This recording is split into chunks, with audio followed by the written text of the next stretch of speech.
Mic check. Mic check. Hello. Mic check. 1, 2, 3. Mic check.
we'll start.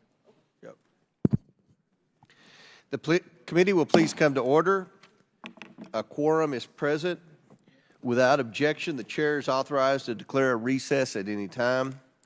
Pursuant to Rule Committee 5B and House Rule 11, Clause 2, the chair may postpone further proceedings today on the question of approving any measure or matter or adopting an amendment on which a recorded vote or the yeas and nays are ordered.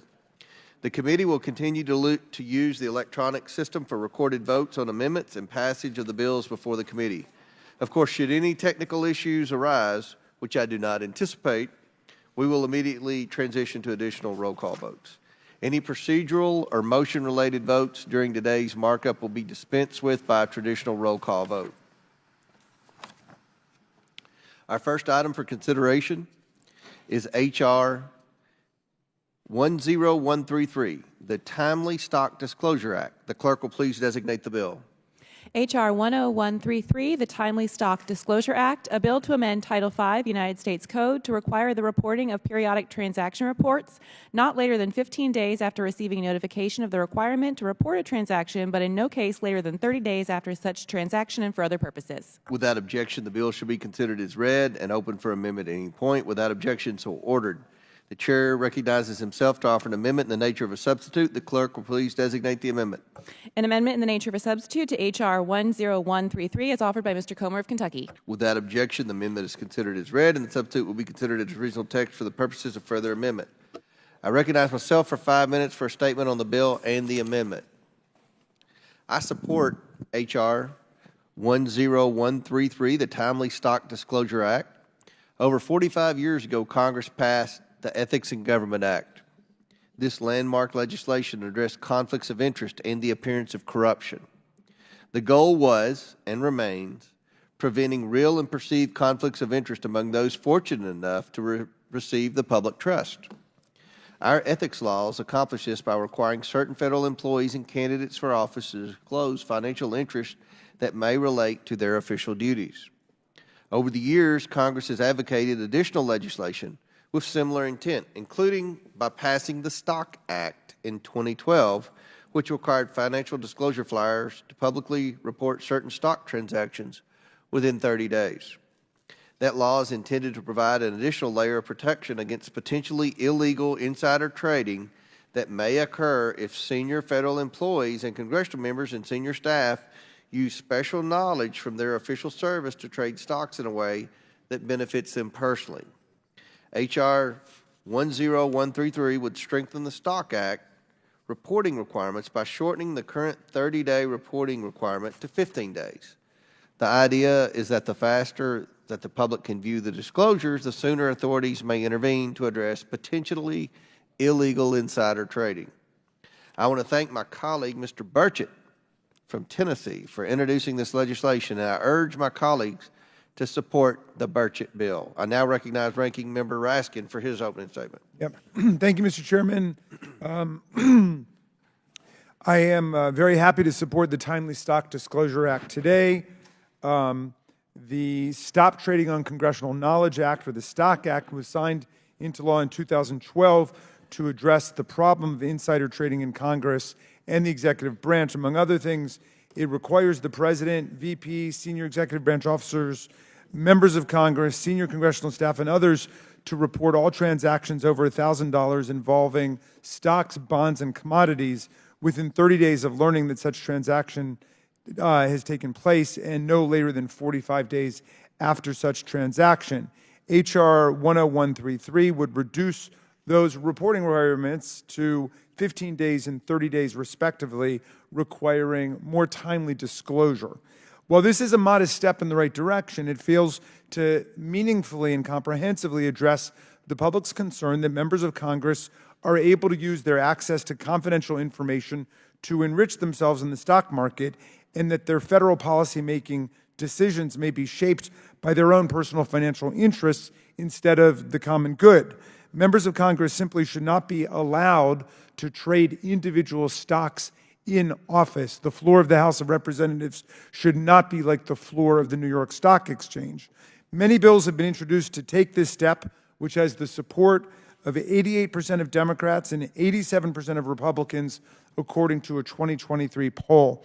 The public's position on this is clear, it's compelling, and we should work with the other committees of jurisdiction to pursue legislation to completely ban the trading of individual stocks by members of Congress. Thank you, Mr. Chairman. I look forward to working with you on that, and I yield back. I now recognize the sponsor of the bill, Mr. Burchett from Tennessee, for his statement on the bill. Thank you, Mr. Chairman.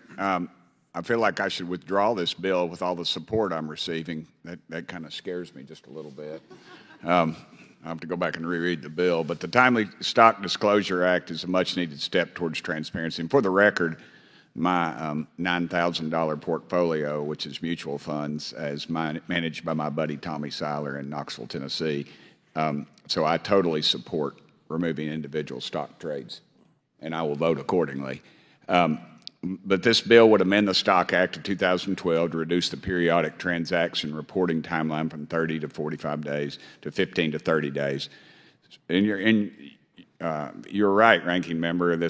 I wish we could go farther. I'm just trying to get us. We're trying to eat this hog one bite at a time. And specifically, this bill requires the President, Vice President, members of Congress, and senior government officials, and at G15 or higher, and are making over $120,000 per year, to report their stock trades within 15 days after they're notified that they need to submit the report, but under no circumstances later than 30 days after the transaction itself.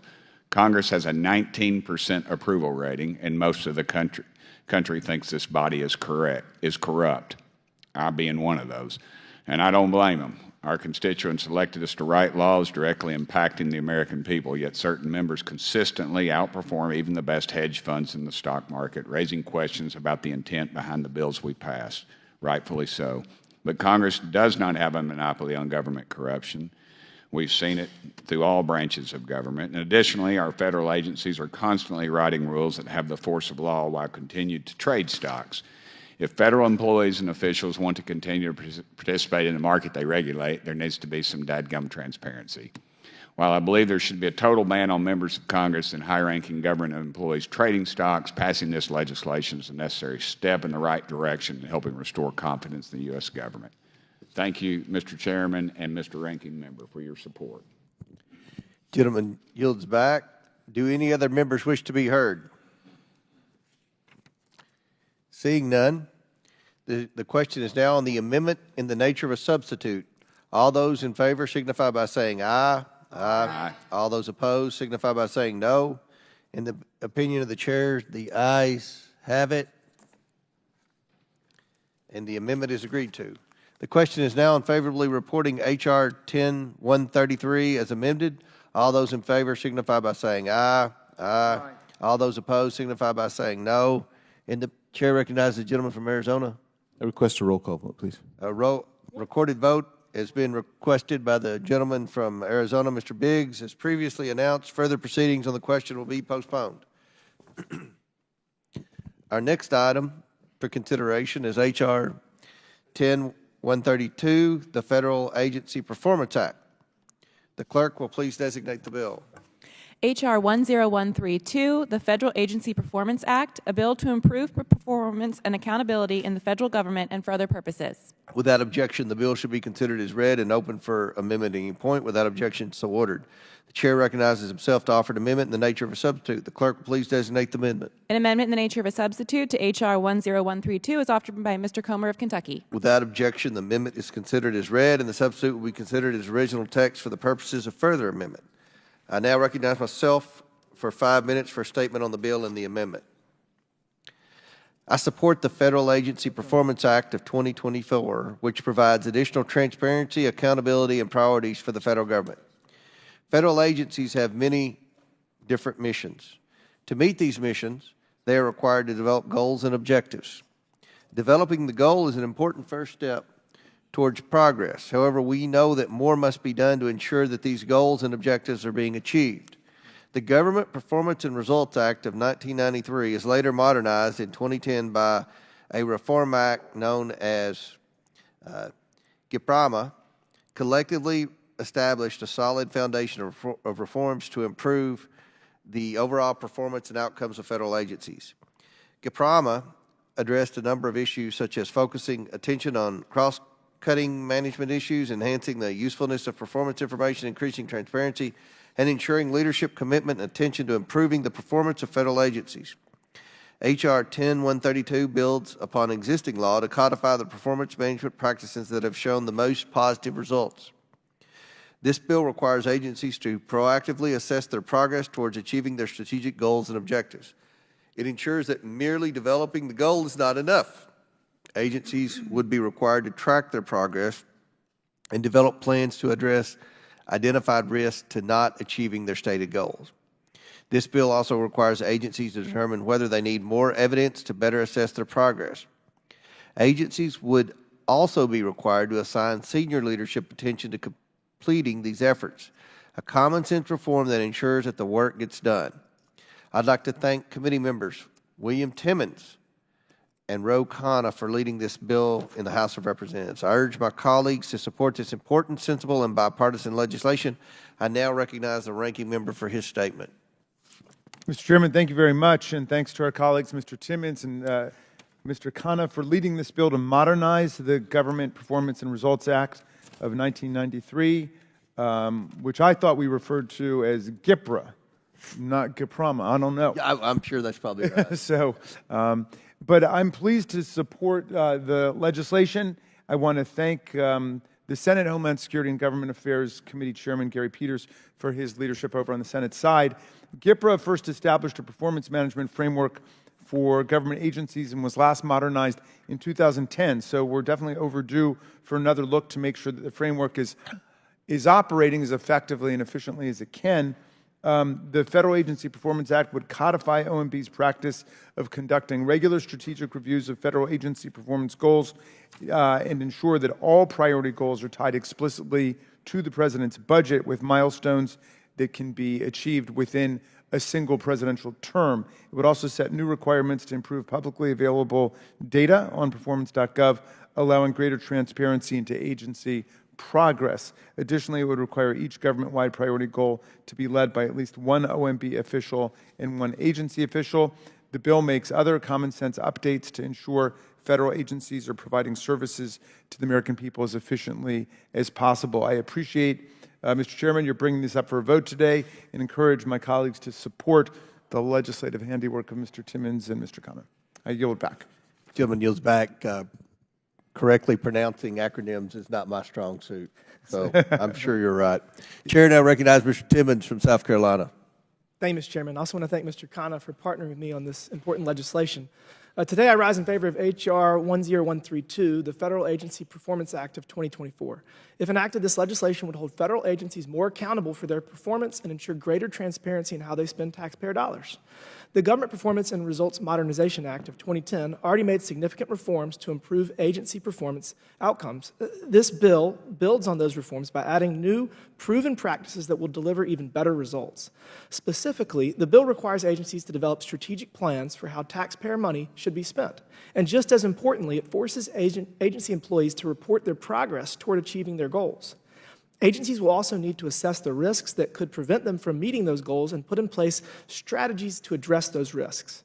By establishing a more rigorous strategic review process, improving access to publicly available data, and incorporating evidence-based activities into planning, we create a stronger framework for how taxpayer money is spent.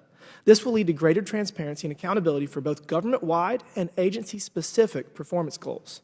The Federal Agency Performance Act of 2024 also incorporates key recommendations from the Government Accountability Office, which advocates for a more comprehensive approach to planning and management in the federal government.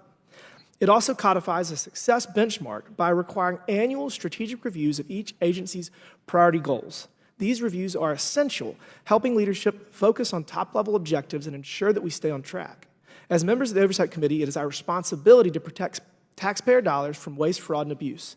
This bill takes an important step in establishing the guardrails needed to ensure government spending is efficient and effective while rooting out wasteful practices within our federal agencies. An identical version of this legislation unanimously passed the Senate in February, and I hope this body will soon follow. I urge all my colleagues to support this bipartisan legislation, which codifies practices that have proven to encourage greater transparency, accountability, and improve agency performance. And with that, Mr. Chairman, I yield back. Thank you. The sponsor of the bill yields back. Do any other members wish to be heard? Seeing none, the question is now on the amendment in the nature of a substitute. All those in favor signify by saying aye. Aye. All those opposed signify by saying no. In the opinion of the chair, the ayes have it. The amendment is agreed to. The question is now on favorably reporting H.R. 10132 as amended. All those in favor signify by saying aye. Aye. All those opposed signify by saying no. In the opinion of the chair, chair recognizes Mr. Biggs. I request a roll call, recorded vote. A recorded vote is ordered by Mr. Biggs from Arizona. As previously announced, further proceedings on the question will be postponed. Our next item for consideration is H.R. 10155, the Financial Management Risk Reduction. The clerk will please designate the bill. H.R. 10155, the Financial Management Risk Reduction Act, a bill to amend Section 7504 of Title 31, United States Code, to improve the single audit requirements. Without objection, the bill should be considered as read and open for amendment at any point. Without objection, so ordered. The chair recognizes himself to offer an amendment in the nature of a substitute. The clerk will please designate the amendment. An amendment in the nature of a substitute to H.R. 10155 is offered by Mr. Comer of Kentucky. Without objection, the amendment is considered as read, and the substitute will be considered as original text for the purpose of further amendment. I now recognize myself for 5 minutes for a statement on the bill and the amendment. I support the Financial Management Risk Reduction Act of 2024, which will improve the quality and completeness of financial audit data of large federal grant recipients. If an entity receives a federal financial assistance from the federal government, we should be able to closely review their financial statements and expenditures of federal funds to ensure that every transaction is legitimate. The law requires that non-federal entities that receive more than $300,000 in federal awards annually undergo this close review, otherwise known as a financial single audit. Unfortunately, long-standing issues prevent efforts from identifying recipients that should have submitted a single audit but did not. Even more troubling, the Office of Management and Budget has not designated any entity to conduct a government-wide single audit quality check since 2007. Why is this important?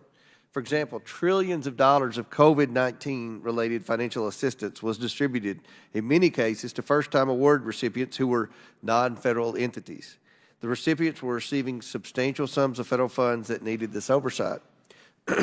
Routine government-wide reviews of these audits is important to ensure the information is both reliable and useful, which in turn helps the agency officials monitor the spending of these federal dollars. Data is important, but having the right analytical tools to use this data is important too. H.R. 10155 will require the development of these analytic tools to use this data to identify fraud risks across the government.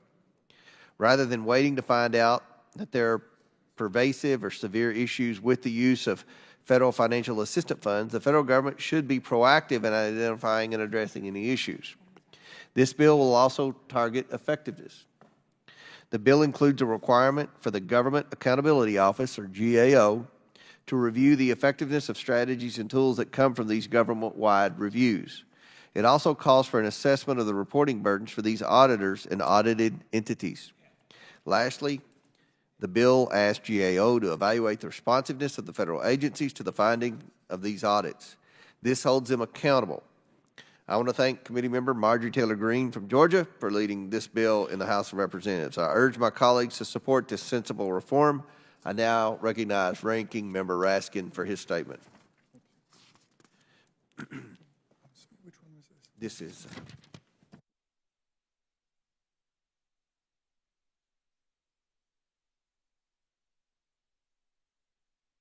Mr. Chairman, thank you very much.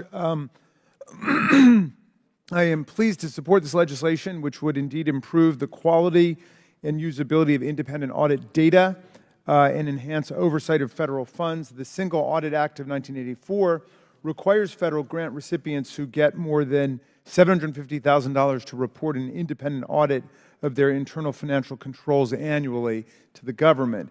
It sought to increase accountability while reducing burden on grant recipients by mandating one single consolidated audit rather than audits on a grant-by-grant basis. In 2022, over 40,000 state, local, tribal, and territorial governments and not-for-profits submitted single audits. The Financial Management Risk Reduction Act addresses recommendations made by the GAO, which were aimed at increasing the usability of single audit information to reduce federal financial management risk. The bill codifies certain portions of OMB's Uniform Grants Guidance, requiring agencies to conduct quality control reviews on its audits, and directs OMB to coordinate a government-wide audit quality review once every 6 years. Finally, the bill would direct OMB to create a government-wide strategy on financial risk regarding single audits and instructs GSA to create analytical tools to use single audit data more effectively. It's a good bill. It will improve the quality and accessibility of audit data. It will increase transparency and accountability of federal funds. I urge all of our colleagues to support it. I yield back.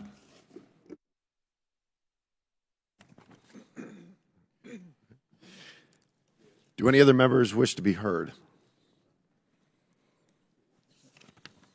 The question is now on the amendment in the nature of a substitute. All those in favor signifying by saying aye. All those opposed signify by saying nay. In the opinion of the chair, the ayes have it. The amendment is agreed to. The question is now on favorably reporting H.R. 10155 as amended. All those in favor signify by saying aye. Aye. All the opposed signifying by saying no. In the opinion of the chair, the ayes have it. And the bill Chairman. is, yep. I request, sorry. request a recorded vote. A recorded vote is ordered. As previously announced, further proceedings on the question will be postponed. Our next item up for consideration is H.R. 162, the Freedom to Petition the Government Act. The clerk will designate the bill. H.R. 10062, the Freedom to Petition the Government Act, a bill to amend Title 29 of the District of Columbia Official Code to treat meetings held with officials of the federal government which are held in the District of Columbia as activities not constituting doing business in the District of Columbia for purposes of determining whether organizations are required to register with the District of Columbia. Without objection, the bill shall be considered as read and open for amendment at any point. Without objection, so ordered. The chair recognizes himself to offer an amendment in the nature of a substitute. The clerk will designate the amendment. An amendment in the nature of a substitute to H.R. 10062 is offered by Mr. Comer of Kentucky.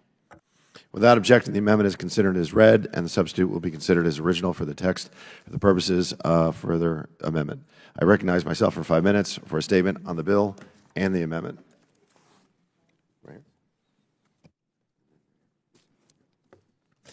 I'm happy to support H.R. 162, the Freedom to Petition the Government Act. The bill amends D.C. Code to ensure that nonprofit organizations who are headquartered outside of the District of Columbia are not considered to be doing business within the district if their work is only with the federal government. Requiring nonprofits who are trying to petition their federal government on various issues to register with the district government opens them up to additional and unnecessary liabilities. It also creates a chilling effect for these nonprofits. The D.C. Attorney General has already tried exploiting this situation to investigate nonprofits whose only advocacy is with the federal, not the district government. These nonprofits have not availed themselves to the district, only to the federal offices they are meeting with. H.R. 162 fixes this problem by giving these nonprofit organizations the freedom to petition their government without threat of reprisal from a jurisdiction they would otherwise not be subject to. The fix is a win for free speech and for the various organizations that advocate in front of federal officials. I thank Representative Biggs for introducing this important legislation. I encourage my colleagues to support it. I now yield to the ranking member for his opening statement. Mr. Chairman, thank you very much. We were doing so well there in bill after bill. We had real bipartisan unity. Now I'm afraid I've got to oppose this one, which I can't say I fully understand yet, but it clearly looks like one more attempt to interfere in the local affairs of the people of the District of Columbia, which has been a favorite political target of some in the majority of this Congress. The majority's worked to overturn a variety of local D.C. laws and to put the home rule government representing more than 700,000 tax-paying American citizens in a straitjacket. And there are obviously some people who prefer to govern the District of Columbia directly as a colonial population rather than to grant its statehood petition. But let's look at what this so-called Freedom to Petition the Government Act does. The title suggests nicely that the bill's about protecting the rights to free speech, association, petition, and privacy. Of course, nobody's right to petition the government or to engage in free speech or association has been violated in any way, or at least nobody has explained how it has been. Businesses, both not-for-profit and for-profit businesses, have to register to do business in any state or in the District of Columbia where they do business, and that is not a violation of their First Amendment rights. In fact, the Supreme Court has repeatedly held that it's perfectly okay for a state or for Washington, D.C. to require businesses that are doing business there to register, even if they're lawfully incorporated in a different jurisdiction. So I'm not quite sure why this is getting blown up into a big First Amendment question. It might have something to do with an investigation that has reportedly been launched by the Attorney General for the District of Columbia into the business dealings of Leonard Leo and certain allied not-for-profit organizations. There was an article in Politico which said, "What happens when an attorney general dares to investigate Leonard Leo's network?" And the article began by saying, "Allies of Leonard Leo have mounted a months-long offensive against the man investigating the judicial activist network." And I think that may explain what this bill is about, but I would invite the legislative sponsors to really explain what's going on here. The District of Columbia, of course, is not unique in requiring business organizations, whether for-profit or not for-profit, to register when they're doing business in the jurisdiction. It's very hard to see why there should be some kind of exception carved out here. Anybody who does business in any state or in the District of Columbia should be subject to the laws of that state. And if any state or the District of Columbia is violating anybody's right to petition government or right to engage in First Amendment activity, then that should be struck down. But this looks like a little bit of a wolf in sheep's clothing, and so I'm going to oppose it and would invite you, Mr. Chairman, or the sponsor to explain what this is really all about and what's the genesis of this legislation. I yield back. Thanks. Thank you. Do any other members wish to be heard? The chair recognizes Mr. Biggs. Thanks, Mr. Chairman, and I appreciate this markup and for consideration of my bill, the Freedom to Petition the Government Act. Federal government officials at the White House, at federal agencies, members of Congress, our staff, and others are constantly meeting with nonprofits to discuss their work. So let's clarify that. These are nonprofits. They're not just any corporate or sole proprietor. These are nonprofit organizations. And they're meeting solely with federal officials on federal property. That's what the bill says. I don't know why that's confusing to you. Anyway, we meet with them constantly. They want to talk about the impact of federal government action on it. These nonprofits must comply with existing federal law to maintain nonprofit status. Currently, District of Columbia law requires that a nonprofit not headquartered within the district must register with the district to hold meetings with members of Congress or other federal officials. That's what their law requires. D.C. Code requires a nonprofit to register when it is doing business within the district, even if that business has nothing to do with D.C. That's like if they're going to meet with the representatives of the federal government on federal government property, they include that in there, which is why we actually tried to clarify that with the ANS, with negotiations with the D.C. government. So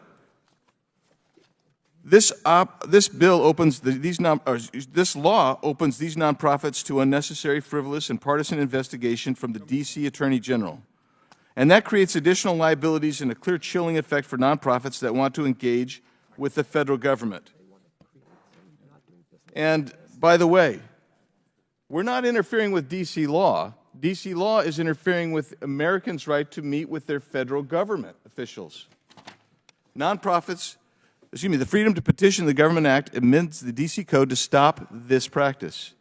Nonprofits should be able to travel to the seat of our nation's capital to advocate, inquire, and engage with the federal government free of retribution from partisan efforts to stop such outreach. It explicitly states within the D.C. Code that nonprofits not headquartered in the district do not need to register with the district. That's what this bill does. This protects nonprofits from opening themselves up to overzealous investigations in a jurisdiction that would otherwise have no claim over these nonprofits' actions, which is very distinct from what the ranking member was describing. This provides these organizations the freedom to engage with federal officials, and I urge my colleagues to support this common sense legislation. And I would point out we have acceded to some of the requests of the D.C. officials, and that's reflected in the ANS. And so I'm not representing in any way that they support this. I'm just saying that we tried to meet them where they had concerns, and that's what the ANS is doing. And so I urge passage of this, and I yield back. Will the gentleman yield for one question? Happily. Do you understand that the District of Columbia has the exact same law that exists in your state in every other state with respect to the requirement to register if you're doing business in the state? And that language doesn't mention Congress or lobbying anybody. It simply says that if you are a corporation from another state or a foreign corporation, you're doing business there, you've got to register. And that exists in Arizona. Yeah, so I will respond and say this. Here's the deal. The federal government, the seat of federal government is not in Arizona. It's not in Maryland. It's here.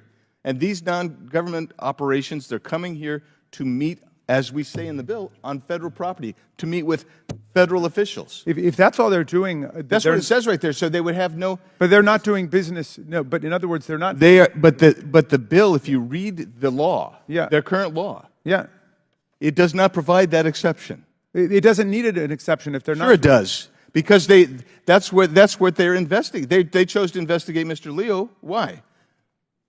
If he has offices, he did not have offices here. He has no not-for-profit. He had a post office box that he checked periodically. That's what you're saying is business. Okay. Well, then I think that goes to the question of whether or not he's doing business. That's correct. Right? Yeah. And that's the point we're trying to clarify. And I agree that I'm glad you agree that was the question in the Leo case. We're clarifying it now. But why does that? Can you just explain why? Again, I'm just trying to find out because this is the first I'm learning of this whole thing. Why do we need to intervene to pass a federal law about this? If they're not doing business in the District of Columbia, it shouldn't be an issue, right? That is correct. It shouldn't be, but it has proven to be. And so you would say your position would be, well, Leo was doing business. And my position would be he wasn't doing business. I have no idea whether or not he was. Is there a case on that? Is there a case that's been brought on it within the District of Columbia? They brought action against him. So the point I'm trying to make to you is basically you're kind of agreeing with me, I think. I agree. If he's not doing business in the District of Columbia, trying to provide clarity to saying, look, if you're coming in here and you want to meet with us and you're meeting on federal property, then why would DC even consider it has jurisdiction? And in the correspondence that we've had with the DC Attorney General, he was adamant that they did at first. I think he's kind of walked back away from that. That's one of the reasons I think it has to be clarified. Okay. Mr. Chairman. Do any other members wish to be heard? Mr. Chairman. Ms. Norton first. Oh, I'm sorry. Ms. Norton, you're recognized. I would like to start by asking unanimous consent to enter into the record a letter from D.C. Council Chairman Phil Mendelson opposing this bill. Without objection, so ordered. I strongly oppose this bill, which violates the District of Columbia's right to self-government. This bill amends a D.C. law to exempt certain business organizations doing business in D.C. from registering with D.C., even though each state requires business organizations, whether for-profit or non-profit, doing business in that state to register there. The intent of this bill is to reduce D.C.'s authority to apply its law to nonprofits that are formed under the laws of another jurisdiction doing business in D.C. Why would this committee amend D.C.'s business registration law which is like the business registration law of each state. Contrary to Republicans' claims, this bill is not about the First Amendment, which, of course, no enforceable law can violate. There are two reasons for this bill.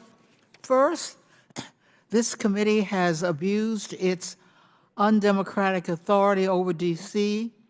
more this Congress than in any time in at least 2 decades. This is the 8th bill this committee has marked up or brought directly to the floor to repeal or amend D.C. laws or regulations. These bills have ranged from stripping D.C. of its authority to increase criminal penalties to repealing a D.C. environmental regulation to amending D.C. public sector employment laws.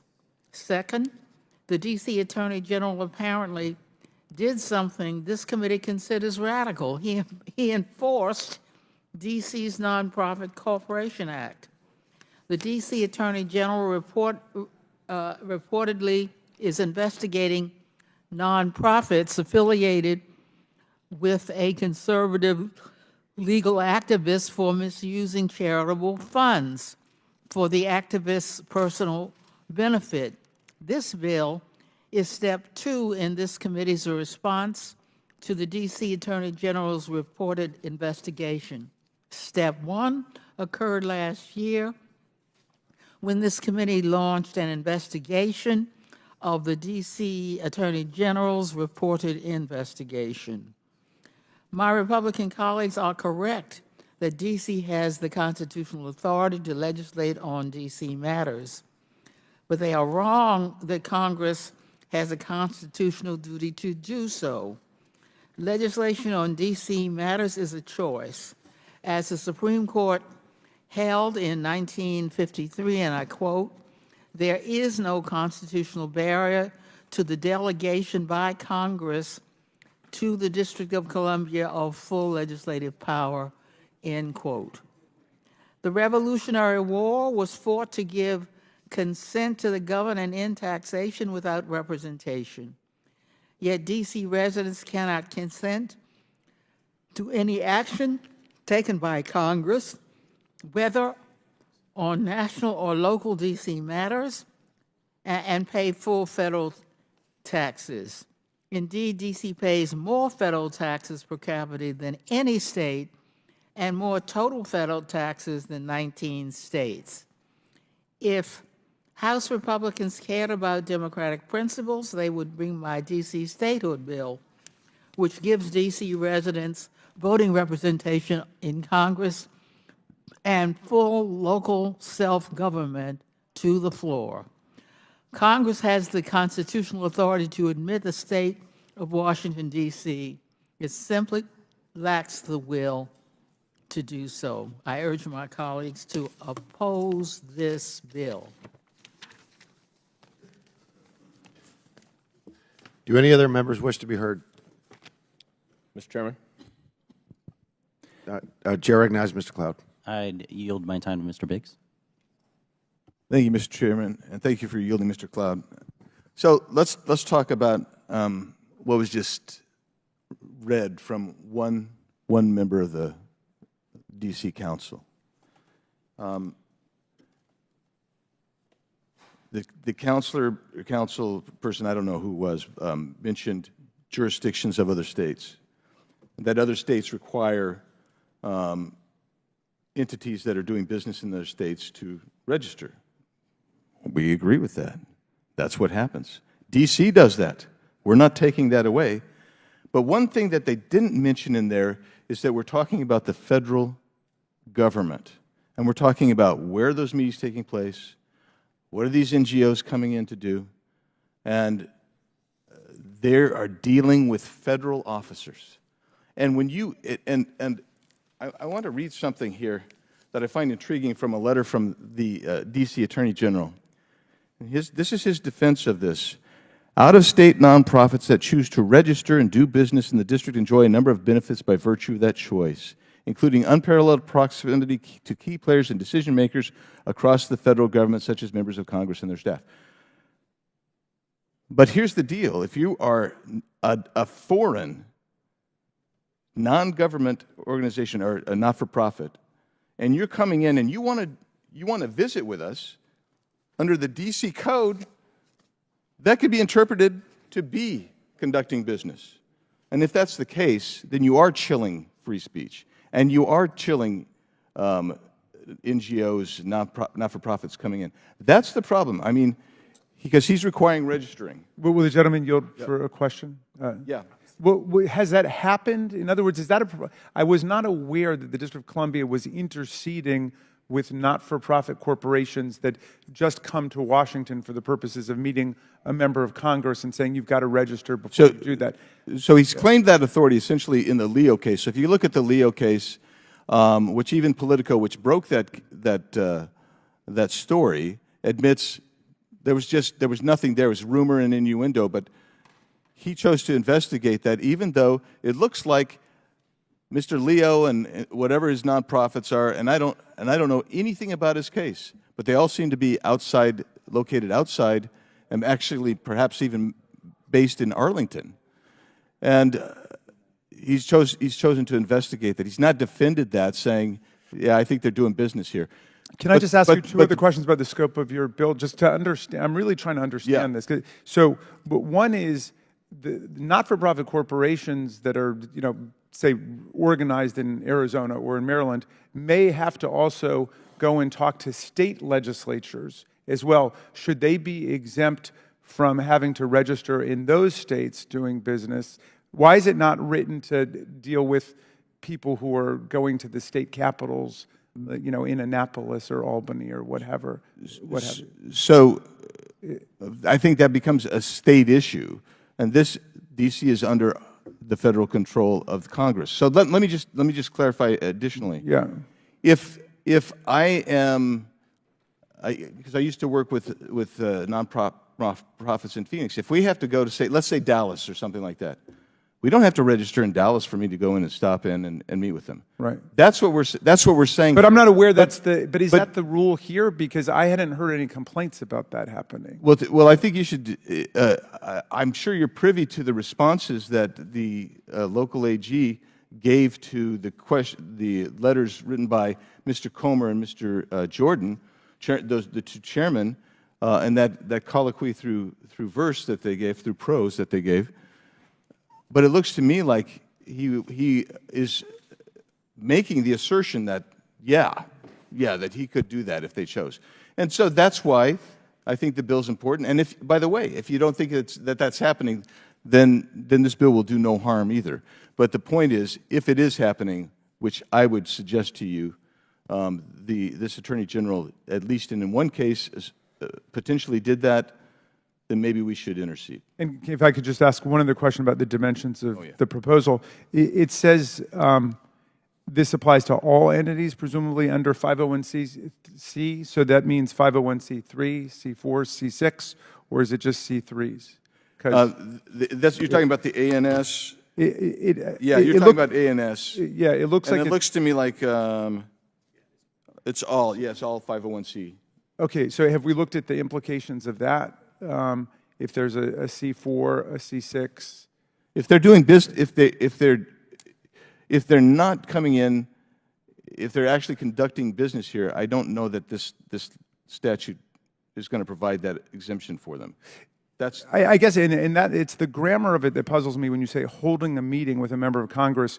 Does this only apply to those 501c organizations that are holding a meeting? Or is that sufficient to make them exempt to go and hold one meeting, even if they're doing other business in the District of Columbia? Well, that's one of the reasons that we've limited it. It's because if they're conducting business here, we get it, we understand. But in reality, if they're trying to exercise fundamental rights, then the D.C. AG should not be investigating, prosecute, whatever you Okay, choose. I would agree with this, and I would get on this if you just put the word "only" in there, only holding a meeting with a member of Congress, because that would be ridiculous. Well, what about if you go to lunch with a member of Congress? But only holding a meeting or having lunch with a member of Congress. I mean, I think how about having lunch would incorporate it. But what I don't want this to become suddenly like an escape hatch for people who are actually doing business here and saying, well, we did a meeting with a member of Congress, so now even though everybody would acknowledge we're doing business, we're suddenly exempt from the laws. I think you're straining at a gnat. I really don't think I am. I think I'm going right to the heart of it. I don't think you are going to the heart of it. I think you're saying, because I think as the council member said, gee, this whole body's been out to get D.C. We're not out to get D.C. What I'm trying to do is protect, and we're trying to carve out protections for the D.C. government as well as for citizens to come petition the government. But is holding a meeting enough to exempt someone from D.C. law with respect to registration, even if everybody would concede that they are also engaging in business? I don't think so. Okay. I don't think so. I mean, I think we got to rework the language. So to that end, Mr. Chairman, I would ask unanimous request that the two letters written by yourself and Chairman Jordan, as well as the two responses from the Attorney General from the District of Columbia, be admitted into the record. Without objection. And also, I would also request that Chapter 4 of the District of Columbia Code be admitted into the record as well. Without objection, so ordered. Conclude. Chair recognizes Mr. Goldman. Thank you. I'm going to follow up on the ranking member's questions because I do want to get down to the rub, because the appearance here is that the D.C. AG began an investigation into Leonard Leo and all of his various nonprofits because there were allegations that Mr. Leo was misusing the nonprofits for his personal gain. And I assume, Mr. Biggs, you agree that that is, if true, that's a valid basis for an investigation. Is that right? By the appropriate authority, yeah. Okay. So then you're saying that the D.C. Attorney General is not the appropriate authority because the D.C. Attorney General does not have jurisdiction or should not have jurisdiction if the nonprofit that they are investigating only has a drop box in the District of Columbia. Is that right? Well, I mean, you've asked a compound question and asked me, is that right? What I would suggest to you is I think that's probably right. All right, well, let me ask it this way then. Fine. Do you agree, does this bill, and I'm going to get to what Mr. Raskin was getting at here, does this bill, in your view, say that if a 501c organization has a meeting with the federal government or Congress, then there is no jurisdiction for the District of Columbia's Attorney General to conduct an investigation into that 501c organization, regardless of all of the other activity that 501c is doing? I would disagree with your interpretation. We've defined, quite frankly, I think a minimal carve-out ultimately saying and intimating, this is not business. This is not doing business in D.C. So you're saying that if you have a meeting or if you are addressing the federal government in some fashion, Congress, some other executive branch agency, that does not qualify as jurisdiction. That's what this bill does. It says that if that is the conduct you are doing in D.C., then that does not qualify, that does not satisfy D.C.'s jurisdiction to investigate. Yeah, I'm looking and I'm comparing it to 29105.05 of the D.C. Code. And we're saying, if you're here, and you notice we just said holding meetings with members of Congress, that doesn't constitute under 29105.05 the activity for which you should be required to register with the District of Columbia. Okay. What happens if a 501c has a meeting with another 501c that is in D.C., headquartered in D.C., perhaps gives money to that other 501c in D.C., and then separately goes and has a meeting with Mr. Biggs about something else? Does D.C. have jurisdiction over that 501c? Well, it's really, that's a baffling question, and you truly have a dizzying interpretation of this. I'll tell you. What we've done is we've carved out a spot, and we've said, if you're going there for meetings with members of Congress, their staff, if you're meeting on federal property, you don't fall within the jurisdiction. And what you're saying is, if they come in here and they're actually conducting business, other business, well, that's a different animal, isn't it? Do you think it's a different animal? I don't think this bill makes it clear. I think this bill allows for stripping jurisdiction. And the way it's written, it allows for stripping jurisdiction of any organization, any 501c organization that has a meeting with Congress, regardless of whether they're doing other business in D.C. And that's why Mr. Raskin's suggestion that you say will strip jurisdiction if your only business in D.C. is meeting with the federal government, that's one thing. But that's not what this bill says. So if you want to clarify that, I will happily support that. Well, so the problem is this is... Would the gentleman yield? No, one minute. I'm just finishing up my time. I'm happy to continue. But the problem with this bill is what you are doing, and what is very clear that you're doing based on Chairman Comer and Chairman Jordan's letters, is you are trying to interfere and intervene in an ongoing investigation by the D.C. Attorney General into the Republicans' biggest benefactor.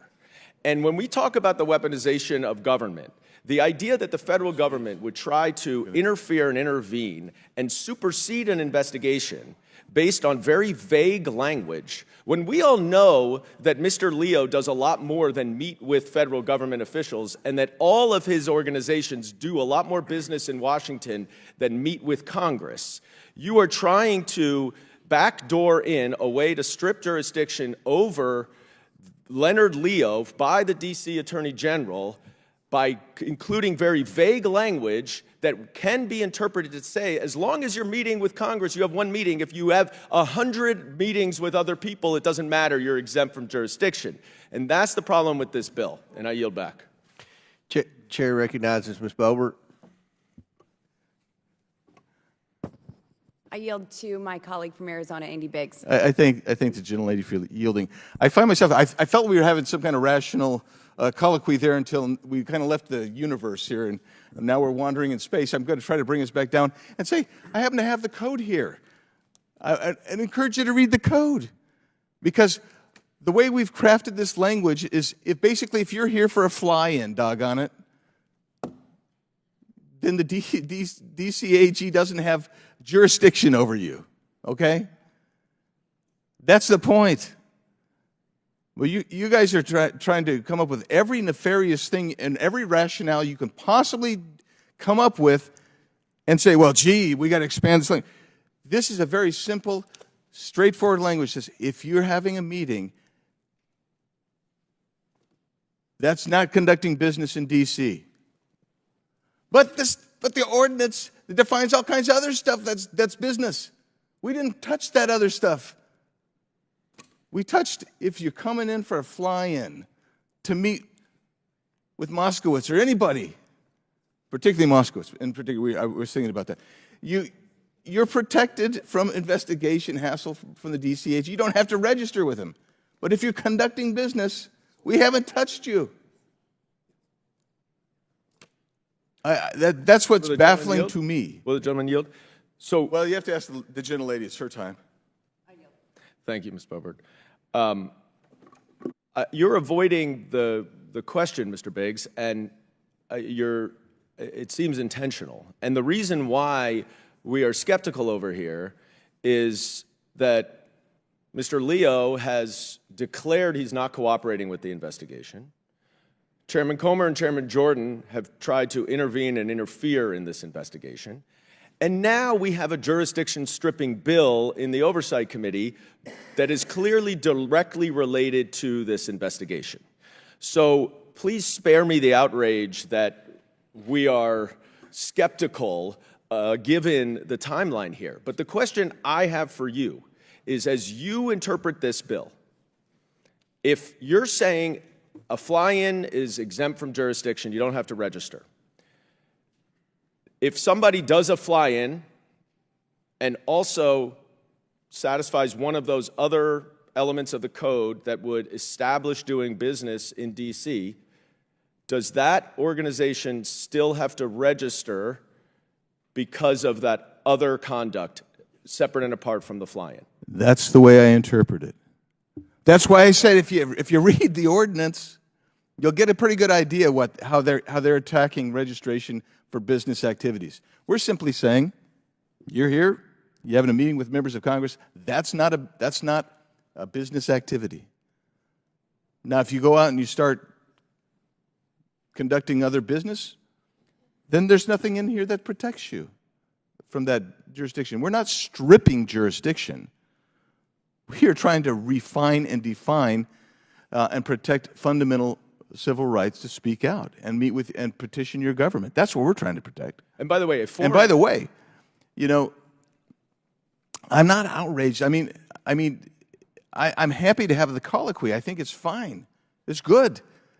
But if you're saying that you don't trust me, that's fine too. But for all of you guys who are on the other side now saying, oh gosh, we have to have bipartisanship, we have to have trust, I'm telling you what I think this bill does. I'm telling you why we did it. And you are approaching it with this massive amount of skepticism, and that's fine because we have a history of skepticism, particularly in this committee. But if we're ever going to get past it, at some point you got to say, well, this really doesn't do everything we say. We could create every hypothetical in the world because we're a bunch of stinking lawyers who went to law school, and we spend all of our time getting hypotheticals all the time. But the bottom line is we're saying, look, you're coming in, you're meeting with a member of Congress for purposes of the D.C. Code, which we otherwise are holding harmless. That doesn't constitute doing business in the district. That's the point. Will the gentlelady yield? The gentlelady needs to yield. I appreciate that. The skepticism is because laws are interpreted and they are implemented. And so you have to consider hypotheticals to anticipate how they will be interpreted and implemented. And the concern I have here is if what this bill is actually intending to do what you say it is, A, it's not written clearly, and B, it would not accomplish the goals of Chairman Comer and Chairman Jordan because it would almost certainly not strip jurisdiction from the D.C. Attorney General against Leonard Leo. Reclaiming Boebert's time, Ms. Boebert's time, I'll say, and you've just undercut your whole stinking argument where you've developed your skepticism because I wouldn't protect Leonard Leo with this. What we're doing is we're protecting the people who are flying in from any kind of overreach on the part of the D.C. AG. That's the point. Is there an example that you can cite of that happening? Well, then if you can't find an example, then why do you care? Because then it's no harm, no foul. Well, I'm asking you, is there an actual example of somebody, the D.C. Attorney General, doing an investigation of a 501c that's only business and only contact with Washington, D.C. is to fly in to meet with a member of Congress? I would refer you to the responses of the DCAG to the letters from Mr. Comer, or Chairman Comer and Chairman Jordan, where, at least the way I interpret it, he's implying that he has that authority. Okay. Well, it is weird. Ms. Boebert's time's expired. Mr. Moskowitz. Thank you, Mr. Chairman. First of all, I think this is healthy, right, having a discussion about a bill. I think that's the whole point of workshopping things. So just to go back to Ranking Member Raskin's question, which I think you're answering. I think we just want it to be just a tiny bit clearer. Because obviously legislative intent is part of the record. So your intent and you believe the language is not an exemption if you're doing business in D.C. That's the way. That's correct. Okay, yeah, that's what we want to hear. It's not an exemption, right? So coming in and meeting with a member, right, if you do business in D.C. is not an exemption. That's correct. Because you would still be subject to the code, because the only thing that would not be doing business. So we're just basically saying you're not doing business pursuant to the D.C. code if you're meeting with members of Congress or the staff. Perfect. So I'll say it in reverse. If you don't do business in D.C., coming and meeting with a member of Congress doesn't give D.C. jurisdiction. Correct. Okay. If the gentleman would yield. Thank you very much. I actually think we've made tremendous progress here, because I think substantively we agree. I think we're converging around the idea that a not-for-profit that's incorporated elsewhere doesn't, quote, do business in the District of Columbia simply because there's a meeting with a member of Congress or, as you've said, another federal representative or employee. If you come in to meet with the IRS, you come in to meet with the Department of State, that doesn't turn you into someone doing business in the District of Columbia. I think that the language is a bit inartful, so it could be open to different available interpretations, but, I would be prepared to support that idea if we could, work that language out more specifically, despite the fact that it's not clear that it's necessary, but I think we all would agree to that. So I think if you would yield, Mr. Moskowitz. Yeah. So the language we have here was developed in consultation with the mayor's office. That's how we ended up with that specific, which is, I can't see it without my glasses. Yeah. 11. It's bracketed 11. Yeah. So that language itself was developed in consultation with the mayor's office, which is why it says what it says. I mean, given the legislative history that's involved in this conversation, I really have no particular problem with it. I don't quite see its necessity, but there's a lot of stuff around here that's not necessary. Yeah. That's right. I wouldn't fight it. I don't know that I would support it because I don't see it as being necessary, but I like your clarifying explanation that it's just the activity of holding a meeting itself does not confer the status of doing business in the District of Columbia. That's correct. All right, and I yield back. Thank you, Mr. Moskowitz. Mr. Moskowitz, may I yield? I want to just clarify that this is part of the reason of the skepticism, is that if that is the intent of the bill, it is a useless bill. It is redundant. It is unnecessary because I don't think anyone can cite a particular case or investigation that hinges on jurisdiction based solely on one fly-in or one meeting with Congress or one meeting with the federal government. And that's where the skepticism becomes, is that it's unusual to write a law to address something that is not a problem, where a problem doesn't exist. And if you are making clear that jurisdiction is not conferred based on only a meeting with Congress or the federal government, I don't have objection to that. If what this bill says, and this is where it's not clear, that if you have a meeting with Congress or the federal government, then it exempts you from jurisdiction, that would mean that entities that do lots of business in Washington, D.C., and also have a meeting in Congress no longer are subject to the jurisdiction of Washington, D.C. And that obviously would be a very problematic bill. So I urge you to correct and clarify that, Mr. Biggs, and I don't think you will get a lot of objection because it's not clear in the bill.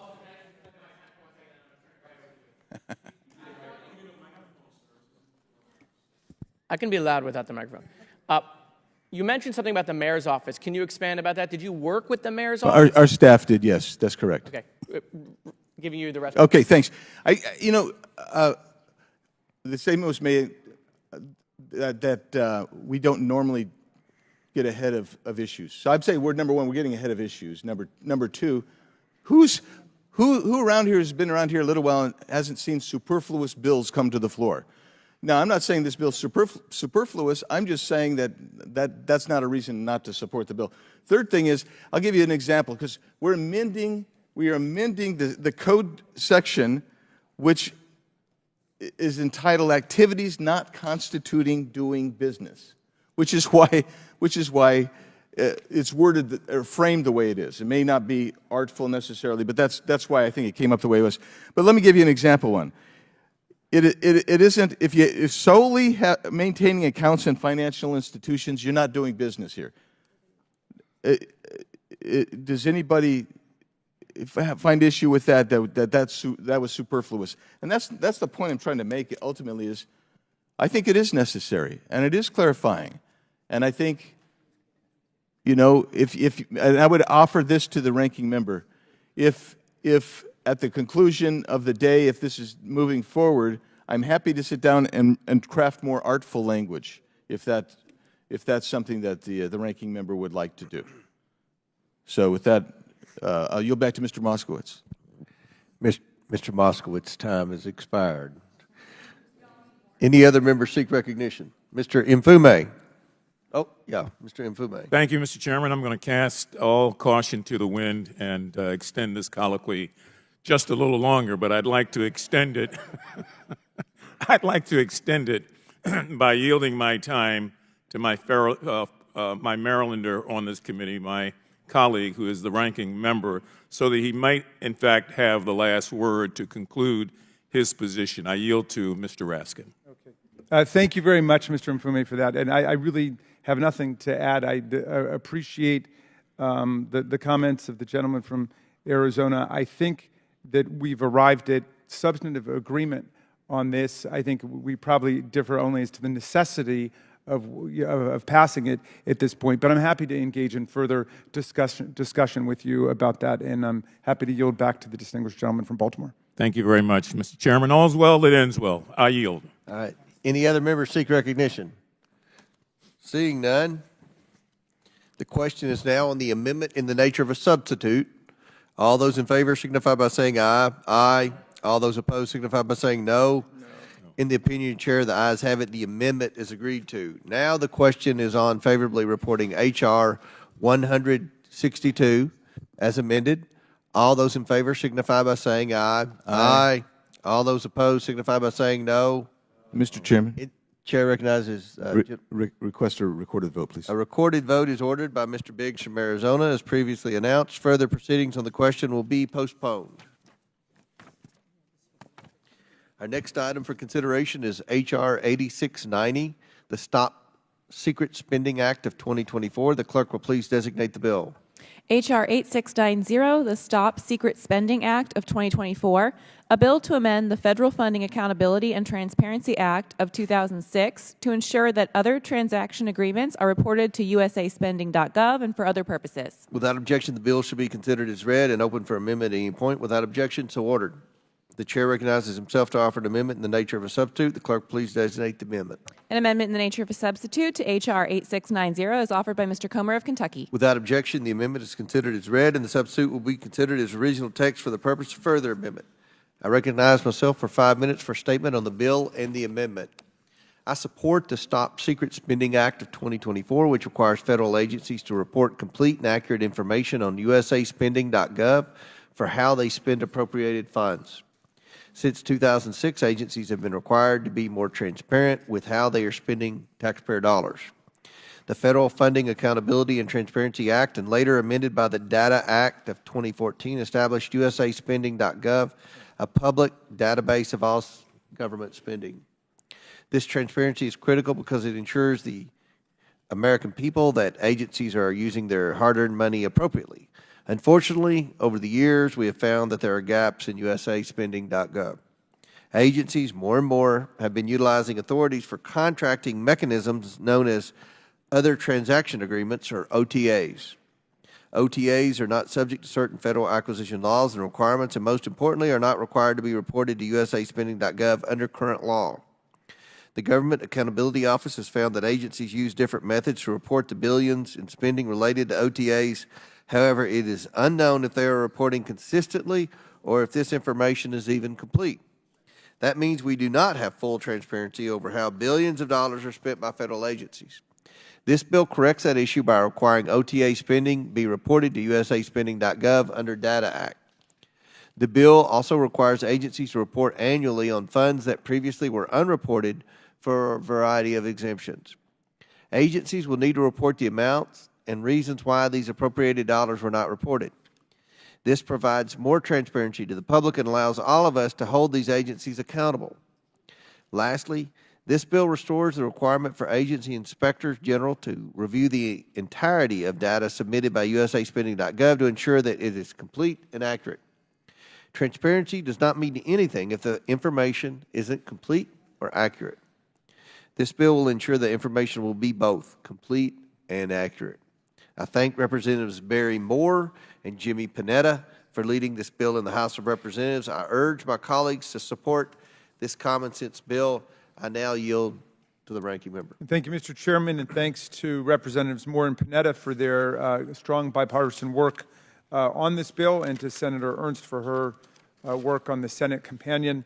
usaspending.gov, the official source of government spending data, is a public database of federal agencies' direct expenditures, displaying federal contract, grant, loan, and other financial assistance awards totaling more than $25,000. Prime contract recipients are required to report details on their first-tier sub-recipient awards. The website is maintained by the Department of the Treasury. It provides accurate, consistent, reliable, and searchable data so the public can trace the use of our taxpayer dollars. However, agency reporting requirements are ambiguous when it comes to reporting so-called other transaction agreements, OTAs, which are legally binding agreements that are considered different from standard federal contracts and grants. A GAO review found over $40 billion in agency OTAs from fiscal year 2020 through 2022 that were therefore not reported on usaspending.gov.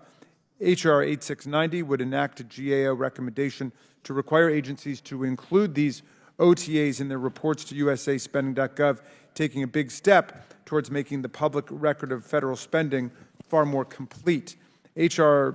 8690 would require the DOT to report, the Treasury Department to report annually on the total federal spending on awards for which data has not been posted on usaspending.gov, as well as the reason such data has not been posted. It would implement 2 more GAO recommendations, including requiring Treasury, OMB, and other agencies to ensure that usaspending.gov data is complete and accurate, and requiring Treasury and OMB to periodically assess and determine which agencies have to report data to the usaspending.gov website. The public deserves transparency and accountability in how our tax dollars are being spent. This bill would strengthen accountability and transparency and empower usaspending.gov to further meet its mission. I encourage all of our colleagues to support this bipartisan legislation. I yield back to you, Mr. Chairman. Do any members seek recognition on the bill? Seeing none, the question is now on the amendment in the nature of a substitute. All those in favor signify by saying aye. Aye. All those opposed by saying no. In the opinion of the chair, the ayes have it. The amendment is agreed to. The question is now on favorably reporting H.R. 8690 as amended.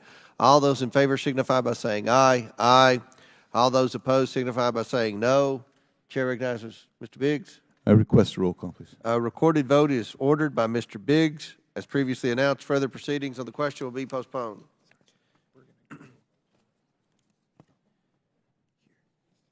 Our next item for consideration is H.R. 9040, the Taxpayer Exposure Risk Reduction Act. The clerk will please designate the bill. H.R. 9040, the Taxpayer Exposure Risk Reduction Act, a bill to require covered agencies to issue strategy and implementation plans for the transfer of credit, guarantee, and insurance risk to the private sector, and to require the implementation of such plans and for other purposes. Without objection, the bill shall be considered as read and open for amendment at any point. Without objection, so ordered. The chair recognizes himself to offer an amendment in the nature of a substitute. The clerk will please designate the amendment. An amendment in the nature of a substitute to H.R. 9040 is offered by Mr. Comer of Without Kentucky. objection, the amendment is considered as read, and the substitute will be considered as original text for the purposes of further amendment. I now recognize myself for 5 minutes on the statement on the bill. Currently, the federal government manages nearly 148 federal programs or activities that put federal agencies at risk of bearing financial losses. Inherently, these financial risks are assumed by the American taxpayer and create uncertainty when budgeting for dramatic costs arising from unpredictable covered events. Rarely do federal agencies explore the potential budgetary benefits of shifting some of these costs to the private sector, which specializes in managing these financial risks. As a result, American taxpayers are left suddenly footing the entire cost of activities ranging from managing mortgage financing to student loans to crop insurance. Mr. Donald's and Mr. Cristomorte's Taxpayer Exposure Risk Reduction Act would direct federal agencies to assess the budgetary and cost-saving potential of transferring risk to the private sector. Agencies would then publicly report the findings of these assessments. The bill would provide implementation authority for them to do so in instances where such transfers do not increase costs to the federal government or program beneficiaries. H.R. 9040 represents a creative, straightforward effort to improve government budgeting and efficiency. I thank the sponsors for introducing the bill, the sponsors, Mr. Donalds and Cristomorte, and I now recognize the ranking member for his statement. Thank you, Mr. Chairman. Regrettably, I've got to oppose H.R. 9040, the so-called Taxpayer Exposure Risk Reduction Act. This is a staggeringly broad and momentous bill that would make dramatic changes to how federal agencies manage financial risk, allowing public agencies to transfer credit risk to the private sector. And obviously, the private sector is not doing this on an altruistic, not-for-profit, philanthropic basis. The private sector is only going to be involved if they believe that there's profit to be made in doing this. Now, federal risk guarantees exist in a number of areas and agencies, including home mortgages, college student debt, farm business loans, small business loans, and disaster insurance. None of those areas, Mr. Chairman, are within the jurisdiction of this committee, and we haven't had a single hearing on this extremely complicated bill that could have sweeping economic and fiscal consequences, whether or not they're intended. The federal government also directly assumes risk in certain insurance programs and federal pension programs, making it the policy of the federal government to transfer credit, guarantee, or insurance risk to the private sector is a massive change and raises very complex concerns about this one-size-fits-all master approach to addressing insurance and government programs.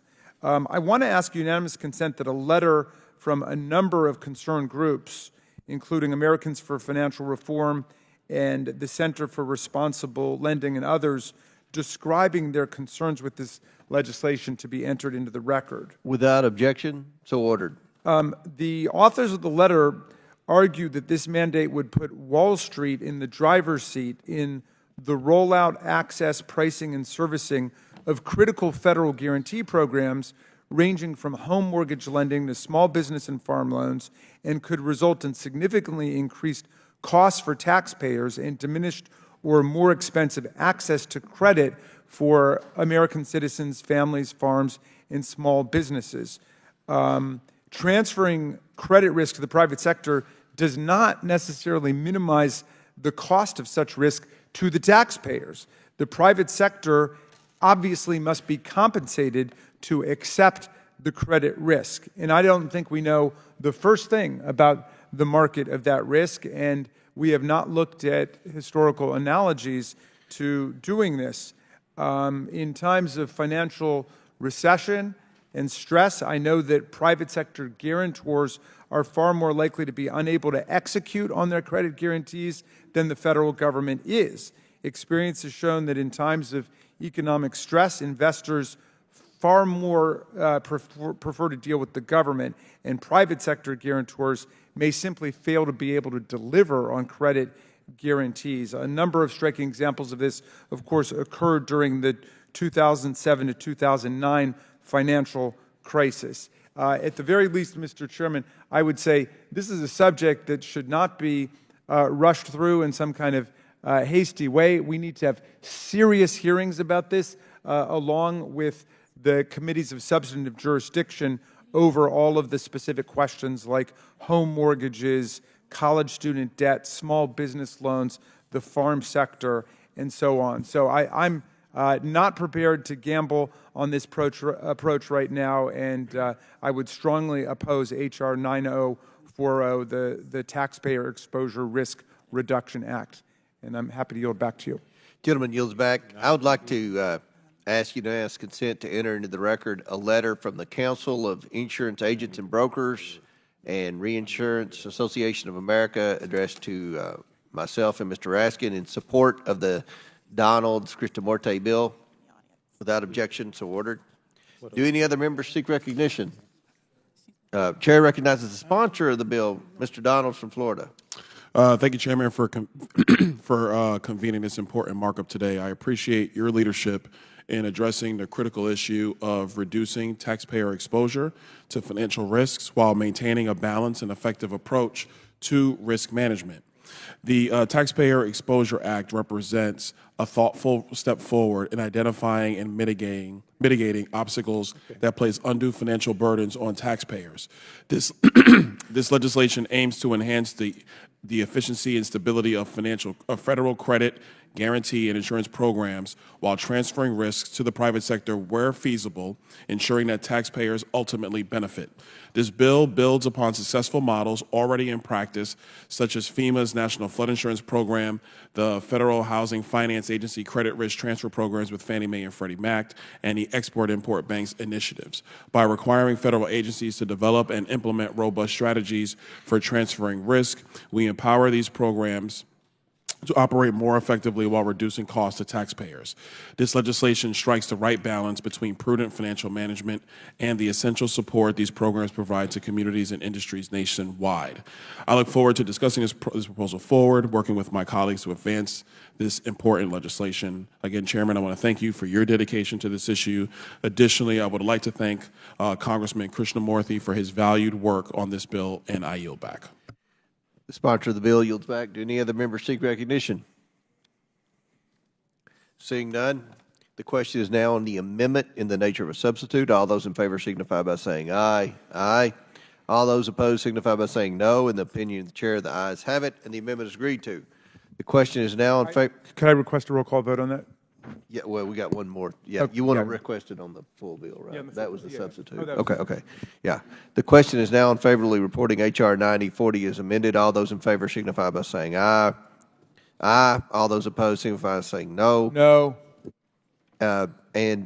Recorded vote has been requested by Mr. Raskin. As previously announced, further proceedings on the question will be postponed.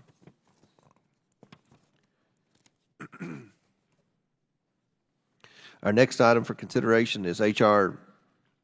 10151, the Modernizing Data Practices to Improve Government Act. The clerk will please designate the bill. H.R. 10151, the Modernizing Data Practices to Improve Government Act, a bill to amend Title 44, United States Code, to modernize data practices to improve government and for other purposes. Without objection, the bill shall be considered as read and open for amendment at any point. Without objection, so ordered. The chair recognizes himself to offer an amendment in the nature of substitute. The clerk please designate the amendment. An amendment in the nature of a substitute to H.R. 10151 is offered by Mr. Comer of Kentucky. Without objection, the amendment is considered as read and the substitute will be considered as original text for the purposes of further amendment. I recognize myself for 5 minutes for a statement on the bill. Data is the backbone of modern technologies, like artificial intelligence, which are being used to improve federal government processes, save taxpayer dollars, and increase oversight and accountability of federal agencies. Federal agencies should be encouraged to use these emerging technologies when appropriate and with the necessary safeguards to benefit everyday Americans. However, these tools are only as good as the data that informs them, which is why the federal government needs a coordinated effort towards data management and governance. In 2019, Congress established the Chief Data Officer, or CDO, Council to promote data sharing between agencies and further data-driven decision-making at agencies. Data is not going anywhere. It's increasingly the most valuable asset of organizations across the world. In fact, some have argued that data is the new oil, the most valuable resource on the planet. That's why I'm excited to support the Modernizing Data Practices to Improve Government Act, which has been brought forward by Representatives Summer Lee and Nancy Mace, as well as Senators Gary Peters and Todd Young. This bipartisan legislation reauthorizes the federal government's leading coordination body on this increasingly valuable resource, the CDO Council. To ensure this is done responsibly, a senior agency official for privacy is added to the council to make the privacy and security of the American people central to government-wide data policies. In doing so, agencies will be better equipped to establish safeguards that prevent inappropriate disclosure of personally identifiable information in publicly available data. Data management challenges are not new, but the effects of their failures are more pronounced in the age of AI and emerging technologies. So, we must ensure the federal government's use of AI will benefit the American people in a way that fosters public trust and upholds American values. It is necessary to ensure that the data leadership of federal agencies have a clear role in helping inform the adoptions and responsible use of emerging technologies like AI. The Modernizing Data Practices to Improve Government Act provides this assurance. Again, I thank Representatives Summer Lee and Nancy Mace for their work on this important issue. I urge my colleagues to support this timely, important piece of legislation. I yield to the ranking member for his opening statement. Thanks much, Mr. Chairman, for bringing this good government bill before the committee today, and thanks again to Summer Lee and Representative Mace for their leadership. The Foundations for Evidence-Based Policymaking Act of 2018 established the Chief Data Officer Council, or the CDO Council, to improve the way that the federal government manages, uses, protects, disseminates, and generates data in our decision-making and operations. Since its inception, the Council has undertaken significant work to ensure that federal agencies use data to direct, streamline, and to enhance the transparency of government programs and services. Congresswoman Lee's excellent bill would extend the CDO Council's authorization for 7 years from the date of enactment, ensuring that the work continues. It also updates the Council's purpose and functions to include a direct focus on data governance in order to improve data collection and use, ensure the transparency and quality of public data assets, and better support the reliable and secure use of emerging technology and AI. Additionally, the bill would amend the Council's reporting requirements, directing it to provide a biennial report to Congress and OMB on its progress in establishing the government-wide best practices for data governance, promoting interagency data sharing agreements, supporting agency use of evidence in policymaking, and improving access to federal data assets.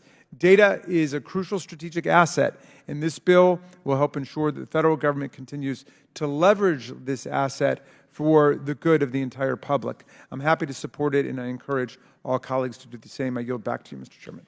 Gentleman yields back. I ask unanimous consent to enter the following letter of support into the record, a letter from Data Foundation in support of the legislation. Without objection, so ordered. Do any members wish to be heard? Chair recognizes the sponsor of the bill, Ms. Lee from Pennsylvania. Thank you, Chairman Comer and Ranking Member Raskin. I'm happy to speak today about my legislation, the Modernizing Data Practices to Improve Government Act, a bill rooted in a simple concept. Our government works best when it makes evidence-based decisions. That starts with having high-quality, reliable data and the tools to evaluate and use it effectively. For many, the idea of building a data-driven culture within the federal government might sound abstract or unrelated to everyday life, but that couldn't be further from the truth. Data isn't just numbers on a spreadsheet. It's how the federal government makes smarter decisions, improves services, and ensures resources reach the people who need them most. It's how agencies anticipate challenges and create policies that reflect the realities of the communities we serve.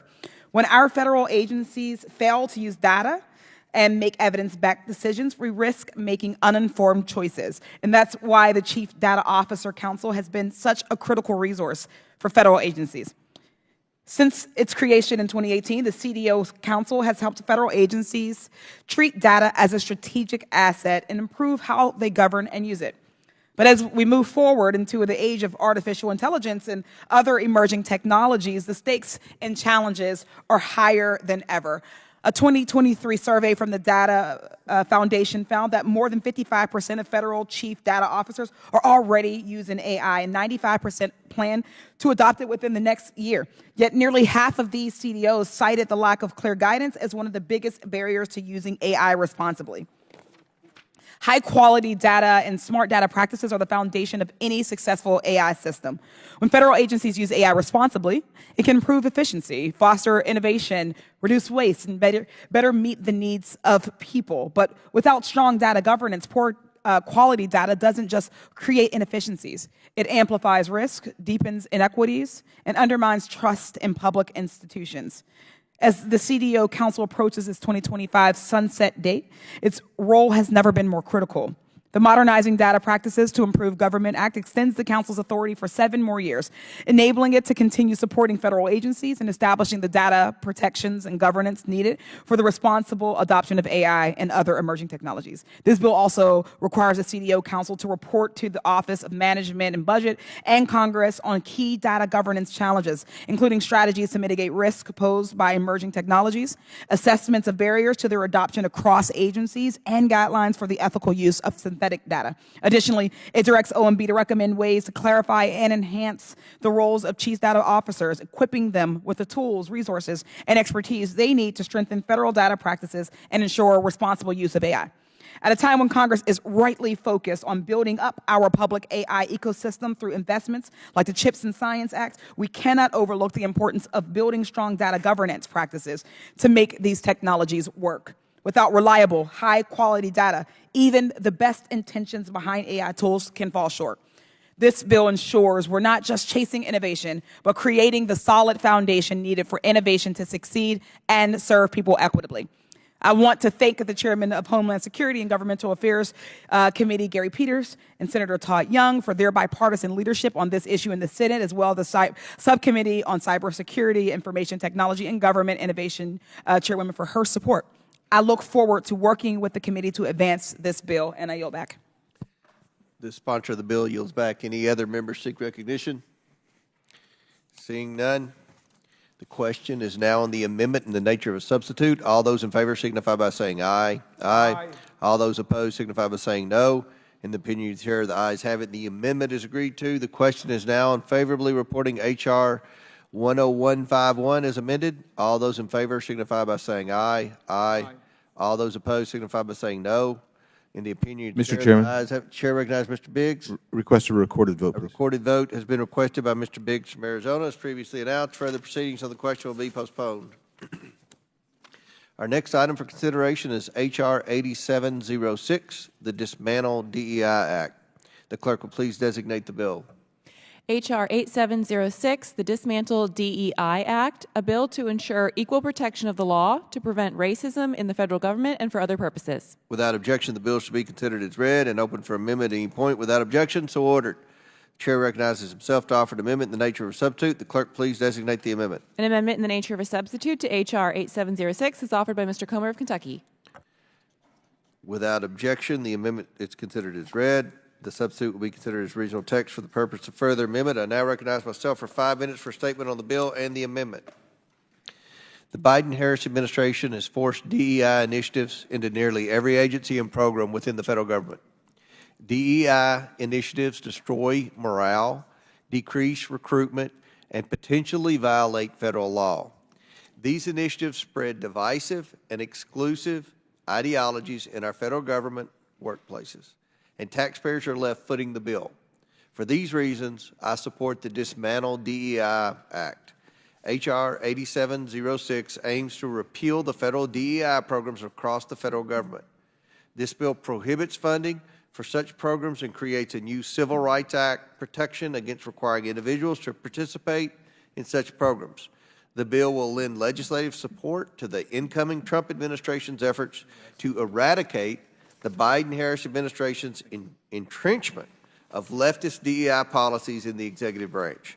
I urge my colleagues to support this necessary bill. I now recognize the ranking member for his statement on the bill.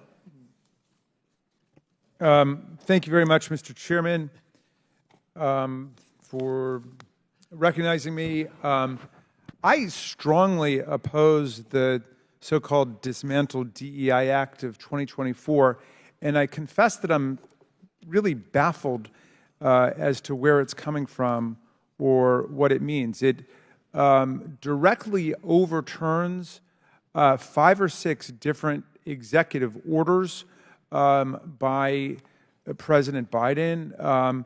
I don't have time to go through all of the executive orders that would become roadkill under this legislation, but let's just take one of them, which simply says that there should be equity in hiring for people who belong to communities who have traditionally faced systematic denial of equal treatment under the law. And then illustratively, it identifies disabled people, people who have faced discrimination based on their religion, people who live in rural communities in the country, veterans and military spouses, people from communities of color, individuals from communities that have faced discrimination based on sexual orientation and gender identity, people who have faced discrimination based on their status as students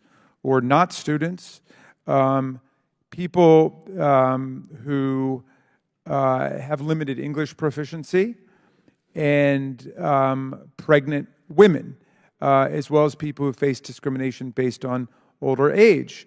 Now look, the Biden-Harris administration, as you say, has made it a priority to bring in more veterans, military spouses, people living in rural communities, people who are parents, older Americans, people who have faced discrimination, and so on. That's because we're a lot stronger when we include everybody. That's what I understand these efforts are all about. A federal workforce that actually reflects the diversity of our country makes us stronger. And the largest employer in the United States has a responsibility to lead the way and to model what it means to be open to everybody. We know of our history where lots of the groups that I just mentioned were by law or by custom or simply by discrimination excluded from participation in the federal workforce. And we know that that's been true of African Americans. We know it's been true of Asian Americans. We know it's been true of Hispanic Americans. There's been discrimination against pregnant women, and so on. So all these executive orders do is to articulate a policy that's based on federal law now, because it's against the law to discriminate on the basis of all of those different categories that I mentioned. Now, that's my first serious objection I have looking at this legislation, which I don't believe we've had a hearing on. Please correct me if I'm wrong, but I don't think there's been a hearing on it.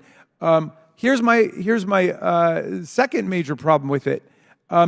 It not only says we're going to dismantle any effort that's taking place in every agency and department of the federal government to make sure that hiring is taking place consistent with American law and American values, but then it says anybody who was working in one of those offices suddenly becomes ineligible to be rehired or reassigned anywhere else in the federal government.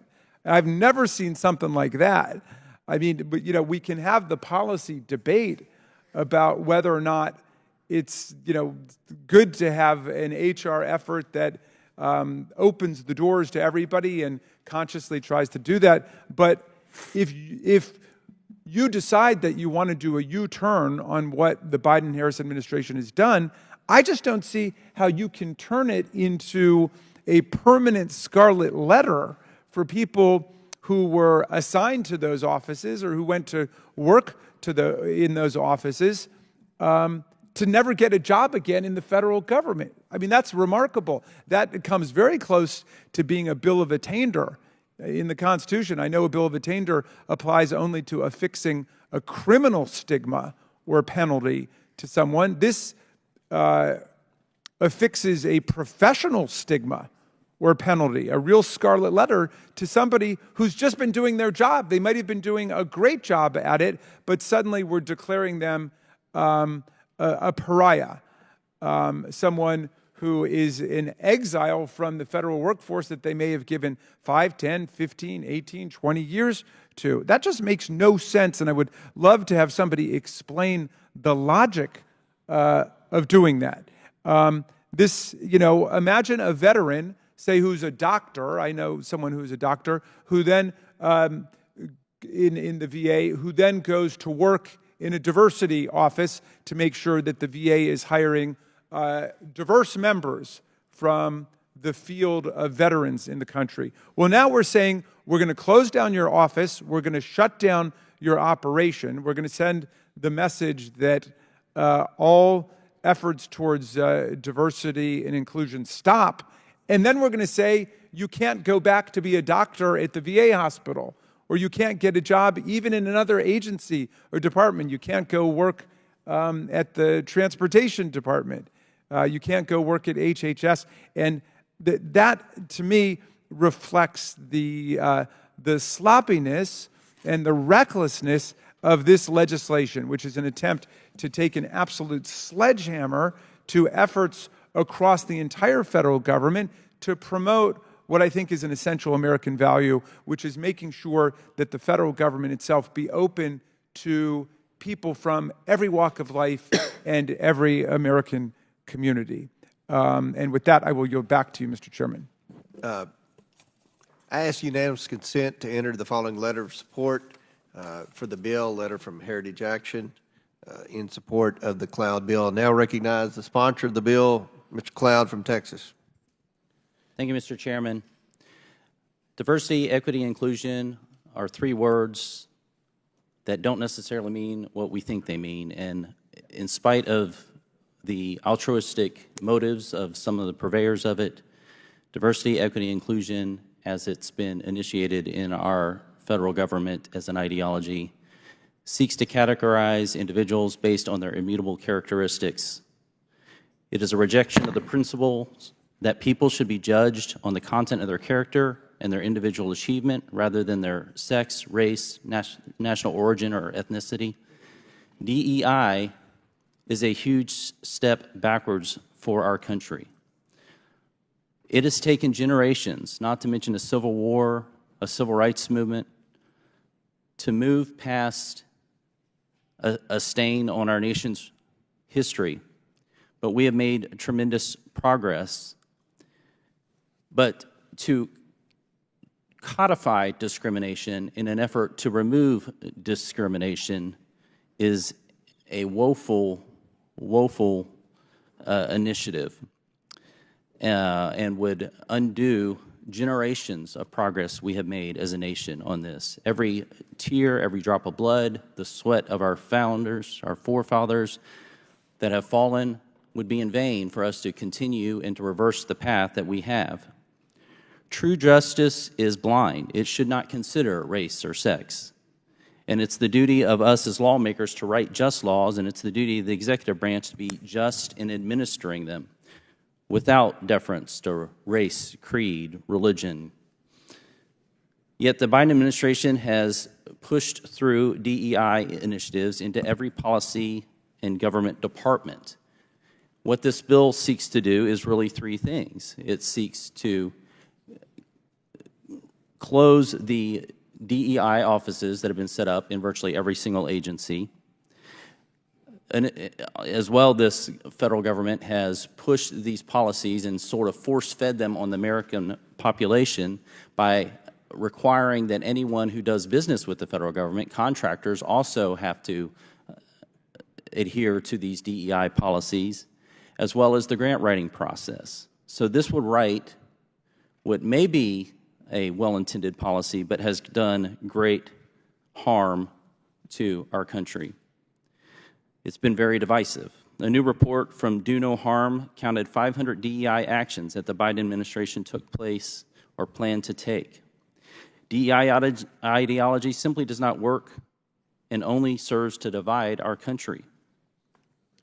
DEI ideology also results in absurd government-funded programs and has been a complete waste of taxpayer dollars and is dangerous, as sometimes people who do not have the competencies to carry out the job are placed in jobs for DEI reasons.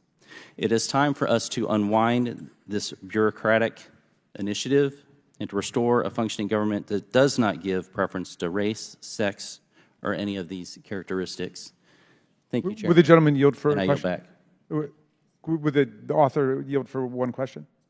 Sure. Well, I'm just curious if you would explain the meaning and import of the provision that would make someone who works in one of those offices ineligible for rehiring or reassignment in a federal department or hiring somewhere else. They could reapply for another office. What we are not going to do is take an office that has been stood up for the purposes of DEI and mandate that the federal government has to somehow find a place for people who have, if they are there as and their credentials are to be a DEI officer, we do not have to find a way to place them somewhere else. These were initiatives that were placed by the federal government and or by the executive actions of the president, and they need to be pushed back on. Thank you, Okay. Chairman. I yield back. If I could I just pursue that for 1 second? Okay, I yield it back to the chair. Thank you. Yields back. Do any other members seek recognition? Ms. Stansberry from New Mexico. All right. Well, thank you, Mr. Chairman and Ranking Member, and to the gentleman for bringing this bill before this markup here today. I will have an amendment on the bill later on in the debate, but, you know, as I say often in this committee, I'm a former federal employee. I used to work at OMB. One of OMB's jobs is to help manage the federal workforce. They work very closely with OPM, and we deal a lot with, you know, the regulations and the legal system around federal employment. And I really want to emphasize the comments that were made by the ranking member about how unusual this bill is. You know, we just had a letter introduced into the record from the Heritage Foundation that is supporting this bill because of misguided efforts to essentially stoke segregation, division, and create a victim-oppressor narrative, essentially, is what this letter of support says. But what is particularly peculiar about this massive bill that's been introduced, and I want to note that the co-sponsor of this bill, or this primary sponsor of this bill in the Senate, is Mr. J.D. Vance, our Vice President-elect, is it literally, as the title says, is about dismantling diversity, equity, and inclusion programs in the federal government. It revokes executive orders. It amends the Civil Rights Act, and it amends other parts of the federal code that protect our federal employees. And then it has this peculiar section that the ranking member talked about, which is actually essentially creating lists of federal employees and contractors that would never be eligible to work for the federal government again. Now, we have a word for that in common parlance. We call it blacklisting. And blacklisting comes from the 1950s, when here in this House of Representatives, there was a committee on un-American affairs that was convened under Joe McCarthy. The purpose of that was to purge the federal government and to accuse federal employees and blacklist them from future federal employment. So I'd like to say welcome to the new House Committee on Un-American Affairs and to the new McCarthyism, because we have arrived here today Will the with gentlelady this bill. yield? So let's talk about Will the what gentlelady exactly yield? is trying to be accomplished No. by this bill and by the upcoming administration, which the Vice President-elect is participating in here. Now, okay, let's take the argument to its logical extension that this is really about making sure that we have qualified individuals inside the federal government. So my question is then, why is the president-elect choosing absolutely unqualified cabinet secretaries to be at the head of every single agencies? We've got now a worldwide wrestling executive who's going to run education. We've got a sexual predator who was about to have a bipartisan report released by the House of Representatives to be our AG. We've got a Fox News commentator who's going to run the military for us. So if my colleagues across the aisle want to talk about qualifications, they want to talk about efficiency, they want to talk about the federal workforce, then let's talk about it, because you're talking about putting into place leadership in these federal agencies who are absolutely unqualified, who are dangerous, and know nothing about the agencies that they're about to be appointed to lead. So this is not about qualifications. This is not about having a qualified federal workforce. This is about laying the ground for the purge that they plan on January 20th and in the days afterwards. And we know that because the very organization for whom the chairman just submitted this letter of support is the Heritage Foundation, who wrote Project 2025, which gave us the blueprint for the purge itself and what they are planning inside every single one of these agencies. So we need to be clear-eyed about what this actually is and about what is trying to be accomplished and why 4 weeks before we're about to adjourn for the holidays, the Republicans are bringing this bill to a markup without an actual hearing. This is modern McCarthyism. They are preparing for a purge. They are going after members of the federal government who are advancing because they are people of color, women, LGBTQ+, other members of our community who have been excluded systematically from participating in federal service and leadership positions, and then they're going to put their own unqualified loyalists in there to take out our federal workforce. That is what this bill is about. It's about creating a statutory framework to do that, and we're going to fight it every step of the way. With that, I yield back. The lady yields back. Any other members seek recognition? Mr. Chairman. We'll rotate back and forth. Thanks, Mr. Chairman. Mr. Biggs from Arizona is recognized. Then we'll go back. Thank you. I appreciate the gentlelady's statement. I assume that she's referring to Pete Buttigieg or Javier Becerra or Mr. Mayorkas, who were unqualified appointees of the current administration. I find that interesting. But I also find it interesting because this bill it has some interesting things in here. The first section, Section 1201, or Section 3, which is 1201, says that you cannot discriminate for or against any person on the basis of race, color, ethnicity, religion, biological sex, or national origin. That sounds, you're going to read that to my constituency and most Americans, I think they're going to say, hey, that's not a bad idea.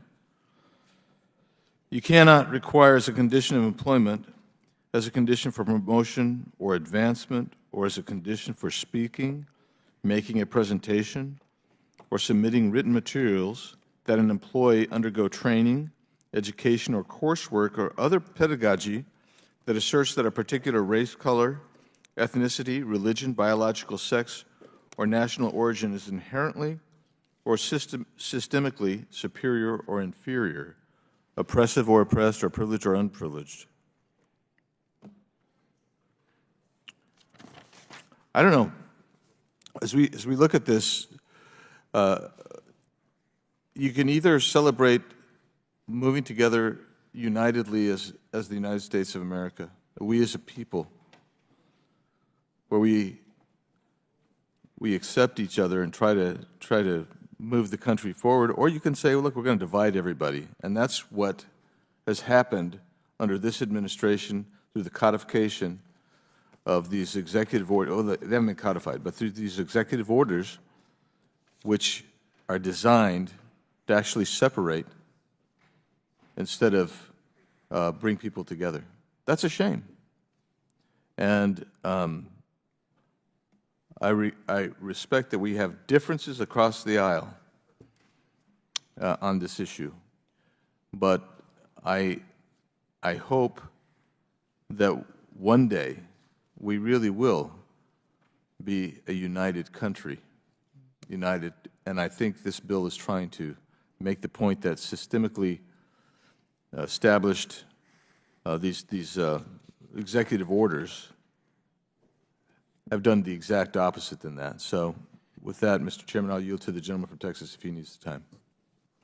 Thank you. There was an insinuation that this is McCarthyism, that it creates some sort of list. I would challenge the the questioner to find that in the bill text. It is simply not there. The bill says that, and I will quote, that the head of a federal agency that closes or terminates or winds up a program or office under the paragraph shall undertake an appropriate reduction of force. So if we have stood up an agency for the purposes of DEI, that we will reduce that force load on our federal government for the same amount that it was at. It went on to say it may not transfer, reassign, redesignate any employer or contractor with a position or function that is eliminated. It does not prohibit anyone from reapplying for an office or using their background in another, their experience in another initiative or area of expertise in our federal government. It does not create a list of that employee or ban them from ever participating in government. It just says if we have created an agency for the purposes of DEI, we are going to reduce that office and not have it be a burden on the American people. If we hired people for the purpose of something that we are not going to be doing anymore, the public service, as we all know in our offices, is not a right. It is a privilege, and if there's a need for that office, then great, but being employed for the purposes of something doesn't automatically guarantee you continued employment in our federal government unless you're meeting a need that provides an ROI to the taxpayer, which this does not. Gentleman yields back. Who else seeks recognition? Mr. Garcia? Or Mfume? Yeah. Okay, Mfume. Thank you very much, Mr. Chairman. I'm going to stand in strong opposition to this, and I look forward to the larger debate both in the committee and certainly on the floor. I just think it's a bad way to go about trying to solve a problem. And, you know, when I look at this, I have to look through the lens of history in terms of how we got here.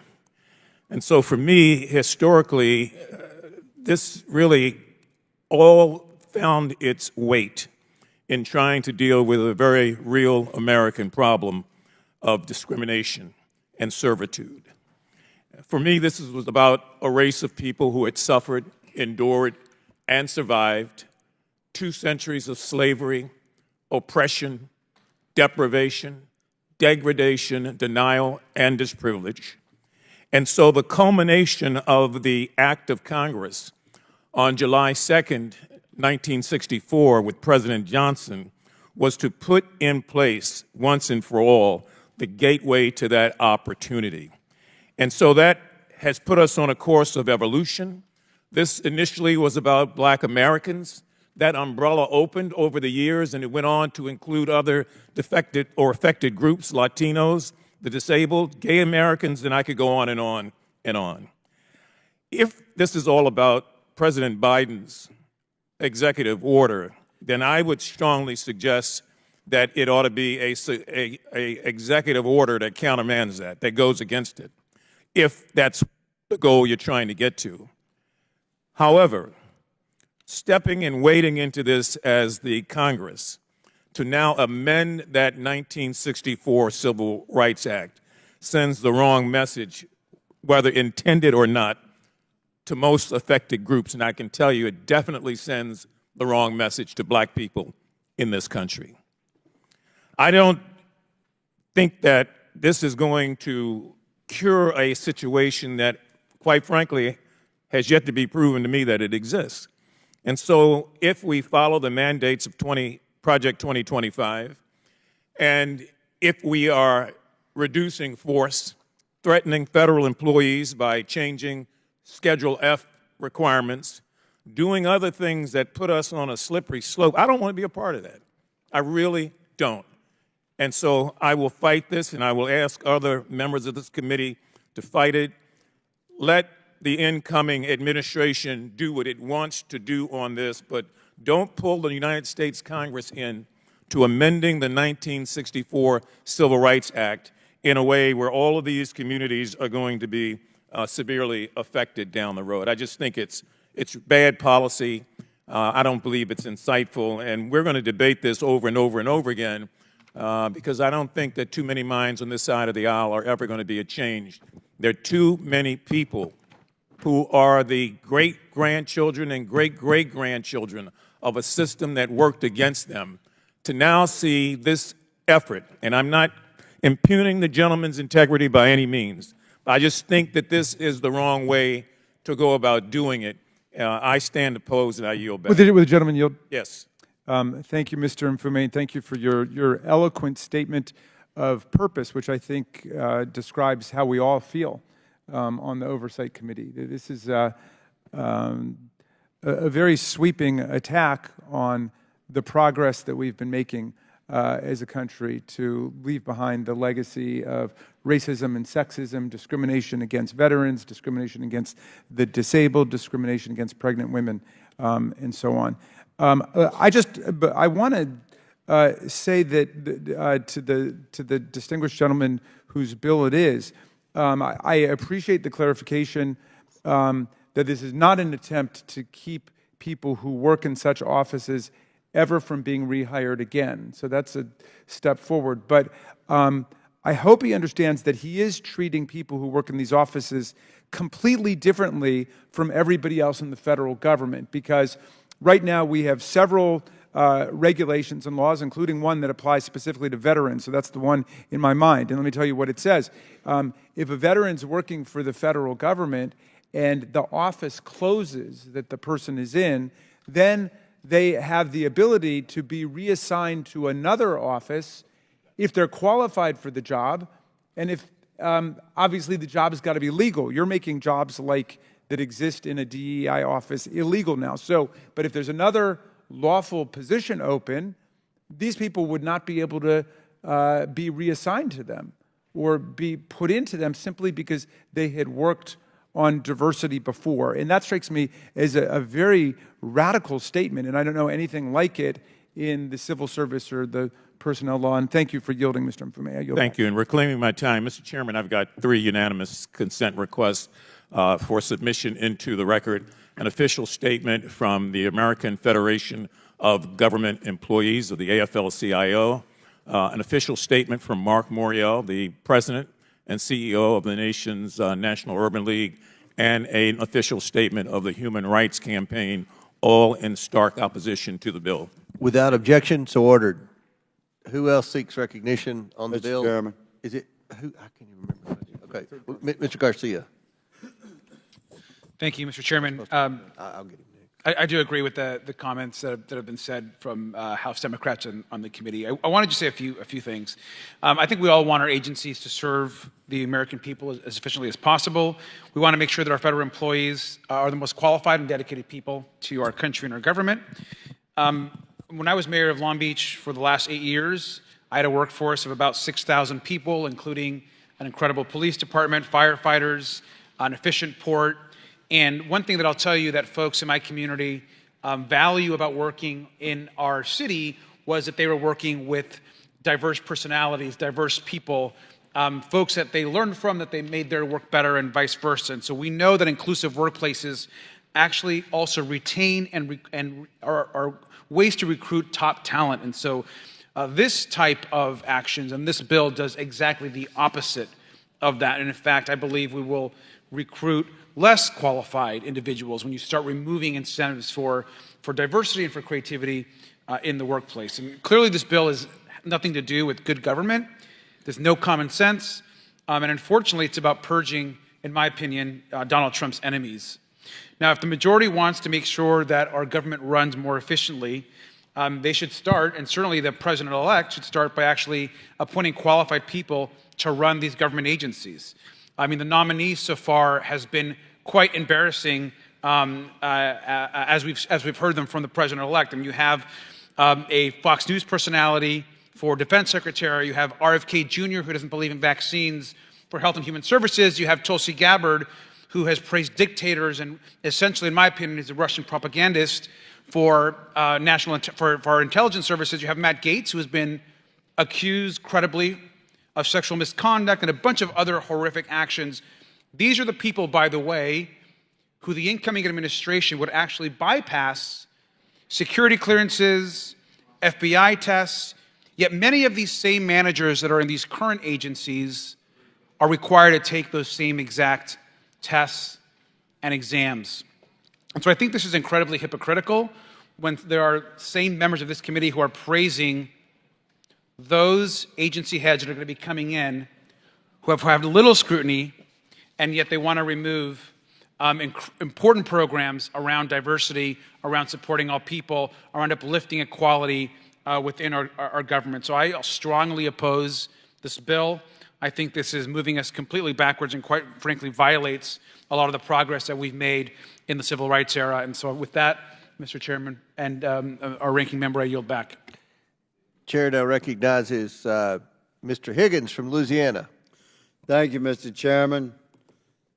To my colleagues on both sides of the aisle, I'm an original co-sponsor of this bill, and I've noted some of the comments here, and I believe we should take a step back and ask ourselves, you know, what do we seek in our republic regarding individual rights, liberties, and freedoms? I mean, do you believe in those core tenets of our republic or not? We have an opportunity before us with this bill to push back against it. The ranking member mentioned a sweeping attack. Yes, this is what we have suffered. We have suffered as a nation a sweeping attack against equality. That's exactly what we're fighting against. Another colleague mentioned oppression and degradation. It's exactly what we're pushing back against. This is a bill that eliminates government-sponsored oppression of individual rights, liberties, and freedoms in the land of the free.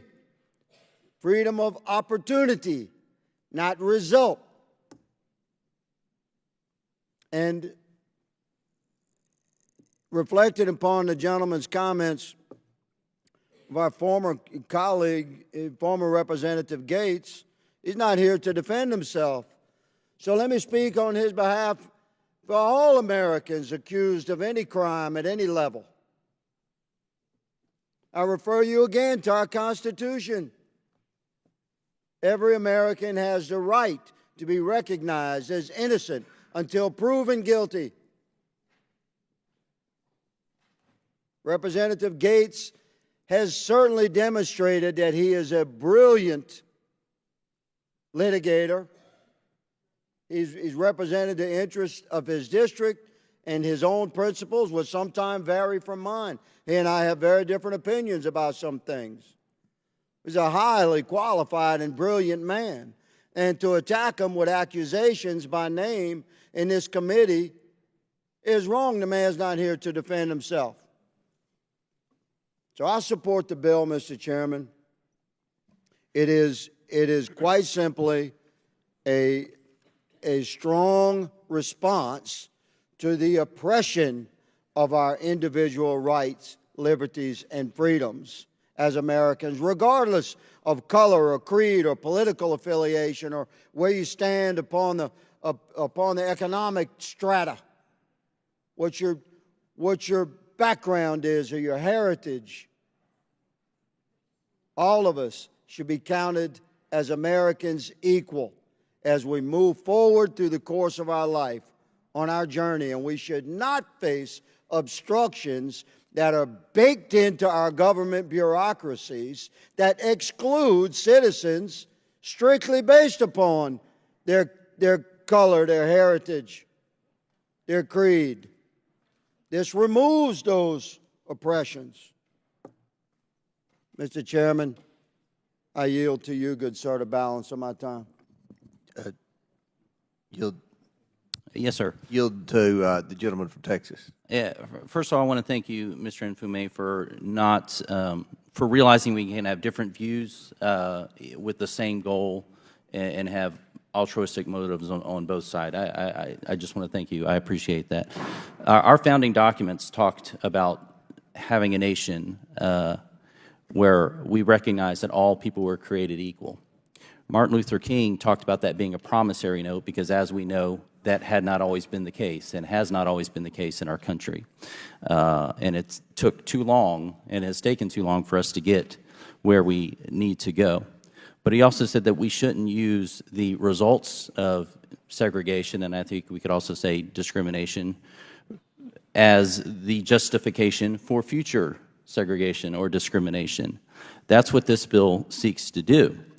It seeks to reverse some of the policies that have, instead of looked at merit or qualifications or the like, and institute a policy where you are hired on those things instead of where the first thing we look at is factors about our character, our personality, our skin color, our sex, whatever the case is in qualifications for a job. And I'll just point out, there's many of examples, but the Air Force's Diversity and Inclusion Resource Book has recommendations for unconscious bias, race-specific learning, cognitive diversity teaming, general diversity and inclusion and belonging, and it includes a book title called White Rage. This is the kind of things that are going. We should not discriminate at all in our government. This bill supports that, if you read the first title. And we just do not want to go down the path where we've spent decades and literally generations moving away from these sort of discriminatory practices. The idea is not to codify these as we continue to move forward and work toward a more perfect union. Thank you. Would you yield? Would you gentlemen yield? My time's up. It's not my time either, but it's up to the chair. I'd be happy to. Yeah, if you do you want to yield? Yeah, go ahead. Sure. Yes, sir. Would the gentleman agree that what this bill does, in essence, is to come up with a new definition for discrimination? I do not agree. Well, then if we use the old definition, the bill is way out of line, in my opinion. And the notion about government-sponsored oppression, which my colleague from Louisiana talked about, for me, government-sponsored oppression was the Black Codes. For my parents, the Dred Scott decision, the Runaway Slave Act. I mean, that's going hardcore to when the government is actually sponsoring oppression. But if we're talking about doing away with diversification initiatives, this is an axe. This is not a knife. It's not pinpoint. It's an axe, just to do away with everything under this new discrimination, which leaves a lot of people unprotected, a lot of people out of work, government employees and private sector employees to some extent. But most of all, it doesn't solve the problem. It doesn't deal with the real problem of discrimination, racism, and the things that we have come to abhor and say and pledge that we're all against. This is just so broad that I believe that, as I've said before, I'm going to stand in opposition to it. And I can only talk about this from my perspective as a black man living in America. And I'm telling you, it's the wrong thing and the wrong way to do it. And I would strongly suggest, as I said, and I'll yield back, the gentleman who's kind enough, and the chair, I really believe that in this instance, the Congress should not be wading in to amend the Civil Rights Act of 1964 because of an executive order by a president that you may or may not like. That ought to be undone, I think, by another executive order if you're going to do it that way. But to do this, I just can't support. I yield back. Gentleman's time expired. Any other members seek recognition? Ms. Lee? Yeah, Ms. Lee, you're recognized. Thank you.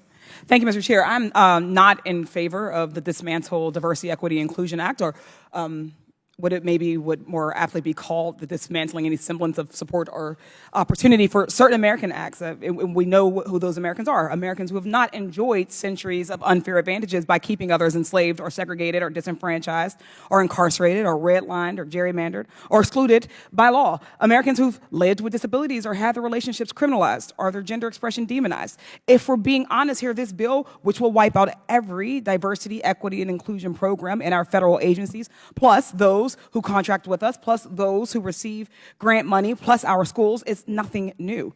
This is just the final piece of a decades-long obsession with targeting and dismantling anything that might give marginalized people a fair shot, including DEI programs, which honestly started the second the Civil Rights Act passed. Policies like affirmative action and diversity, equity, inclusion are the closest things we've had to the mythical bootstraps that some of my colleagues insist historically and currently harmed communities need to pick themselves up by.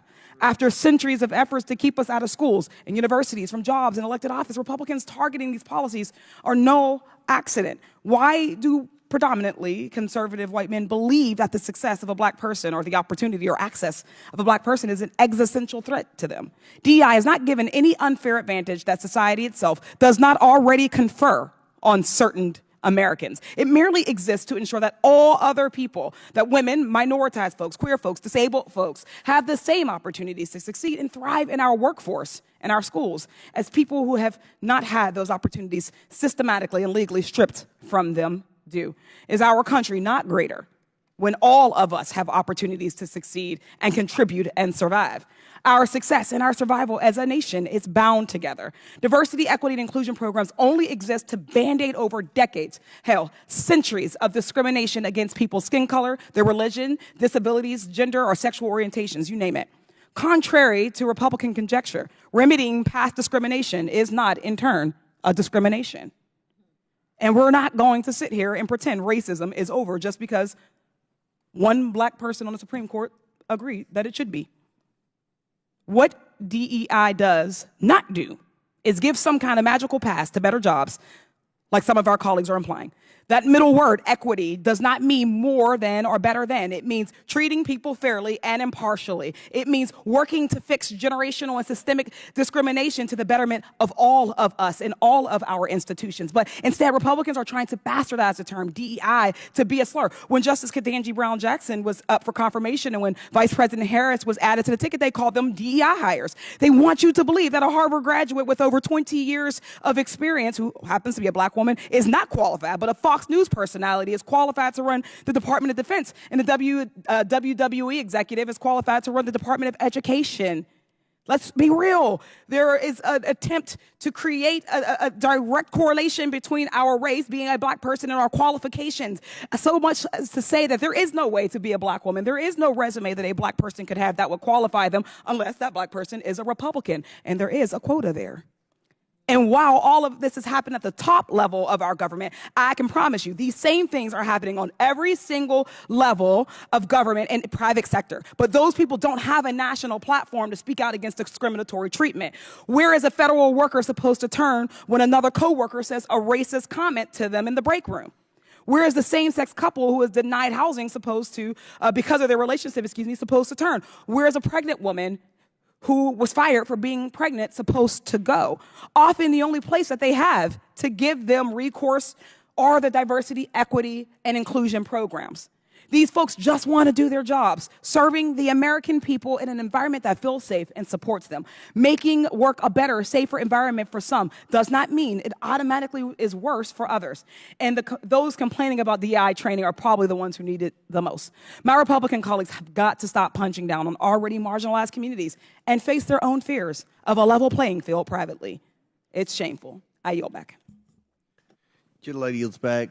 Any other members seek recognition? Mr. Burleson from Missouri. Thank you, Mr. Chairman. We just left this room last night listening to a FEMA director who was apologizing for the failures of her agency, an agency that, by the way, made its top priority and its focus and mission on diversity, equity, and inclusion. You would think that their mission and goal should be on providing aid and support to the American people in times of disasters. Just months ago, we had another individual sitting at this table during a hearing who was apologizing for the failures of Secret Service because of the events that happened in Butler, Pennsylvania. A same agency who made it their number one priority not to protect key individuals. It's not their number one priority. The number one priority is diversity, equity, and inclusion. And look, I think that what's happened here and what I think that we may not understand is I think we perceive DEI as a shift from the Civil Rights Act. and into, instead of discussing equality of opportunity, we're now focused on the equality of outcome. And it's only common sense, it's only logical that you cannot dictate an equality of outcome unless you eliminate the equality of opportunity. This agency has done that. In my opinion, they have moved on from the Civil Rights Act and moved on towards this equality of outcome, which, in my opinion, is shoehorning some form of Marxism into what is a noble cause, which is to try to root out and eliminate discrimination in the workplace. And so that's the motivation behind this, and that's why I'll be supporting it. Gentleman yield. Does the gentleman yield? Someone asked if you. Does the gentleman okay, yield? Stansberry asked. Okay, no. Gentleman's time's expired. Any other members seek recognition? Yes, Ms. Presley from Massachusetts. Thank you. This bill, titled the Dismantling DEI Act, is an utter disgrace. Having sat and read the text in preparation for today's markup, I have yet another example to tell my constituents about the unserious work of the Republican Party. Now, I'll work with anyone serious about progress who wants to center the people who call this country home. This isn't it.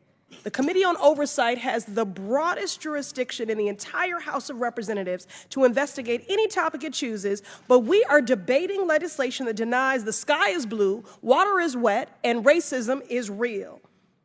The major provision of the bill says to ban anything that acknowledges racism. And a few pages later in the exact same bill, there are multiple provisions discussing the presence of racism. This Republican approach is as predictable as it is nonsensical. On one hand, they're saying that racism does not exist. On the other hand, they are saying there is rampant reverse racism. Well, how do you reverse something that never existed in the first place? Riddle me that. While this Republican policy may have a new name, it's the same old tired game. Look, y'all are entitled to your opinions, but not a denial of the facts. Do you all know your history? Do you know American history? The original Constitution counted enslaved individuals as 3/5 of a person. During World War II, the federal government forcibly relocated and incarcerated 110,000 Japanese Americans. The FHA practiced redlining in the 1930s and 60s to deny mortgages to Black Americans, which is why we have a racial wealth gap today. I could go on. The GI Bill, which is supposed to be race neutral, denied access to Black Americans, denying them equal access to education and housing benefits, which is why we do not have generational wealth. Don't talk to me about merit when those Black servicemen fought for our freedoms. And I'd also just like to take a personal note of privilege to say, please keep Dr. Martin Luther King Jr.'s name out of your mouths. Yes. Your perversion of his words and his mission when his children have asked you to stop invoking his name and perverting his work when he was a proud and unapologetic Black man fighting for equality for Black Americans and all marginalized people. So you all are entitled to your opinions, but not a denial of the facts. But I'm not surprised that you would deny American history. What I am, though, is committed. Committed to speaking truth to power, committed to standing up for marginalized communities and vulnerable people, committed to ensuring that everyone has equal opportunity to buy a house, to work a job, to pursue higher education, and to live in a society that is fair and just. A colleague across the aisle invoked the phrase of, we must do everything to stop government-sponsored oppression. Well, I've just enumerated numerous examples, which is exactly why we have legislation and an executive order to reverse this harm. And that is why I'm committed to opposing this bill and urge my colleagues to do the same. Gentlelady yields back. We'll go back. We'll rotate sides. Chair recognizes Mr. Perry from Pennsylvania, then we'll recognize Tlaib after that. Thank you, Mr. Chairman. I yield my time, such time as he may consume, to the gentleman from Louisiana, Mr. Higgins. I thank my colleague, and I appreciate my Democrat colleague for exemplifying exactly the kind of oppression of freedoms that we're referencing. How about we'll quote whoever we want to quote? How about that's my First Amendment right? That's exactly the kind of baked-in oppression. Like, how dare a white Republican quote Martin Luther King? We actually had a congressman say that just now in this committee. Well, thank you, good lady, for once again exemplifying the type of oppression that we stand against. You know I'm right. You know I'm right. Order. Mr. Higgins has the floor. And we will quote who we please to quote. A disgrace. And we will continue to speak freely because now I'm a veteran. That's the country that I serve. That's the Constitution I swore an allegiance to. And that oath has no expiration date. I will fight for it with my last life's blood. For my right to speak freely and yours, good lady. You will never hear me saying, how dare you quote anybody you please to quote. And that exemplifies, America, precisely the type of institutional oppression that my colleague, Mr. Cloud's bill, for which I'm an original co-sponsor, hopes to push back against. But Mr. Higgins, have you read your own bill? Have you read your own bill? Because it is trying to regulate Lady. speech. It is actually Hey, Ms. regulating Stansberry, you're out of speech. order. Ms. Stansberry, you're out of order. It's Mr. Perry's time. Chair recognizes Mr. Perry. Thank you, Mr. Chairman. I yield the balance of the time to the gentleman from Texas, Mr. Cloud. Mr. Cloud. Thank you, Mr. Perry. I'll just say I think this is what makes progress hard on this front. The idea that we can't have a conversation on government policies that have been put in place. My intent, in my opening remarks, I acknowledged many of the things that have been talked about, the stain on our nation's history that we have in some ways moved past, but there will continue to be work to be done.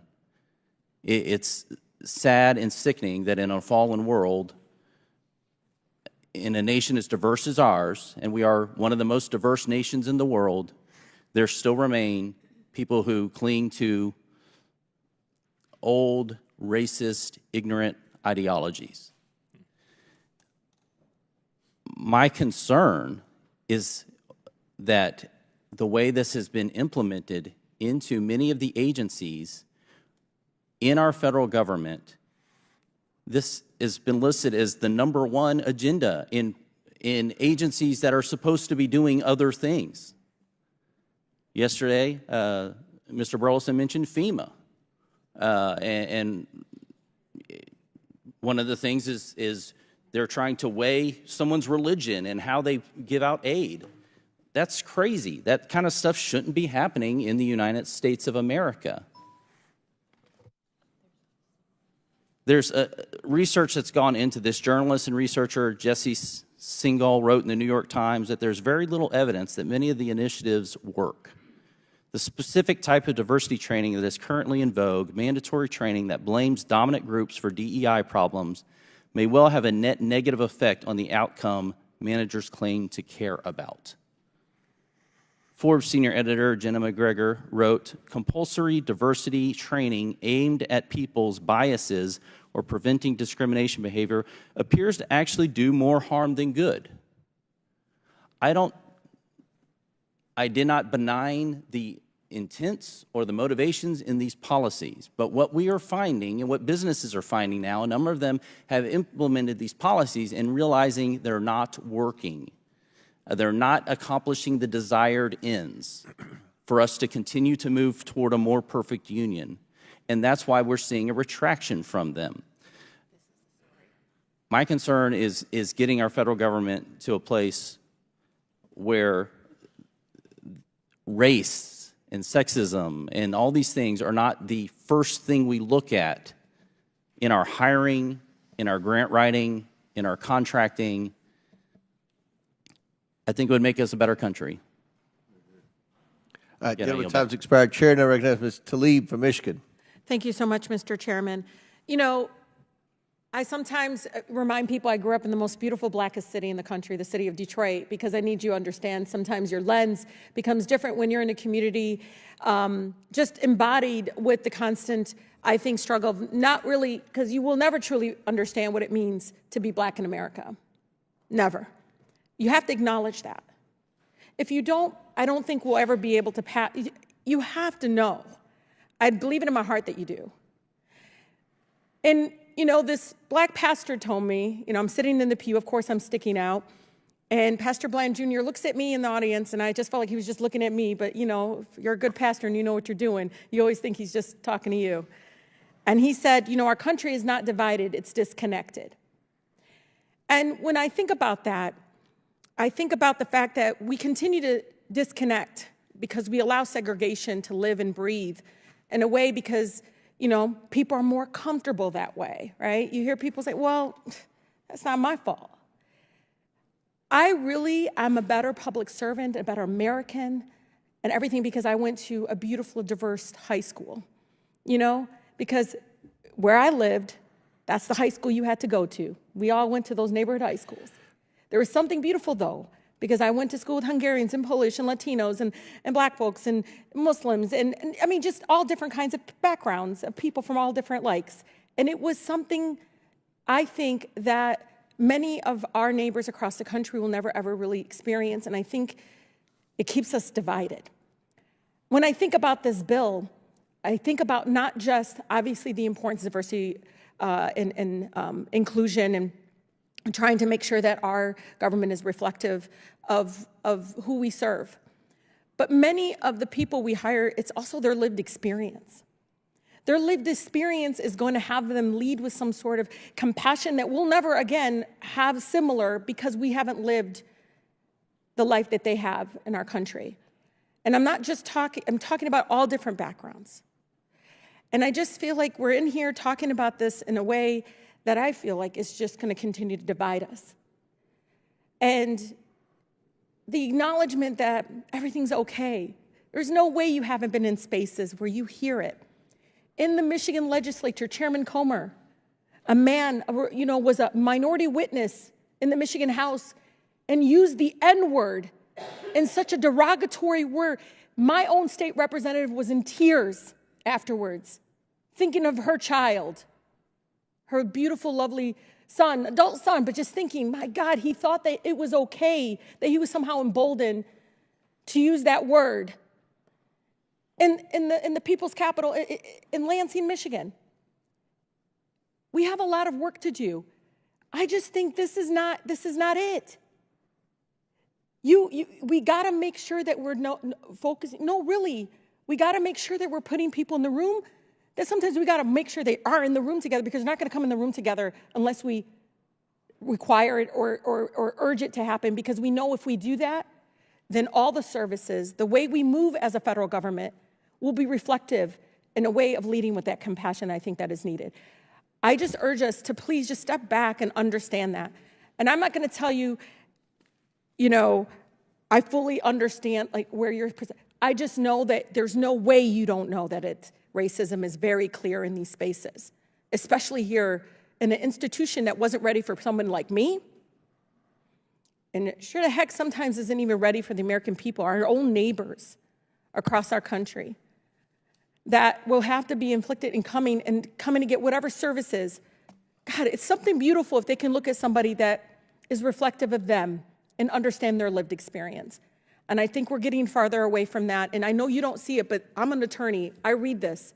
You're going to allow these protections to fall apart when you do this kind of legislation. You know you will.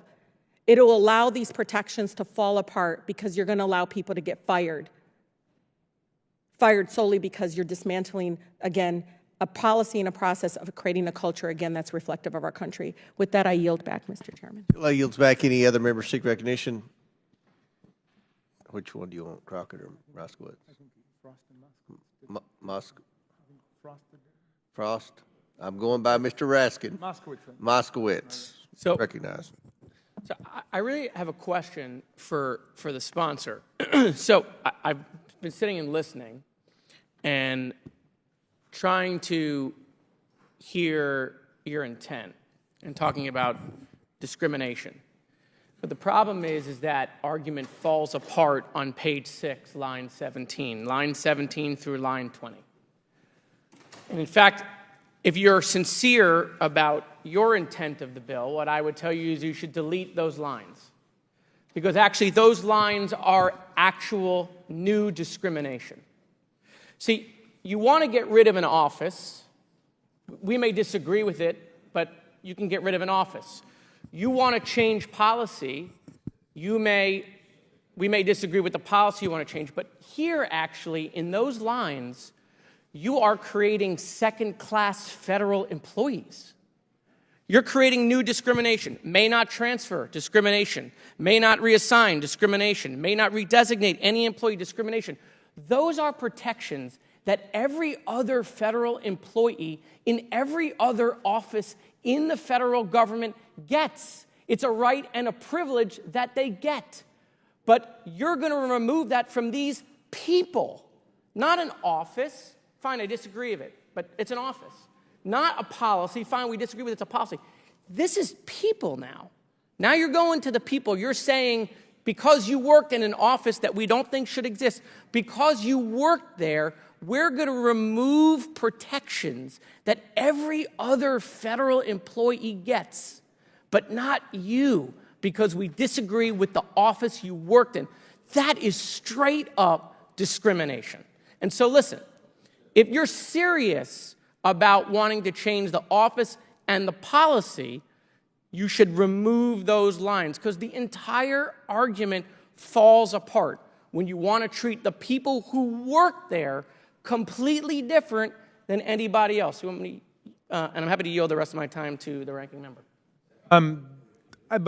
Thank you so much, Mr. Moskowitz, and thanks for that powerful statement. That was the thing that jumped out at me when I first read this. This wasn't just a change in programmatic direction. It was an attempt to strip federal workers who were doing nothing other than their job, as it was defined to them and described to them, of essential civil service protections that occur to everybody who works in the civil service. And again, there's a general regulation that deals with that. There's one specifically for veterans, saying if a veteran is working for an office, say it's one of these offices that closes, that veteran has the opportunity to be reassigned to another job that he or she is qualified for, doing not the same work, but the new work of the new office. And yet, this seems to paste a scarlet letter on them saying, you worked in now the politically incorrect, ideologically disapproved office, the reviled DEI office, and now you're going to have less rights than everybody else in the workforce. You'll be fired. And it does sound like from the author, at least they could reapply. I think it would clearly violate equal protection in the First Amendment for them not even to be allowed to reapply. But why would we set up a two-tier system where there are people who work in the federal government and then people who worked in the federal government for DEI? And it does, I think, cast a pall over the whole legislation, which obviously is touching, a lot of nerves. And, Mr. Cloud, I respect, the spirit with which you offer this legislation, and I respect the fact that you are not in denial of what so many of our members want to point out, which is that our history is one that begins, of course, with slavery and the denial of rights of African Americans. In the Dred Scott decision, Chief Justice Taney, unfortunately of Maryland, said that the African American has no rights that the white man is bound to respect. And then even after the Civil War, we fought a whole war to overthrow the system of white supremacy, to emancipate people from slavery. Still, the Supreme Court said in 1896 in Plessy versus Ferguson that it was perfectly okay for government to segregate people according to local racial customs. And we know that that means discrimination and second-class services. So So the legislation you offer is part of a long history and goes back to the Civil Rights Act of 1964, the Voting Rights Act of 1965. I'll yield back to you, Mr. Moskowitz. Just for claiming my time. And so I would want the sponsor to answer that question because, look, if Donald Trump were to create a new agency, right, and years later, when we get power back, if we were to eliminate that agency or eliminate that office, but we then said those people who worked in this area of government that we disagreed with, they're going to get less rights and privileges than every other federal employee, you would be jumping up and down that we were treating Trump supporters different. And so what I'm saying to you is, if your intent is to change policy, and if your intent is to eliminate an office, we may disagree with that, but don't punish the people who work there and treat them different than everybody else, and then say this is about trying to change discrimination. I yield back. All right, gentleman's time's expired. I think we go back and forth. Do you want me to answer? If you want to answer the question, feel free. Sure. The first thing I would say is sometimes in Washington, and this is a bipartisan issue, we can tend to think that the American people exist to support the federal bureaucracy. I do not adhere to that belief. I think the bureaucracy exists to serve the American people. Having said that, we do want our federal workforce treated right and properly and justly. I would point out that this legislation does what it upholds the Civil Rights Act. The first title it goes through and virtually says the same definitions about what discrimination is. The reason and the intent behind that is, and I'll give you one example, the Department of Health and Human Services currently has 294 DEI employees costing the federal taxpayer about $38.7 million in taxpayer funds. Now, we can debate whether we think the program or the office has merit. My viewpoint is that for all what the altruistic purposes may have been, as some of the quotes and studies I've read, it's having even an adverse effect at best, or at best it's having a negligent effect and possibly having an adverse effect toward the stated goals. So having said that, I'm thinking, okay, in the example of HHS, we have a $38 million office that is actually having an adverse effect, and that $38 million burden shouldn't be on the American taxpayer. That's how my calculus is working. I did not, Mr. Garcia, I wish he was here because he made the comment that we were trying to get rid of DEI officers because we were going after Mr. Trump's enemies. His words, not mine. I did not view DEI officers as Mr. Trump's enemies. That was a new idea to me, a new concept that apparently he thinks that DEI officers are Mr. Trump's enemy. I think that would be an issue if they were. I didn't think that they were.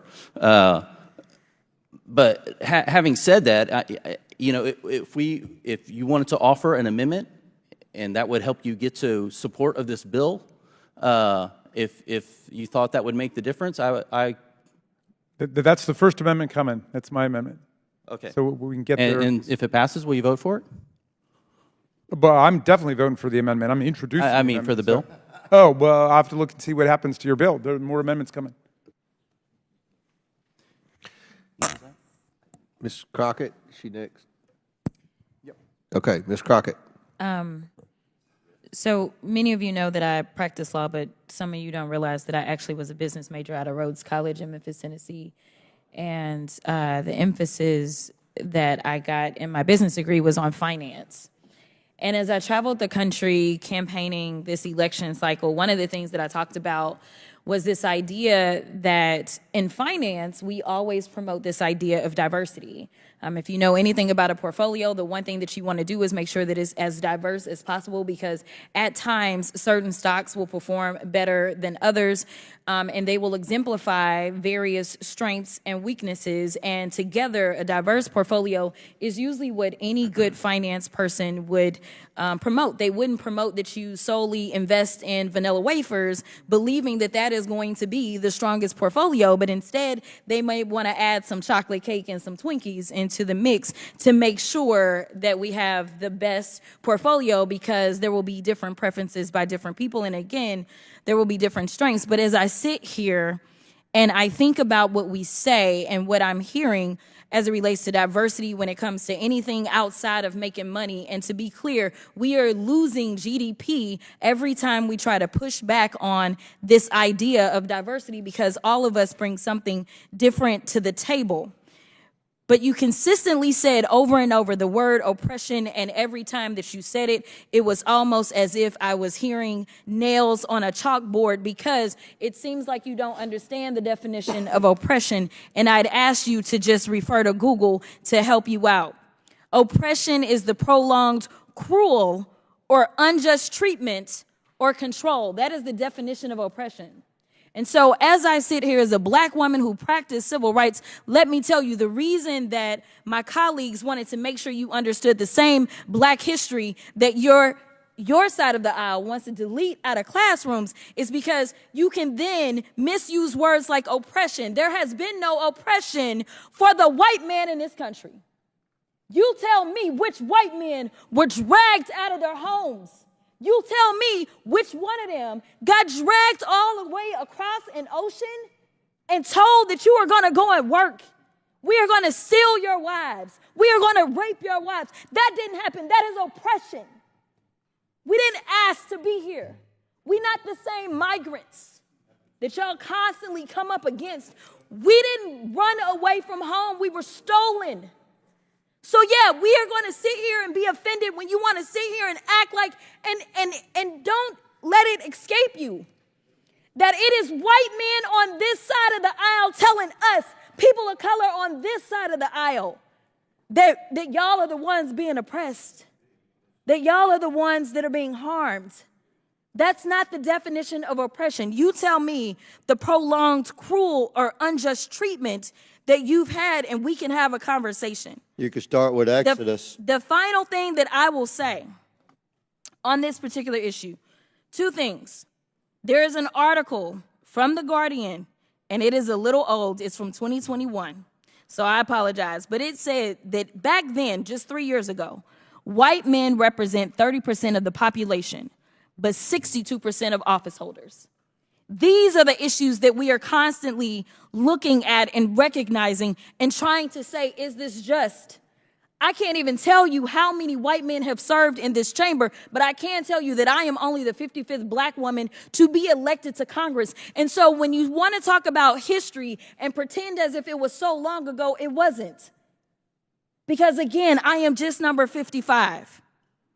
Finally, when we start to talk about what do these numbers do, as we're trying to say the diversity, equity, and inclusion is the problem, the reality is that when it comes to financial performance, companies with more diverse workforces are more likely to outperform their competitors. Companies in the top quartile for racial diversity are 35% more likely to outperform their peers on profitability. Companies with diverse executive teams are 25% more likely to generate greater profits. Diverse companies earn 2.5 times higher cash flow per employee. Diversity works.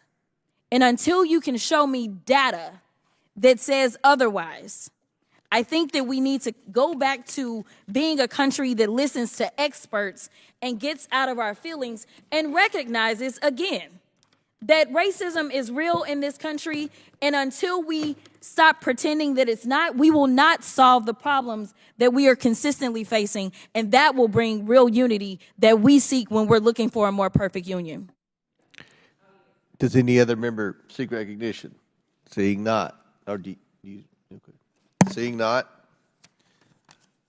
What are we doing? For what purpose does the ranking member seek recognition? I have an amendment at the desk, Mr. Chairman. Reserve a point of order. State your point. I'll reserve a point of order. Okay, yes. The clerk will distribute the amendment to all members. The committee will suspend while we distribute the amendment.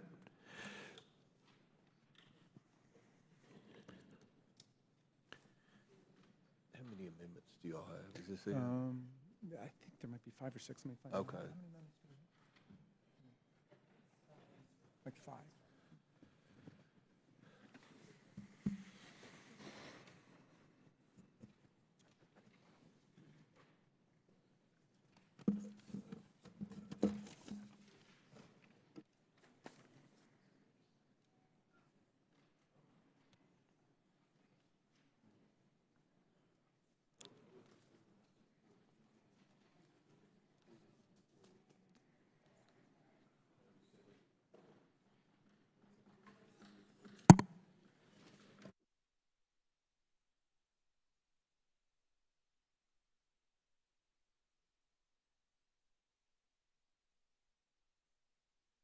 Just one moment.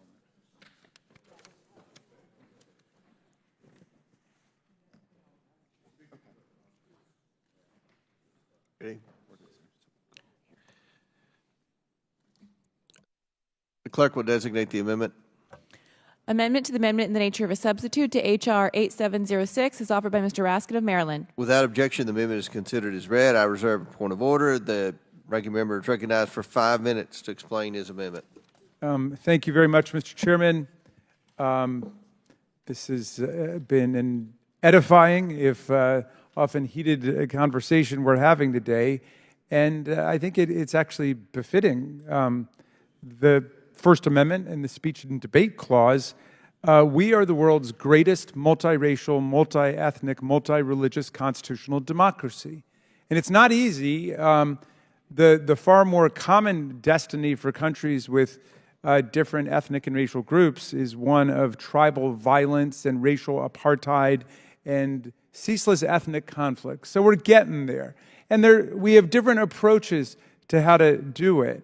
Some of our colleagues have somewhat dabbled in the language of race silence now, not talking about the past, not talking about what we've gone through, and everything will be all right. Well, that was definitely not the position of the radical Republicans who led us through the Civil War and the Reconstruction period.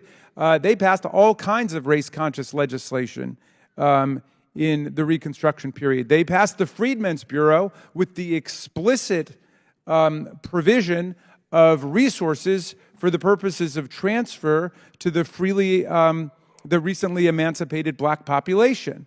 The radical Republicans led Congress in passing legislation to establish schools for black people, not integrated schools, but schools for black children, explicitly race-conscious, because they understood that the meaning of the 14th Amendment and equal protection and the Reconstruction legislation was not just to create some sterile notion of colorblindness, which was not in the 14th Amendment or any of the debates about it. It was to actually help people get up after centuries of oppression, as my colleagues have described it, after centuries of violence and dispossession and legalized slavery and subjugation and control. So we have a difference now, I think, substantively about whether it's best to deliberately and consciously open government up, and not just to black people and Latino people, but open it up to other people who've been traditionally left out, including veterans, including people in rural areas. Your legislation would overturn all the executive orders that deliberately try to get the government just to think about getting applicants in the door who come from traditionally disfavored and discriminated against communities. But we understand, all right, we've got an honest difference of opinion about that. But I want to go back to what Mr. Moskowitz was saying, which is even if we disagree about the validity or the utility of these programs, and we think that they've been very successful in terms of opening the government up to the whole country and being very effective and productive for America. But even if we disagree about that, and we're going to change the program, this language is intolerable, which says that people who've worked in those programs have lesser rights than anybody else who's worked for the people of the United States in our federal government. So my amendment would lift the bill's egregious ban on transferring, redesignating, or reassigning employees who work in one of these offices that gets eliminated by the bill. In other words, if we eliminate this language, we treat them like any other federal worker whose job has been eliminated by virtue of federal action. So I think that sends a far better statement about the motivations and the purposes of this legislation, and I think this is one that everybody should be able to agree to. And with that, I submit it to the wisdom of the committee. Mr. Chairman, I yield back. Gentleman yields back.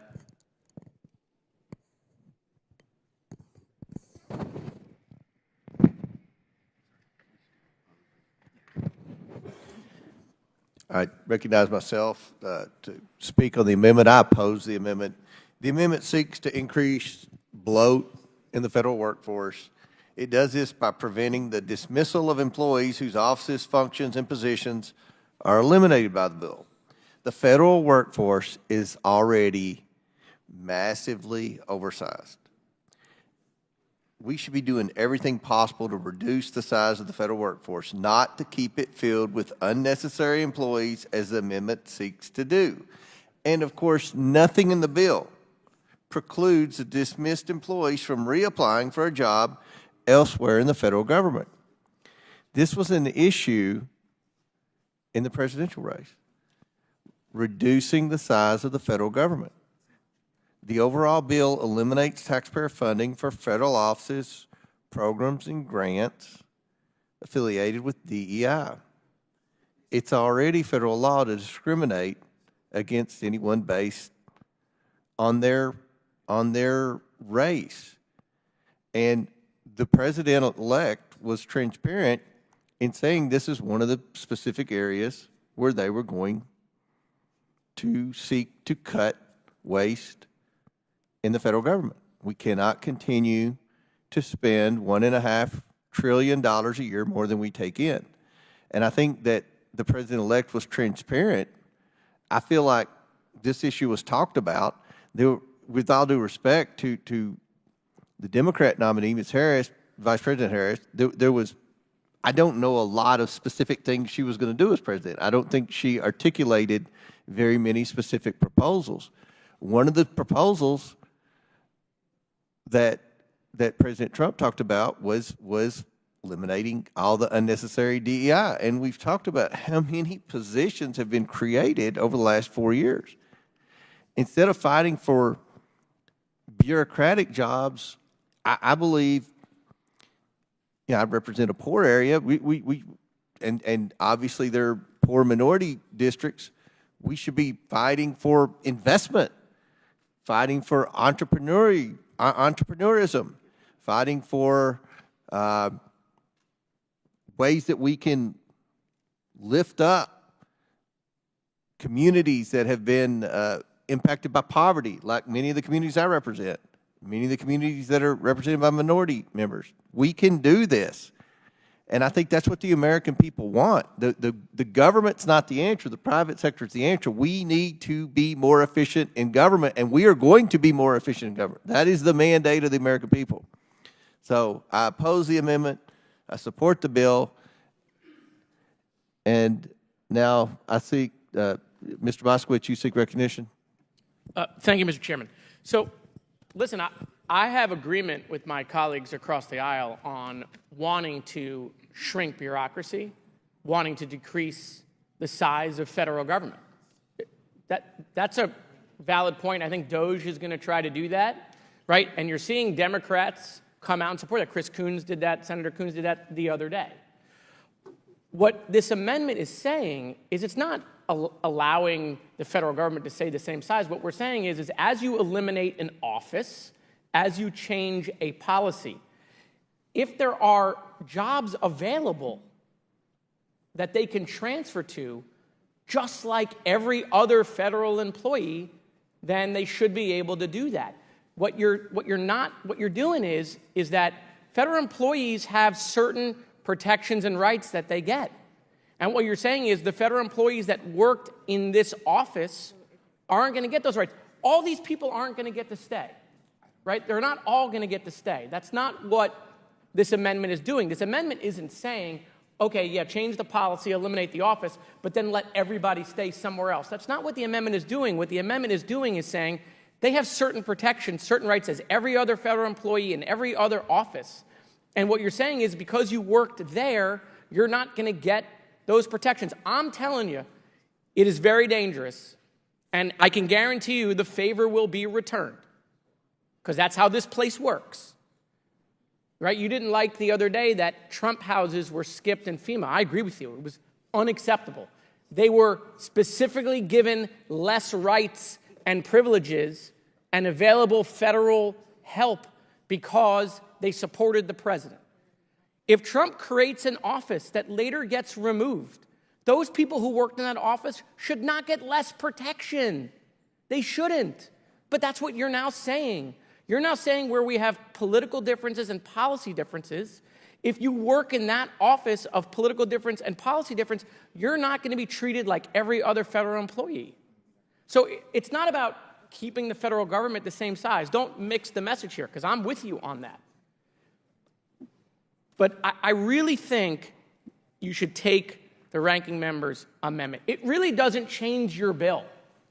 It just doesn't allow a new precedent to be started that we're creating different classes of federal employees. Will the gentleman yield for a brief response? Sure. It's your time, correct? It is. Thank you. I think the gentleman from Florida, Mr. Moskowitz, made valid points earlier. He makes valid points now. And having read the sections and sentence that Mr. Moskowitz has referenced very specifically on page 6, paragraph 2 says no reassignment. The head of a federal agency that closes, terminates, and winds up a program or office under paragraph 1. Then there's subparagraphs A and B.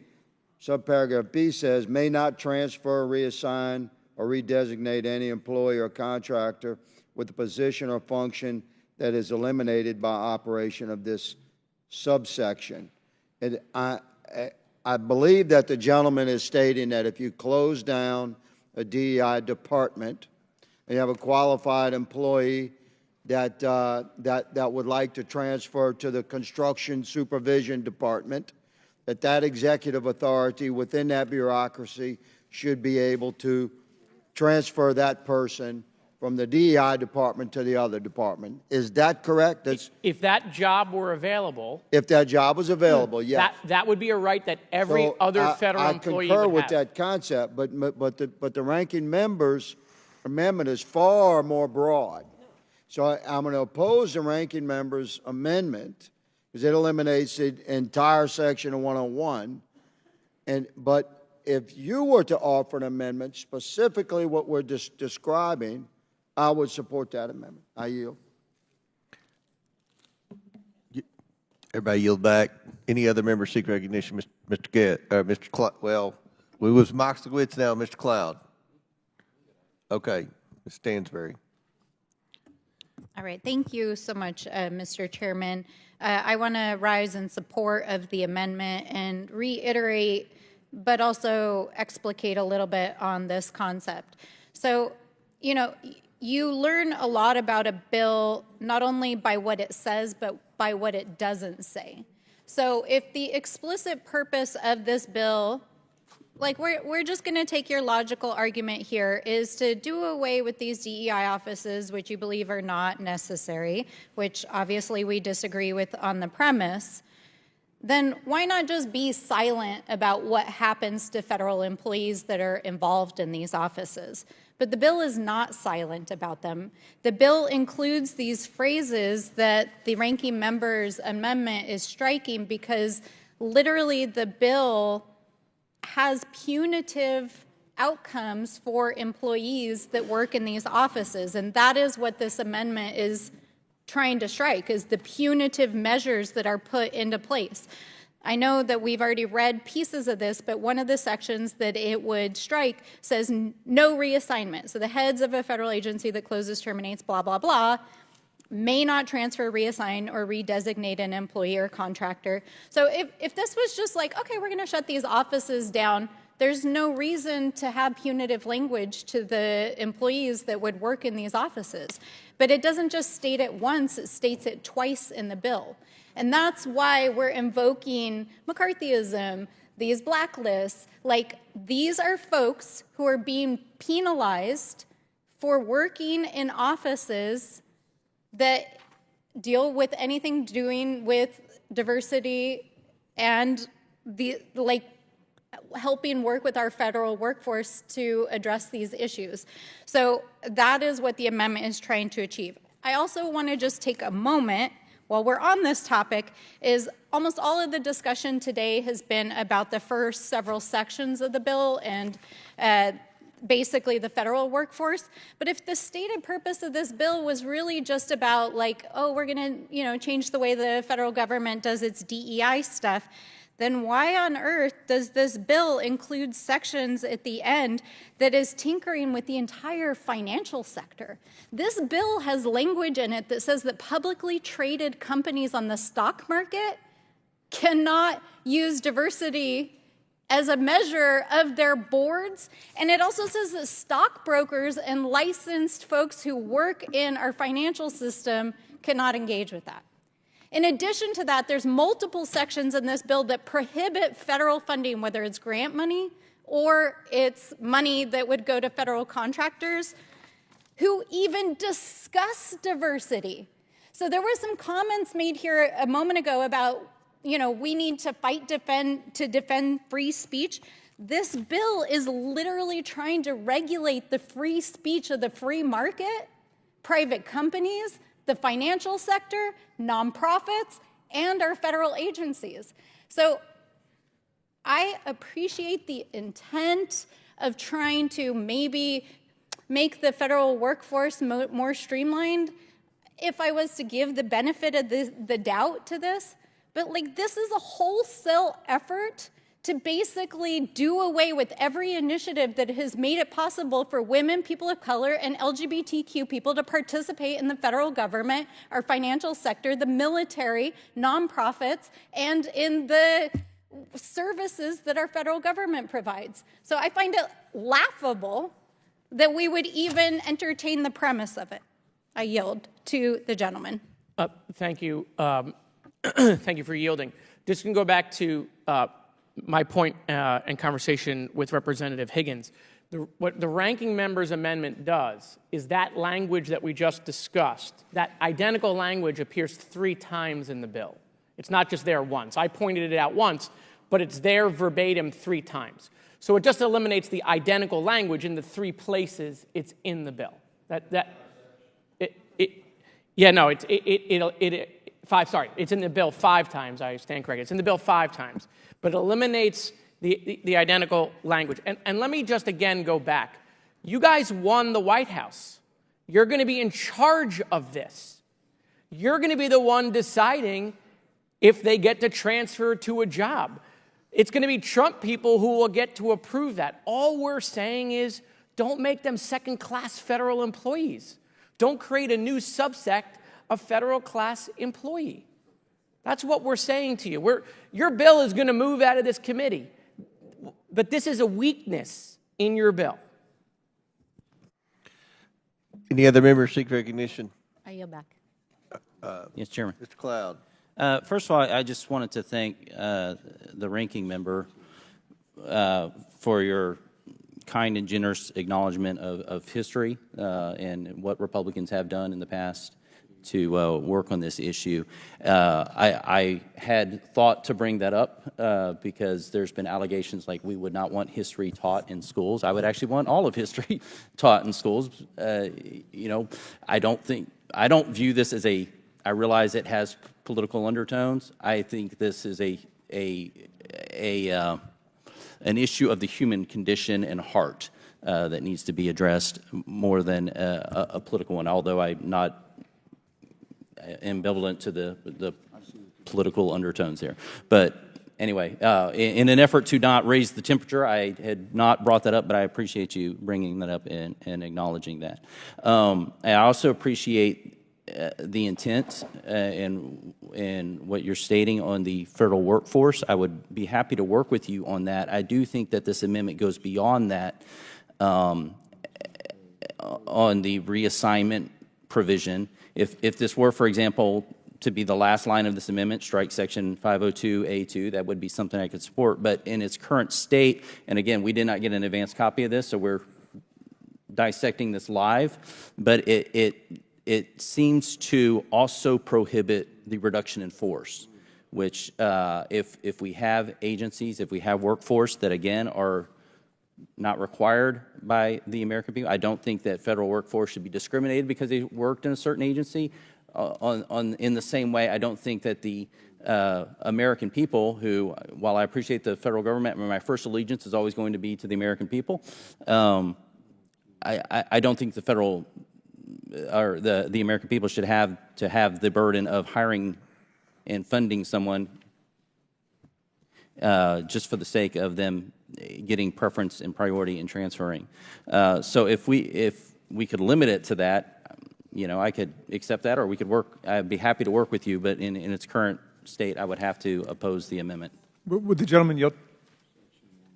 Yes, sir. Yeah, but thank you kindly for the offer.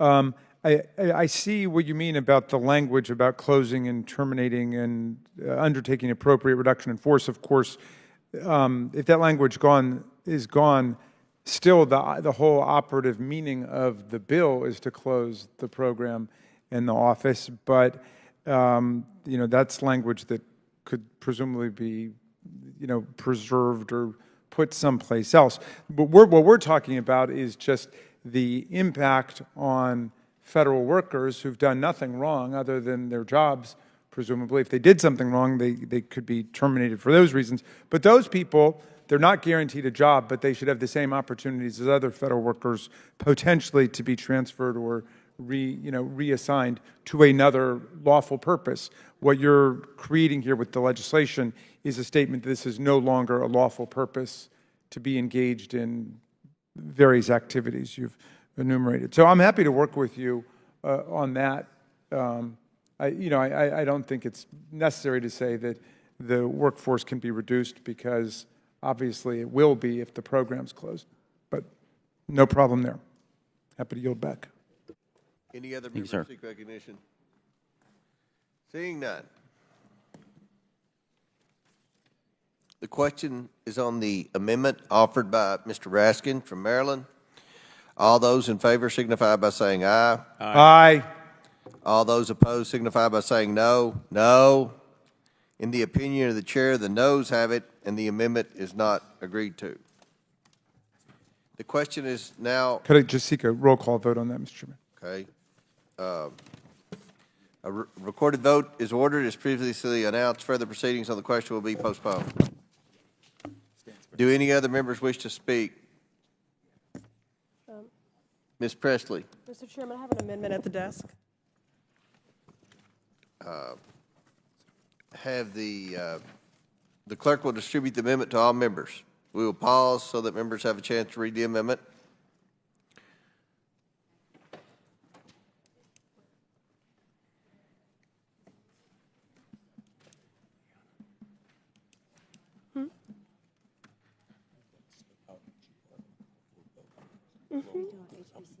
Oh, okay. All right. Thank you.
Amendment to the amendment in the nature of a substitute to H.R. 8706, as offered by Ms. Presley of Massachusetts.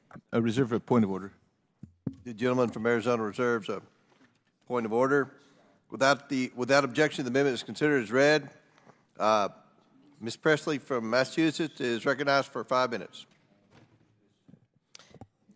My amendment is straightforward, Mr. Chair. The text of it reads, quote, on page 30, line 22, application to HBCUs. Nothing in this section shall be construed to prevent the maintenance and funding of historically black colleges and universities, end quote. This amendment would exempt HBCUs from the federal ban that this bill places on funding for institutions that acknowledge racial oppression. As everyone on this committee can read, this bill prohibits funding for DEI practices, and it defines prohibited DEI practices very broadly, including banning the acknowledgement of racial oppression. Thus, for Title IV of this bill, it bans any organization that recognizes racial oppression from receiving grant funding. This has a direct impact on our nation's HBCUs. HBCUs were founded to provide higher education opportunities to black Americans who were denied access due to slavery and segregation and systemic racism. These institutions are pillars of resilience, history, and excellence. Many of our congressional aides, and in fact our congressional colleagues, are graduates from HBCUs.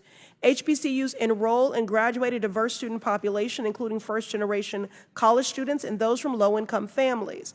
While they make up only 3% of colleges and universities, they produce nearly 20% of all black graduates. And they accomplish this feat despite chronic underfunding. This Republican bill, the Dismantle DEI Act, would result in HBCUs being banned from receiving federal grant funding. HBCU professors, researchers, and students would be cut off if this bill passes as it is currently written. That is why my amendment is necessary to protect HBCUs. I'd also like to add that some of the oldest HBCUs are in Cheney and Lincoln in Pennsylvania, Wilberforce in Ohio, and UDC right here in the District of Columbia.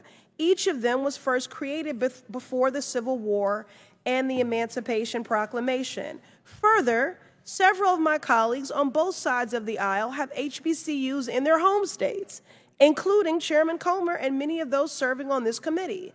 There are HBCUs in Alabama, Florida, Georgia, Kentucky, Louisiana, Missouri, North Carolina, Ohio, Pennsylvania, South Carolina, Tennessee, and Texas.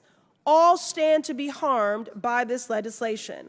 But it's not just the schools who will suffer. It's the professors who teach at them, the students who enroll, the community members who live near them, and the entire country that benefits from HBCU success. Finally, when it comes to our bottom line, HBCUs generate $16.5 billion in direct national impact across the country. If they were a company, they would be placed in the top 50 of Fortune 500 companies when it comes to job creation. And that is why this amendment is necessary to protect our HBCUs, and I urge my colleagues to support them through this amendment. Gentlelady yields back. Yield. I'll recognize myself. One moment, sir. Chair recognizes Mr. Cloud to speak on the amendment. I have no opposition to this, and as a former member of the Ag Committee, have supported funding for this, and so I do not see an issue with this amendment. All right. Any other members seek recognition? Support it.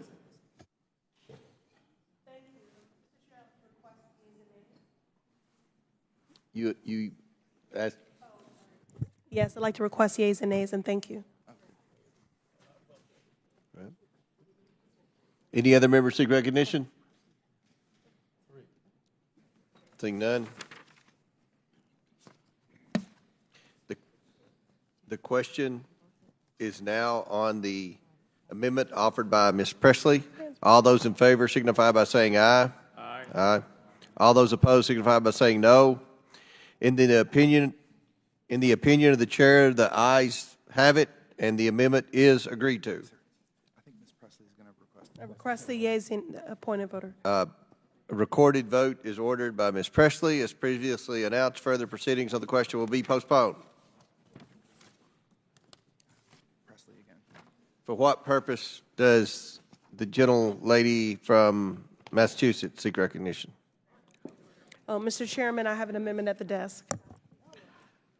The clerk will distribute the amendment to all members.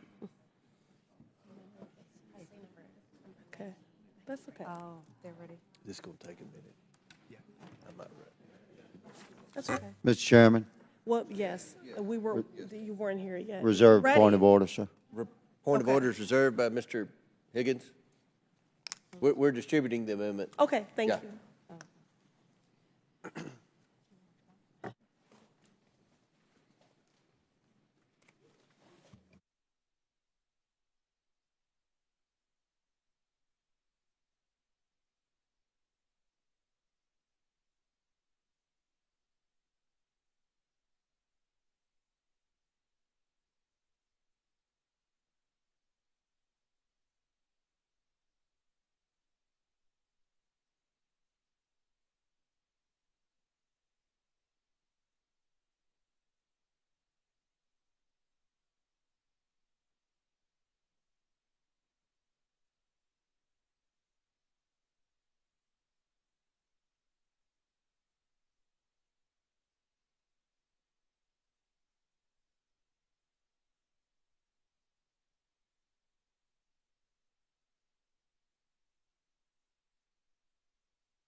The clerk will designate the amendment.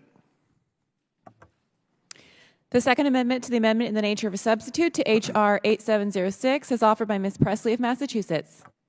The amendment is considered read. I now recognize Ms. Presley.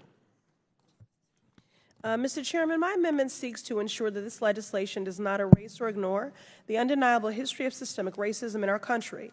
It adds a section to the top of the bill that is a straightforward acknowledgement that, quote, the federal government has implemented policies that perpetuate systemic racism, end quote. Systemic racism refers to a network of public policies, institutional practices, cultural norms, and social structures that work together to maintain racial inequities. This is not a matter of opinion, it is a matter of fact that originates in the founding of this nation and has implications to this very day. Our government has been deeply intertwined with this system, from enshrining slavery and the Three-Fifths Compromise into the United States Constitution to implementing redlining, segregation, and other discriminatory policies based on race. Now, I know that talking about the existence of racism in America makes some uncomfortable, but remember, this is a bill that you all brought up. So to my colleagues, let me just say that acknowledging these truths is not an act of blame. It is an act of responsibility. We must take responsibility. If you are serious about ending reverse racism, you need to acknowledge that it exists in the first place, and that means voting in favor of this amendment. Gentlelady yields back. I'll recognize myself.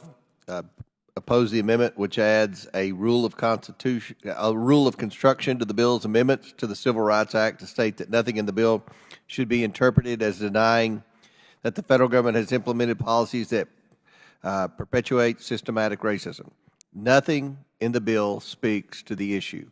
Therefore, no rule of construction is necessary. I urge my colleagues to oppose the amendment. Any other members seek recognition? Seeing none. The question is on the amendment number 2, offered by Ms. Presley. All those in favor? Yeah. All those? I'm sorry, can I be recognized? Are you seeking recognition to Yes, speak? yes, Mr. Chairman. I thought we'd already recognized you to speak. I guess somebody, can you yield Ms. Presley time? May Mr. I? Mfume? Chairman, yeah, I would yield time to the gentlewoman from Massachusetts. Mr. Mfume yields his time to Ms. Presley. Thank you. Ignoring systemic racism will not make it go away. By supporting this amendment, Congress can acknowledge a truth and set us on a path to fairness, justice, and progress for all. If Republicans are genuinely interested in denying racism exists against black people, indigenous people, and all people of color, it is a reflection of your values and explains the policies they put forth, including this bill. Now, we acknowledge that progress has been made. The progress is real and worth celebrating, but that doesn't mean that our work is done. Recognizing the injustices and their impacts is essential to building on that progress and ensuring that it lasts. I yield back. Gentlelady yields back. Any further discussion? Seeing none, yes. I just want a point of clarification here. Thank you, Mr. Chairman. We are addressing, this bill is being proposed to address reverse racism, yet we're not willing to acknowledge racism. What just a point? What are you doing here? I'm asking for clarification. If the bill that, the amendment that Ms. Presley is proposing suggests that we just simply acknowledge that racism exists, and the fundamental point of your legislation is to deal with reverse racism, then I should ask you, what are we doing here? I would assume you're asking Ms. Presley the question. No, I'm asking you. You might as well ask Ms. Presley the question. Well, maybe I should ask the author of this legislation. Mr. Cloud? Yes, ma'am. I apologize. I was reading. Okay. Just trying to get clarity here. If we cannot agree that racism exists, but this legislation you're proposing is to deal with reverse racism, why are we here? I think you answered the question in your question. I don't think I did. Reverse racism. Racism is included in the language, yet Racism you do is not racism. want to acknowledge that racism exists, which is simply Ms. Presley's request here. We have discussed that over and over. There's been no denouncement or statement that racism doesn't exist. We've talked about the fact that it indeed does, and it's a horrible condition of the human heart of some people that still does exist. So you are supportive of Ms. Presley's amendment then? It sounds like you are. This rule of construction that's, by the way, being given to us at the last minute, one, us coming through figuring out what the intended consequences are, as these were not submitted in advance, as my bill was, is one of the challenges. There's no legal definition of what systemic racism is. I think we would want to talk about what government, what policies, and all those sort of things. So this is a pretty broad statement that I'm not sure I could support in the time I have to look at this. I will yield to Ms. Presley. Thank you to the gentlelady from Ohio. This bill is all about racism, which is exactly why my amendment is relevant. And the congressional record needs a clear vote on my amendment so that the American people will know where members of this committee stand on this issue. For all people who know racism exists and want to end it, I urge you to vote yes. I yield back. All right. Any other members seek recognition? Seeing none. Mr. Chairman. Chair recognizes Mr. Higgins. Mr. Chairman, setting aside the rule of construction in the interest for transparent and candid response to my colleagues' query, the amendment is poorly written. It uses past tense and current tense on the same subject matter without indicating a shift in time.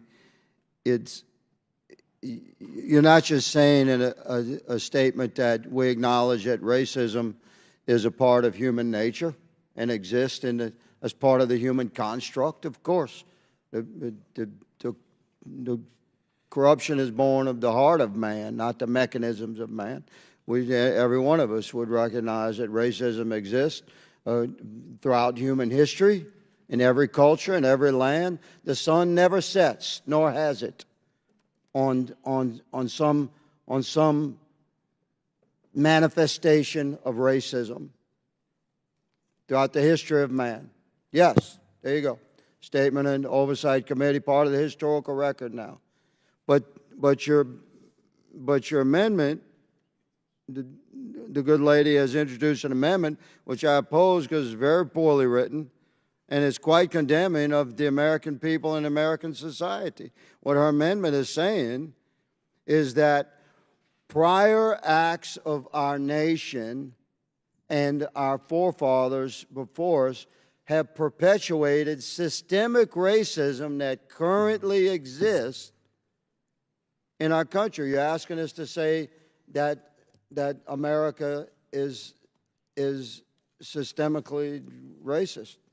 And that's not the same as saying that just admit that racism exists, which is what you're stating when you discuss this. But in writ, it's quite different. So I oppose the amendment. Appreciate the effort, but no. Any other member seek recognition? Mr. Raskin. Thank you, Mr. Chairman. It's a fascinating colloquy now, and I wanted to just suggest one thought for Mr. Higgins. I actually think this is a very well-written amendment. It says, nothing in this act shall be construed to deny that the federal government has implemented policies that perpetuate systemic racism.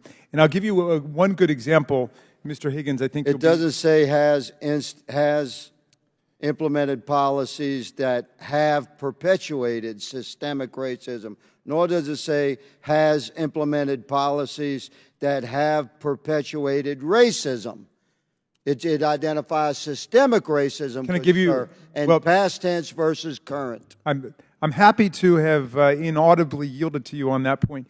But let me just reclaim my time for 1 sec, because I want to suggest a really excellent book for people who are interested in just this question of how the federal government itself has implemented policies that indeed perpetuate, in the present tense, systemic racism. The book is called The Color of Law, A Forgotten History of How Our Government Segregated America. And it's about federal housing policy and the FHA and veterans policy, all of which deliberately segregated America and deliberately gave certain kinds of benefits to whites that were not available to blacks, and then deliberately and consciously redlined areas. I read it, I think, about, 6 or 7 years ago, so but forgive me for not being able to detail more precisely what it's talking about. But the author, Richard Rothstein, explains how federal housing policies in the 1940s and 50s explicitly mandated segregation and destroyed the capacity of African-American families to be in integrated neighborhoods and of white families to be in integrated neighborhoods. That was a deliberate policy. So, I mean, it would be nice to believe that when the 13th Amendment was adopted and slavery was abolished and the 14th Amendment was passed, that everything was okay. There was an effort in the Reconstruction, and again with the radical Republicans' efforts to transfer resources to the recently freed population to lift people up who had been downtrodden by law for centuries, but then Reconstruction was undone. And we got into Jim Crow and poll taxes, literacy tests, grandfather clauses, and the whole system of inequality in the law, which lasted at least up until the Civil Rights Act of 1964 and the Voting Rights Act of 1965, but it didn't end there either. And so there's a real history to it, and I think that's what makes all of these issues so difficult. And I know that there is a theory which is, well, let's not focus on it, let's wave a magic wand and say everything's okay, as opposed to continuing to engage in inclusive and open efforts to redress the injuries of the past and to move forward. And look, I agree with people who think that, bureaucracies are awkward. All bureaucracies are awkward. There's no doubt about that. Everybody finds bureaucracy awkward. But what the process we've been going through as a country is far better than what we've seen in other places in the world, like racial stratification and violence and tribal violence and apartheid and all of those things. So this is what we get in the greatest multiracial, multicultural, multi-ethnic constitutional democracy, efforts to be conscious of the past and to move forward. So I like Ms. Presley's amendment. I think it's actually very well worded, and I definitely plan to vote for it, and I'm happy to yield. Will the And gentleman... I will yield to the author of the amendment. To my colleagues, let me just reiterate again that acknowledging these truths is not an act of blame. This is not a blame amendment. It's just simply an act of responsibility. So let's take the responsibility. Any other members seek recognition? Seeing none. Sorry, Mr. Yes. Chairman. Have you already been recognized, Ms. Stansbury, on this amendment? Not on this Okay. amendment, no, Mr. I Chairman. recognize Ms. Stansbury for 5 minutes. Thank you. I don't want to beat a dead horse, but I do have to say that I could not have imagined that I would be debating the existence of racism this morning. I did not have that on my bingo card. But I just want to point out the irony of the debate that we're having right now, because there's been some discussion again this morning about free speech. And when you read the actual underlying bill as it is introduced, the bill is seeking to essentially make it illegal for the federal government and federal employees to discuss racism in the workplace. And so the irony is we're having a conversation here in the committee room that would probably be prohibited by the bill itself. That's what the bill is trying to stop, is having these kinds of conversations. Will the So gentlelady I just yield? want to point that out, and I yield back. Will the gentlelady yield? No, he was asking. I think I have time, actually. Chairman, do I have time? Yes. Um, Ms. Cloud. That's a misstatement, while maybe well-intended. What this does say is that if you're a federal contractor, you cannot force your employees to attend DEI training. You can't make them sign a paper that says that they recognize that they are from a privileged race, or all these things are happening. It does not prohibit a discussion about people. The freedom of speech will still exist at companies all over the place, will still exist at contractors, at any organization getting a grant. So I think you're overstating what this bill does in that regard. Okay, gentlemen, would you allow me a moment, yield me a moment for me to read the language of the bill? Sure. Okay. Multiple places in the bill specifically makes it illegal for the federal government to enter into agreements, to provide grant funding, to otherwise engage with public, private, or nonprofit entities that do the following, and this is the exact language. Maintain an office relating to diversity, equity, or inclusion, maintaining or employing a chief diversity officer or substantially similar officer, developing, implementing, distributing, publishing, or purchasing a training course relating to diversity, equity, inclusion, or accessibility, which is folks with disabilities, critical theory relating to race or gender. You're not even allowed to talk about intersectionality, folks, sexual orientation or gender identity. I'll take back my time. But that's what the bill actually says, you guys. The It key says provision was the multiple first places. part. The key provision was the first part. No taxpayer funds will go to. It does not prohibit those things from happening. If you own a business and you want to have a DEI office, you can have a DEI office. But we're not going to make the American taxpayer pay for it. That's simply what it says. Not funding something is not prohibiting something. All right. Now we're ready to vote. Good deal. The question is on the amendment number 2 offered by Ms. Presley. All those in favor signify by saying aye. Aye. All those opposed signify by saying no. No. Request a recorded vote. In the opinion of the chair, a recorded vote has been requested by Ms. Presley. As previously announced, further proceedings on the question will be postponed. For what purpose does Ms. Presley seek recognition? You seek more recognition? Oh, we're done. Good deal. All right, Ms. Stansbury, do you seek recognition? Yes, Mr. Chairman. I have an amendment at the desk. The clerk will distribute the amendment to all the members. Can I reserve a point of order? And Mr. Cloud reserves a point of order.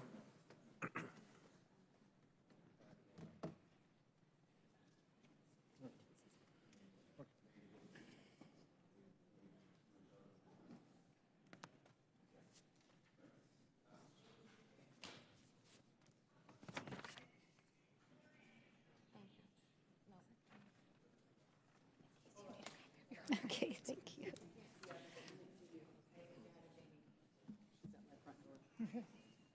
What a pleasure. How's it going? Are you canvassing for Lauren Boebert right now? It looks like you're knocking on doors.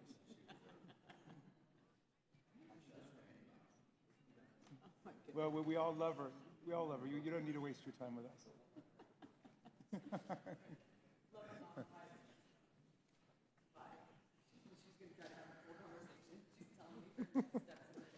We should beam her in to talk about diversity, equity, and inclusion.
Does everyone have the amendment?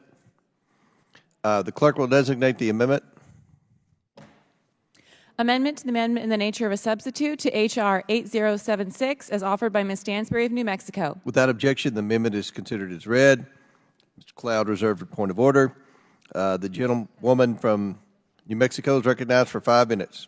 All right, thank you so much, Mr. Chairman. And I do thank my colleagues across the aisle for what has been an interesting journey this morning to discuss the history of this country and how we continue our long march on the road to justice and equity.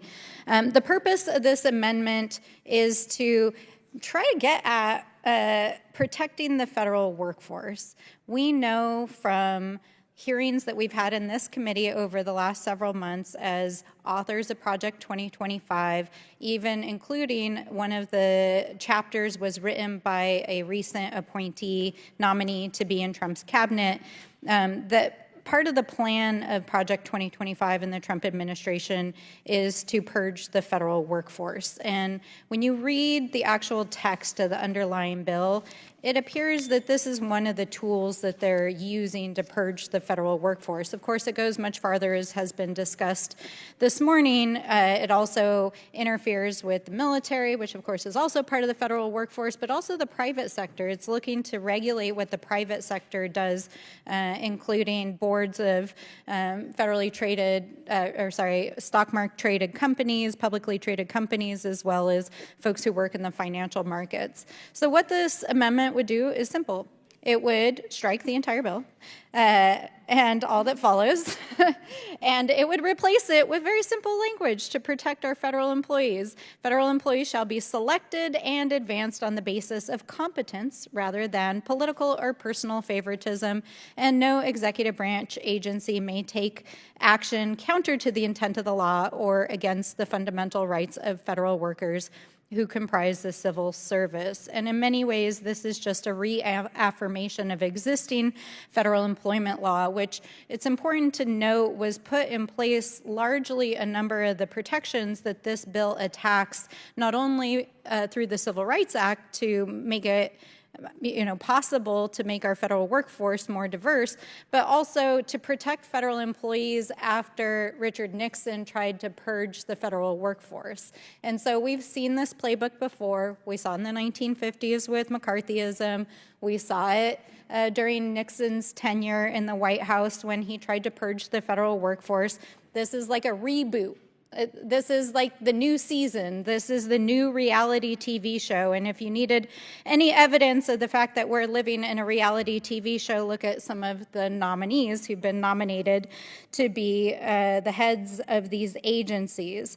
So, we just want to make sure we're protecting the federal workforce and that our reality TV cabinet secretaries don't go after them. And that's what this amendment is all about.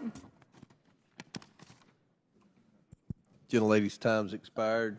Mr. Chair, I invoke my point of order based on germaneness. State your point. Raise a point of order on germaneness. Okay, I'm prepared to rule. The amendment is not germane to the bill, therefore the amendment is not in order. For what purpose does Mr. Frost seek recognition? Mr. Chairman, I have an amendment at the desk. The clerk will distribute the amendment to all members.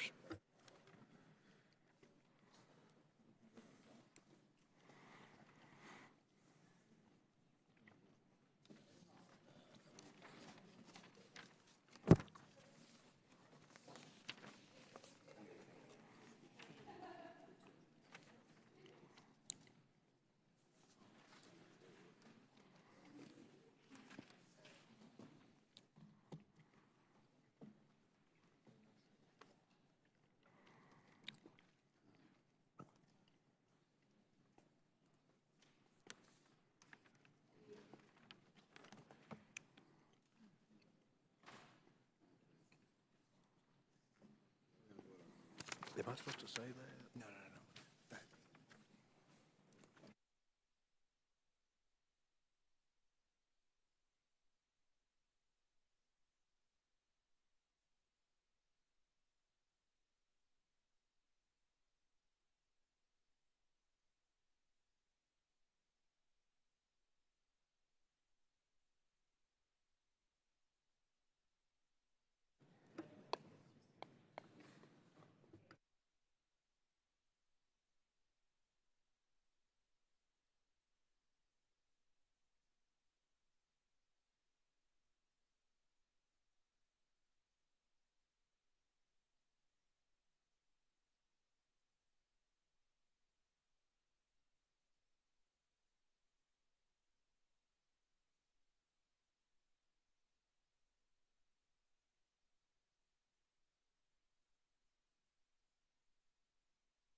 The clerk will designate the amendment.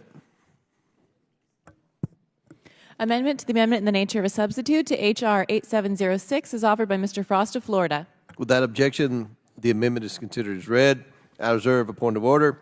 The gentleman from Florida is recognized for 5 minutes. Thank you, Mr. Chair. And, before I talk about my amendment, just want to be clear, my amendment is going to focus specifically on veterans serving in the federal government from the harms of this bill, but I oppose the impact of the underlying bill, the impacts that the underlying bill will have on every single employee in the federal government. Today, veterans make up more than 30% of the workforce, according to OPM. That's over 636,000 people who have served their country in uniform and continue to do it as civilians. H.R. 8706 would completely overturn 150 years of precedent for supporting our veterans. The government has a long-standing, careful, considered procedures for orderly reductions in force dating back to 1944 with the enactment of the Veterans Preference Act. These procedures are codified and implemented through OPM regulations, building on a principle established far back as the Civil War that veterans who have sacrificed for this country should be given preference in federal hiring and retention. The law requires that any reduction in force from the government that we retain, quote, equally qualified, end quote, veterans over others. Under this misguided bill, a qualified veteran could immediately be fired for simply working in a diversity, equity, and inclusion office, regardless of their combat service, disability status, or their decades of exemplary performance, or their proven value to the agency.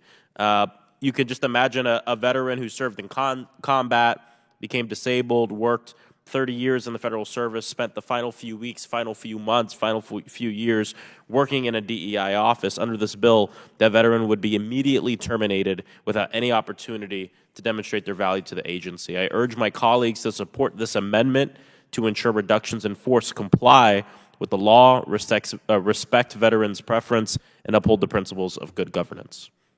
Gentleman yields back. Chair recognizes Mr. Cloud. Thank you, and I certainly appreciate the gentleman's intent in this. Both sides of the aisle certainly respect those who've served in uniform. I'm proud to represent a district that has, it's a place people flock to because of how our community supports veterans. I have a concern about this and would love to work with you on it, but my concerns are of a technical nature in us getting at this at the last minute to understand the potential unintended consequences. Very specifically, I could speak to the provision that says Code of Federal Regulations. We do not have the time in the moment to go through the entire Code of Regulations related to this and see what is there, not to mention that could change tomorrow without Congress doing anything. So we certainly want to protect veterans. I do not think that this would negate the longstanding status quo we have toward veterans. But at the moment, I think we'd have to object to this until we could work that out. But I'd certainly be happy to work with you on making sure that we get the intent of what you're doing before this goes to the floor. Gentleman yields back. Any other members seek recognition? Seeing none. The question is on the amendment offered by Mr. Frost from Florida. All those in favor signify by saying aye. Aye. All those opposed signify by saying no. No. In the opinion you share, the noes have it. The amendment is not agreed to.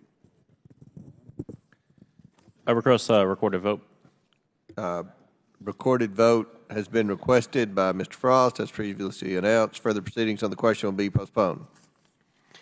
For what purpose does Ms. Brown seek recognition? Mr. Chairman, I have an amendment at the desk. The clerk will distribute the amendment to all members.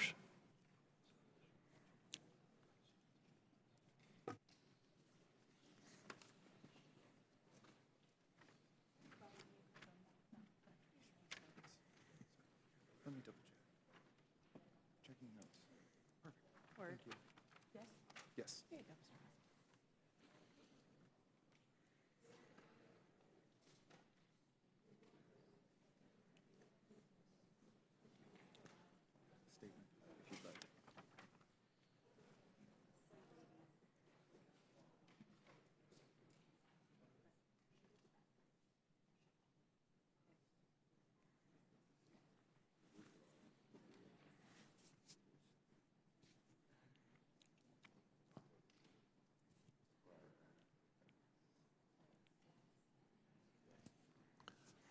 This is it.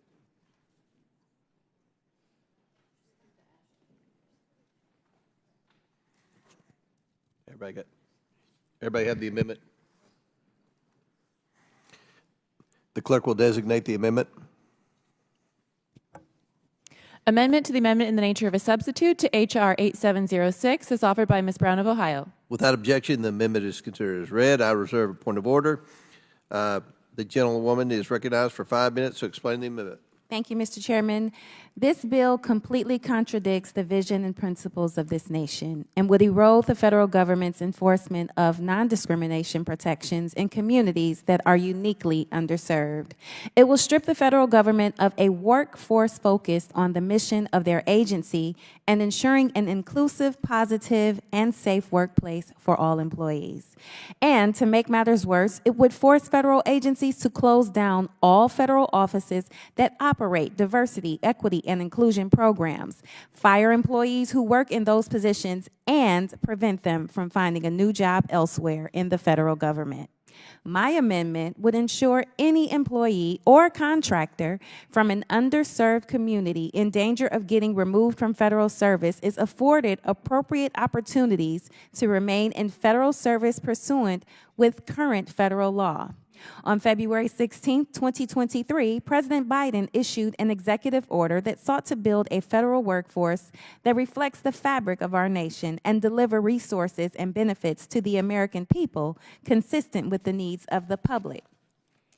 This landmark executive order ensures equity for people that belong to communities that have been systematically denied equal treatment under the law. That includes employees who are from communities of color, individuals from communities that face discrimination based on sex, sexual orientation, and gender, including LGBTQ+ people, individuals who face discrimination based on pregnancy or pregnancy-related conditions, parents and caregivers, individuals who belong to communities that face discrimination based on their religion or disability, people who live in rural communities, and veterans and military spouses, first-generation professionals or college students, immigrants, people with limited English proficiency, and the formerly incarcerated or individuals facing employment barriers based on older age. The people who fall under these categories are your friends, your neighbors. They are also federal employees. H.R. 8706 would fire people simply because they had the misfortune to work at an office that our majority doesn't like. The bill as written would mean that a pregnant woman who is already likely to face persistent discrimination in the workplace would be fired simply on the basis that they worked for a federal or contracting office that supports diversity, equity, and inclusion activities. It would mean that a person who lives in a rural town would be let go with no possibility of reassignment just because they worked in a diversity, equity, and inclusion office. It would eradicate positions for people with disabilities who currently work in these programs, regardless of their level in the office, who are making progress towards Equal Employment Opportunity Commission's rules to make up 12% of the federal workforce.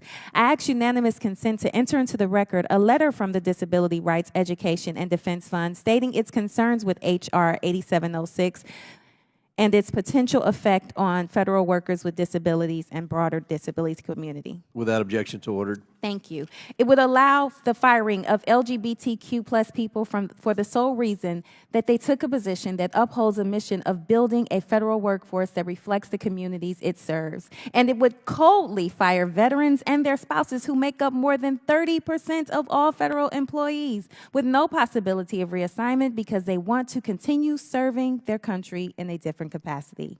This legislation would provide a chilling downstream effect across federal agencies in all offices and federal workers across all levels of government.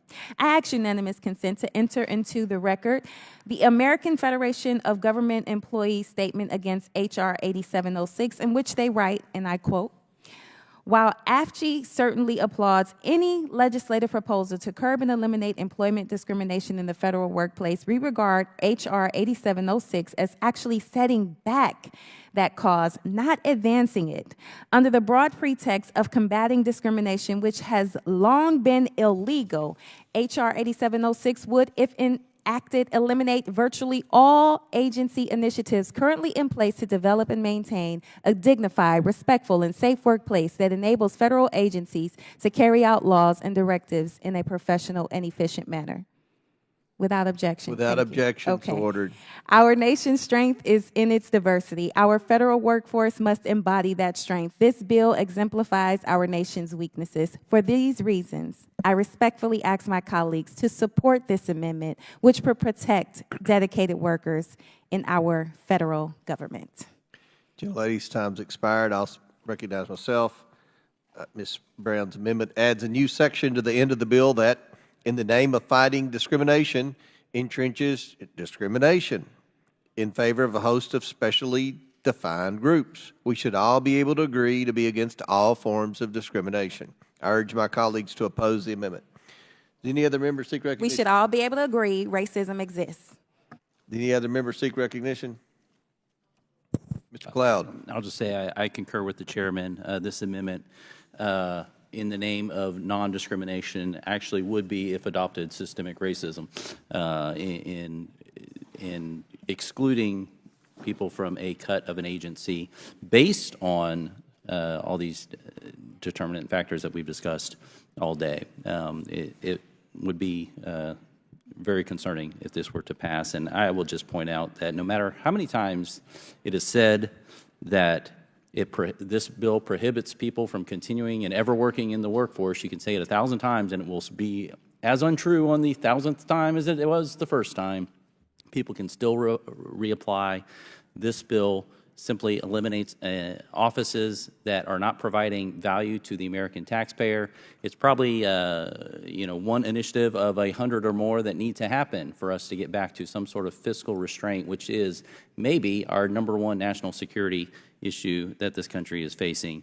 And so with that, I will yield back to the Any other members seek recognition? Seeing none, the question is on the amendment offered by Ms. Brown. All those in favor signify by saying aye. Aye. All those opposed signify by saying no. No. In the opinion of the chair, the noes have it, and the amendment is not agreed to. All right, our next item for consideration is H.R.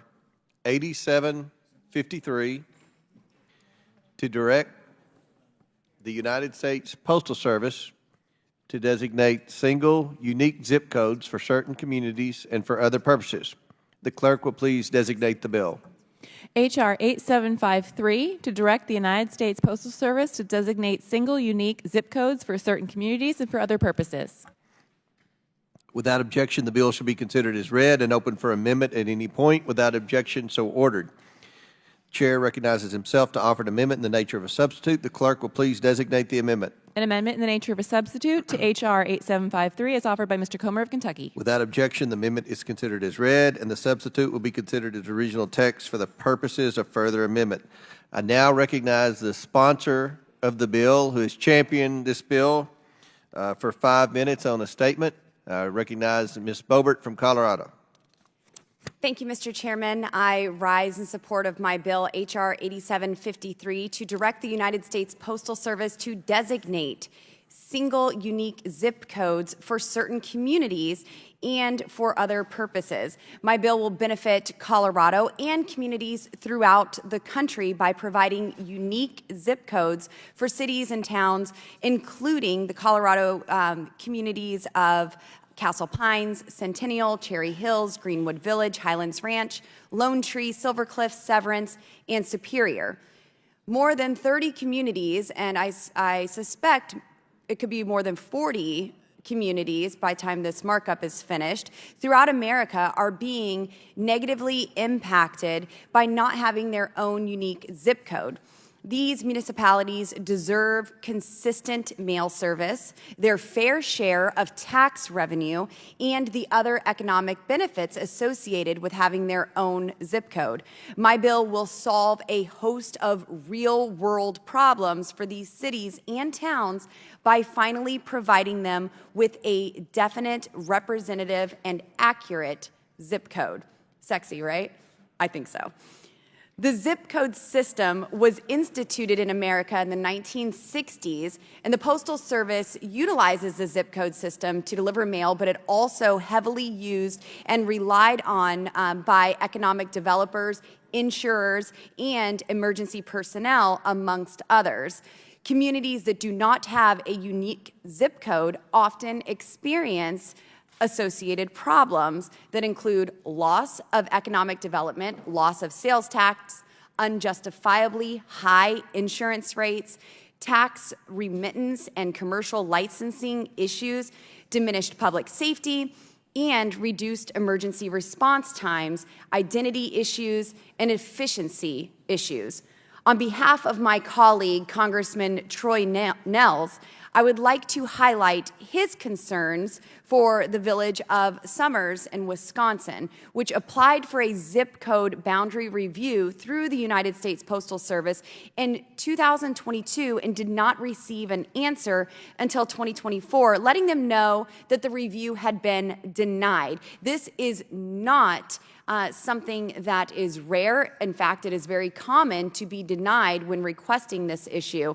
And this area affects approximately 3,200 individual mailing addresses in this particular community.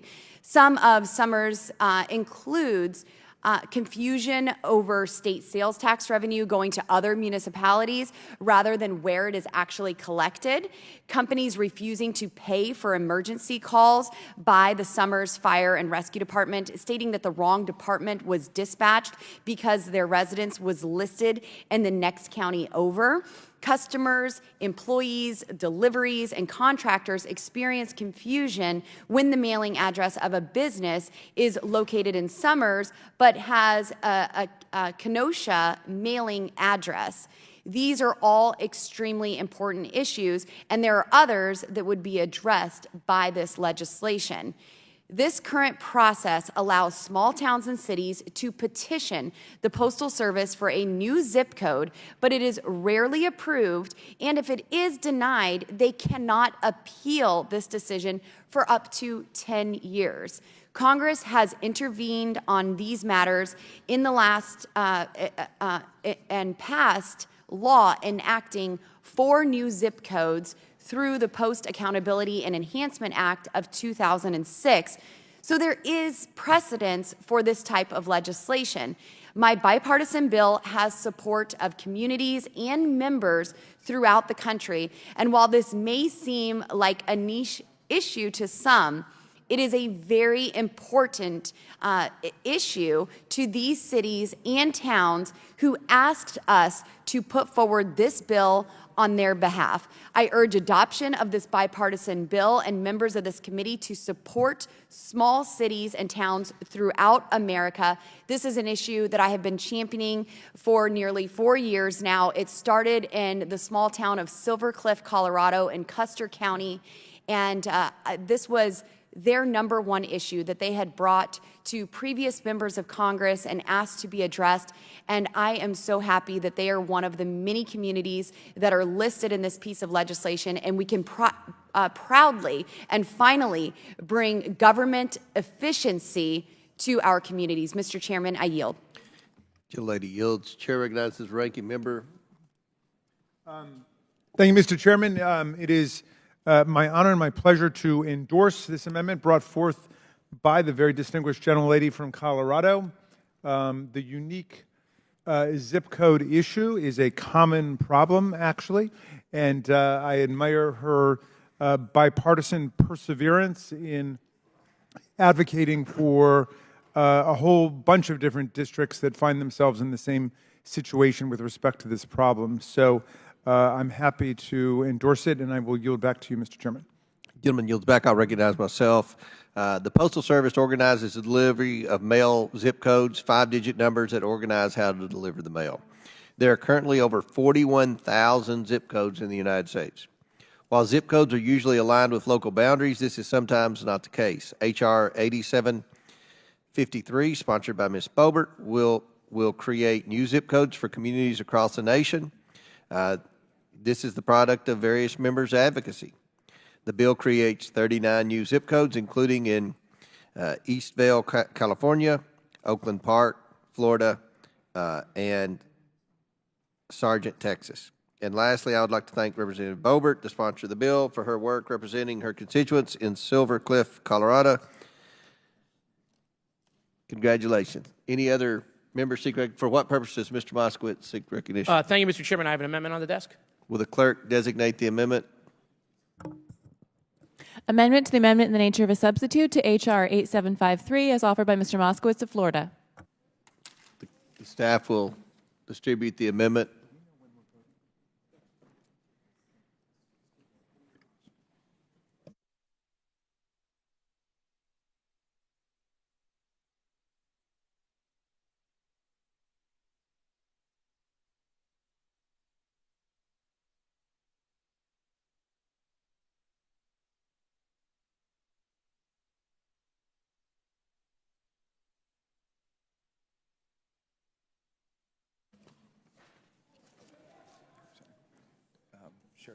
Okay, without objection, the amendment is considered as read.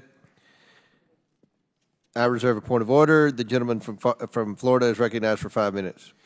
Thank you, Mr. Chairman. I fully support Representative Boebert's bill to give certain communities a single unique zip code. This has been an issue plaguing many towns for years. Mail gets redirected, delayed, lost when different towns have the same street names and the same zip codes. By changing the zip codes, we'll alleviate everyday stress for our constituents and make our postal system work better for everyone.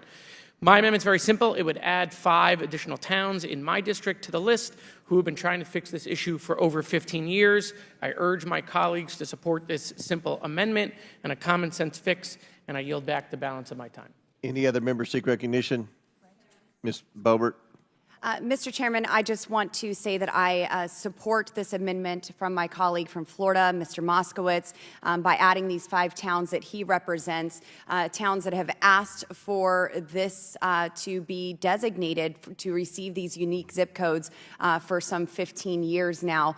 Unfortunately, my bill will not address every city and town that is having this issue throughout our country. So hopefully this will encourage the USPS to be more responsive and to avoid denying some of these cities who we are helping put in requests in the future. I would urge those who are having this issue to contact your representative.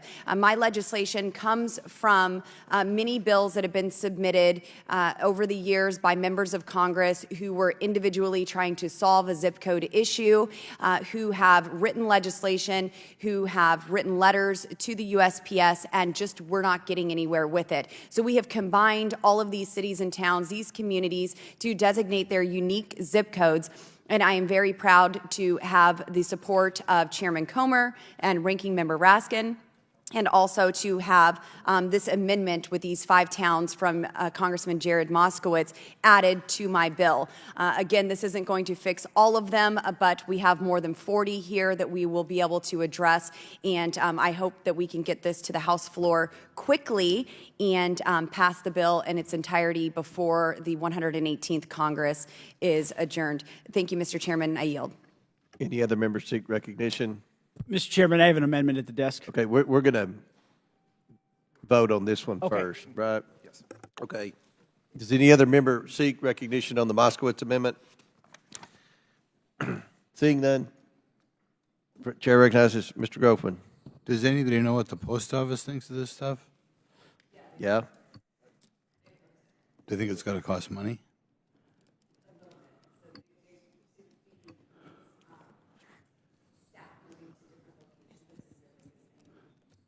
Yeah. They oppose. Yeah. Okay. I always, yeah. Well, okay. All right. Any other members seek recognition? Seeing none. The question is on the amendment offered by Mr. Moskowitz. All those in favor signify by saying aye. Aye. All those opposed signify by saying no. In the opinion of the chair, the ayes have it and the amendment is agreed to. Do any other members seek recognition? Mr. Langworthy. Mr. Chairman, my amendment would also... Wait a minute. You have an amendment at would the clerk designate the Langworthy amendment? Amendment to the amendment in the nature of a substitute to H.R. 8753 is offered by Mr. Langworthy of New York. So my amendment would also afford this opportunity. Hold on one second. Without objection, the amendment is considered as read. I reserve a point of order. The gentleman from Buffalo, New York, is recognized for 5 minutes to explain his amendment. Well, thank you very much. I salute the work of the distinguished gentlewoman from Colorado, Ms. Bulbert, on this. This is something that I have been working on in New York's 23rd Congressional District back to my staff days 15 years ago, and asking for inclusion of the community of Pendleton, New York, to have a unique zip code as well. They're currently split in a very confusing manner, and it has been very troublesome for this growing community, and would appreciate any opportunities that this has to be considered by this committee. Thank you. Very good. Any other members seek recognition? Mr. Chairman. Ms. Boebert. Yes, Mr. Chairman, I would just say that I also support Mr. Langworthy's amendment to the ANS, adding Pendleton, New York to this list. He mentioned that there are split zip codes here in this location. I just spoke with a mayor of Severance, Colorado, and I was under the impression they shared one zip code with Windsor, Colorado. But after talking with the mayor, an issue that they've been working on for about a decade now, there are 6 zip codes that the city of Severance shares with. And so that is why they have been included in this legislation. And so I do not oppose the adding of Pendleton, New York. And again, I urge the adoption of this legislation. Thank you, Mr. Chairman. I yield. Any other members seek recognition? Seeing none. All those in favor of the amendment offered by Mr. Langworthy from New York signify by saying aye. Aye. All those opposed signify by saying no. In the opinion of the chair, the ayes have it, and the amendment is agreed to. So now we recess until.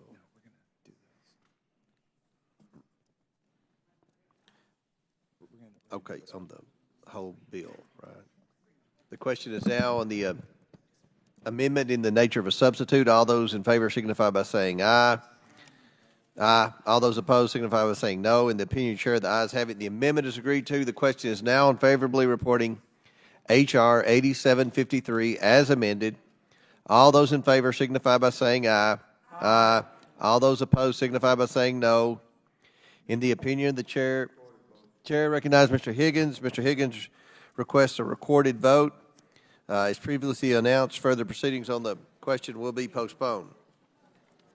Pursuant to the previous order, the committee stands in recess until 3:05. That is in 7 minutes, 3:05 for official votes. Committee stands in recess.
We're ready. Actually, still getting people here. I think we've got enough, don't we? I'm not sure. We got a few people that are definitely missing. Our margins are close.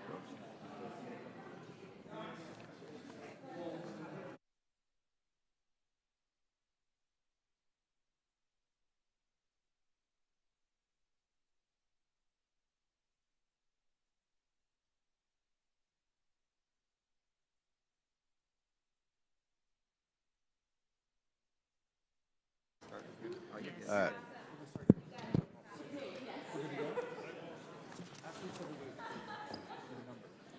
I'm going to go. We're good to go, sir. All right. The committee will come back to order. Before we begin the vote, I ask unanimous consent to enter the following article from Representative Scott Fitzgerald into the record, an article from the Milwaukee Journal-Sentinel titled, "Milwaukee's New Sales Tax is Wrongly Affecting Some of Its Suburbs." Without objection, so ordered. The question is on favorably reporting H.R. 10133. Members will record their votes using the electronic. We're going to hold a moment. Okay. We'll suspend for a moment. We'll suspend. And let me make an announcement. If you didn't get the memo, at the conclusion of the votes, after the postal naming bills, that's always the last vote, we're going to take a committee picture. And we're going to look like one big happy family. It's going to be a great picture. Yeah. Now you can kind of move, scoot to the right a little bit.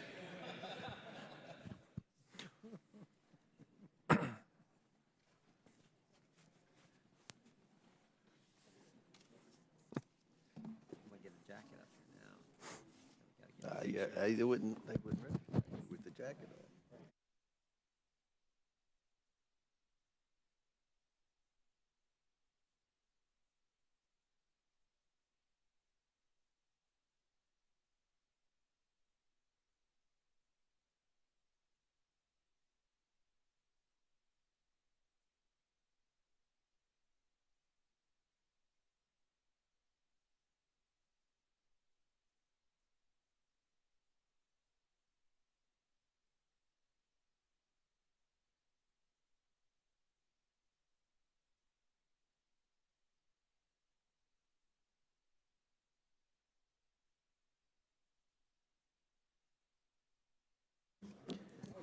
All right, we'll come back to order and we'll begin voting. The question is on favorably reporting H.R. 10133. Members will record their votes using the electronic voting system. The clerk will now open the vote on favorably reporting H.R. 10133.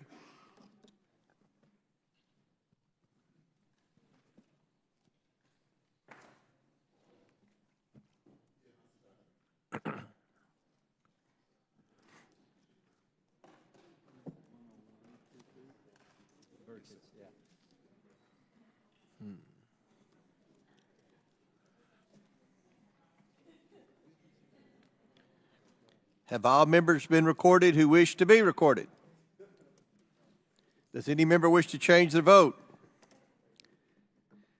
The clerk will close the vote and report the vote total.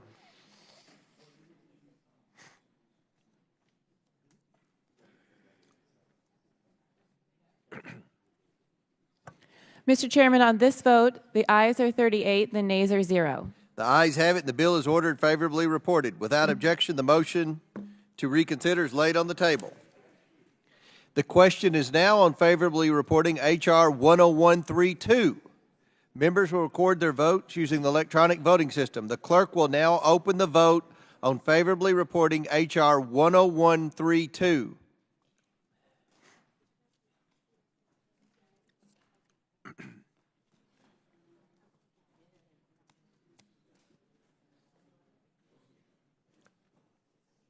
Have all members been recorded who wish to be recorded? Does any member wish to change the vote? The clerk will close the vote and report the vote total.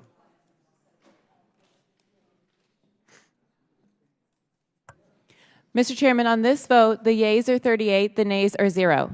The ayes have it, and the bill is ordered favorably reported. Without objection, the motion reconsidered is laid on the table. The question is now on favorably reporting H.R. 10155. Members will record their votes using the electronic voting system. The clerk will now open the vote on favorably reporting H.R. 10155.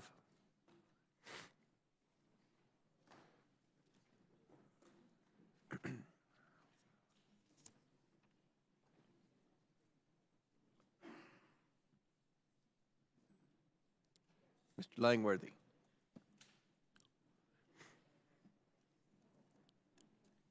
Have all members voted who wish to be recorded? Does any member wish to change their vote? The clerk will close the vote and report the vote total.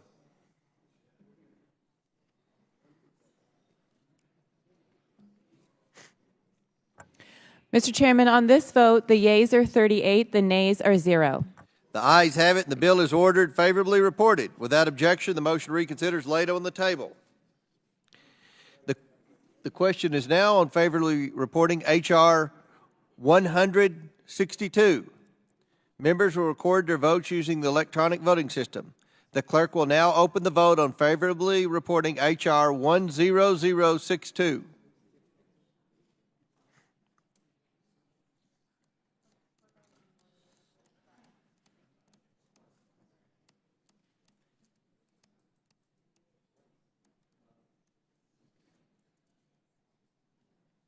Have all members been recorded who wish to be recorded? Does any member wish to change their vote? The clerk will close the vote and report the vote total. Mr. Chairman, on this vote, the ayes are 21, the nays are 17. The ayes have it, and the bill is ordered favorably reported. Without objection, the motion reconsidered is laid on the table. The question is now on favorably reporting H.R. 8690. Members will record their votes using the electronic voting system. The clerk will now open the vote on favorably reporting H.R. 8690.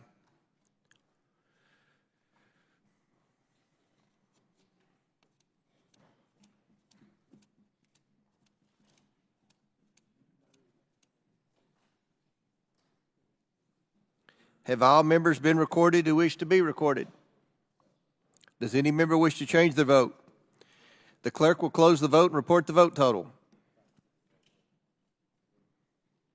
Mr. Chairman, on this vote, the ayes are 38, the nays are 0. The ayes have it, and the bill is ordered favorably reported. Without objection, the motion reconsidered is laid on the table. The question is now on favorably reporting H.R. 9040. Members will record their votes using the electronic voting system. The clerk will now open the vote on favorably reporting H.R. 9040.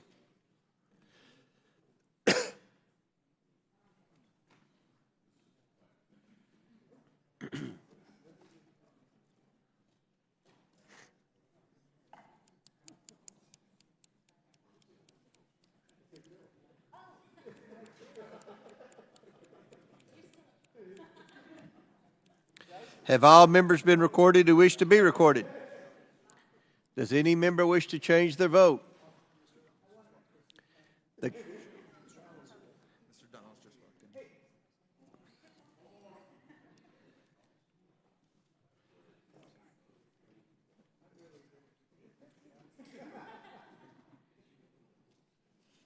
Have all members been recorded?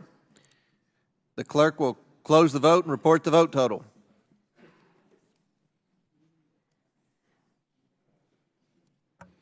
Mr. Chairman, on this vote, the ayes are 24, the nays are 15. With that, the ayes have it, and the bill is ordered favorably reported. Without objection, the motion reconsidered is laid on the table. The question is now on favorably reporting H.R. 10151. Members will record their votes using the electronic voting system. The clerk will now open the vote on favorably reporting H.R. 10151.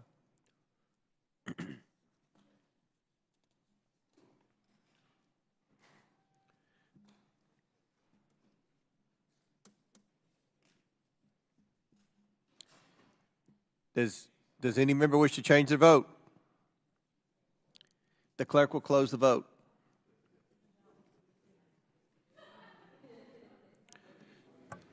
Mr. Chairman, on this vote, the ayes are 39, the nays are 0. The ayes have it, and the bill is ordered favorably reported. Without objection, the motion to reconsider is laid on the table.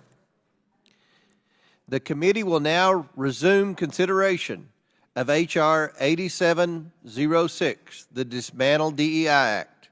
The question is now on the previously postponed amendment to the amendment in the nature of a substitute offered by what have we got here?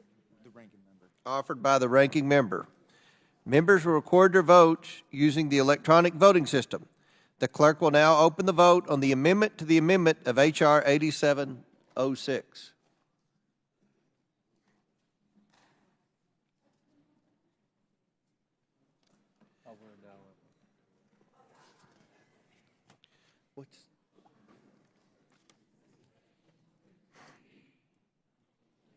Have all members been recorded who wish to be recorded?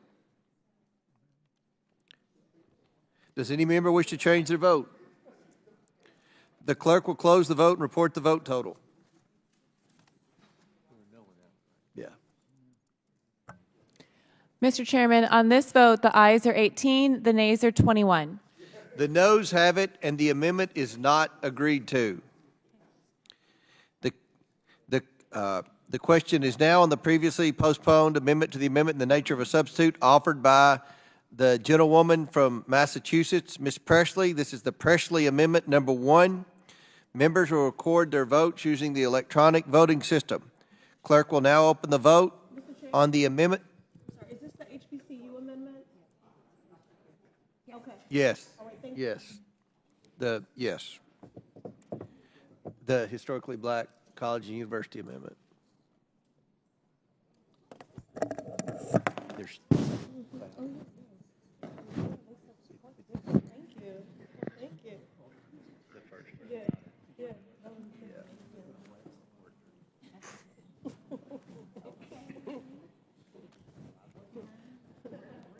Good teamwork. Good teamwork. Have all members been recorded who wish to be recorded?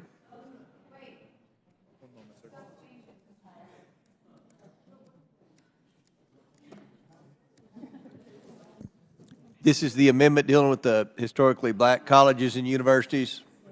Happy to reread the list of how many of you have HBCUs in your district if you're struggling. Happy to. Wasn't this your big Trump talking point to black men? Okay. Have all members been recorded who wish to be recorded?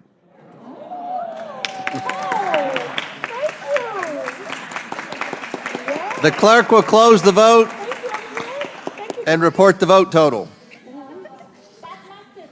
Mr. Chairman, on this vote, the ayes are 40, the nays are 0.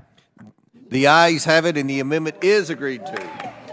Wow. Thank you, everyone. Thank The question is now on the previously postponed amendment to the amendment in the nature of a substitute offered by Ms. Presley from Massachusetts. This is the Presley number 2 amendment. Members will record their vote using the electronic voting system.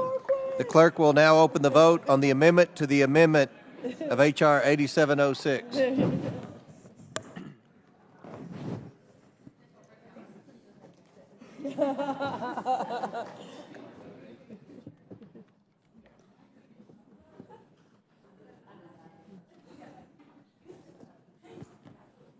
Have all members been recorded who wish to be recorded? Does any member wish to change their vote? The clerk will close the vote and report the vote total. Mr. Chairman, on this vote, the ayes are 17, the nays are 23.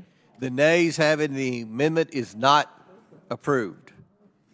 The question is now on previously postponed amendment to the amendment in the nature of a substitute offered by Mr. Frost from Florida. Members will record their votes using the electronic voting system. The clerk will now open the vote on the amendment to the amendment of H.R. 8706, the Frost Amendment.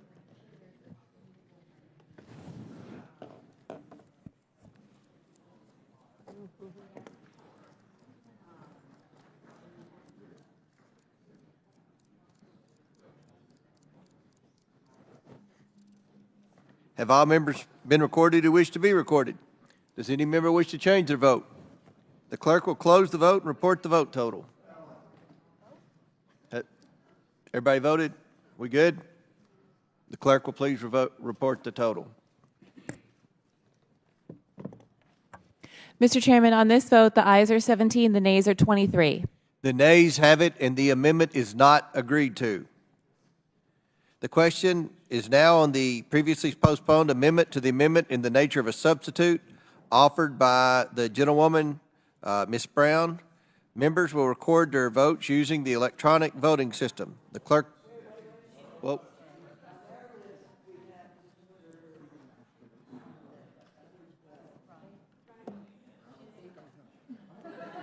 Yeah, we're done, sir. That was okay. That's it. Okay. All right. Okay. The question is now on the amendment in the nature of a substitute to H.R. 8706 as amended. All those in favor signify by saying aye. Aye. All those opposed signify by saying no. No. In the opinion of the chair, the ayes have it. The amendment in the nature of a substitute to H.R. 8706 is agreed to. The question is on favorably reporting H.R. 8706 as amended. Members will record their votes using the electronic voting system. The clerk will now open the vote on a favorably reporting H.R. 8706.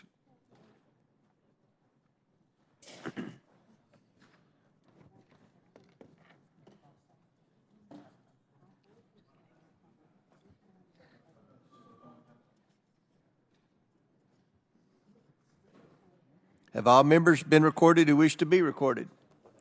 Does any member wish? Have all members been recorded? Does any member wish to change their vote? The clerk will close the vote and report the vote total.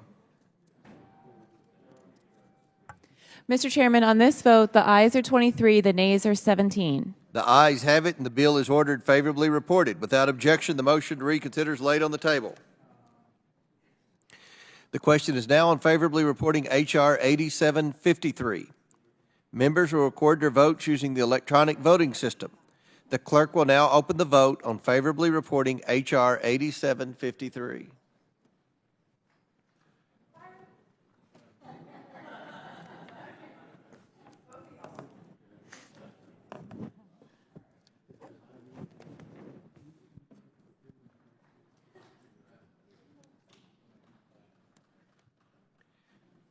Have all members been recorded who wish to be recorded?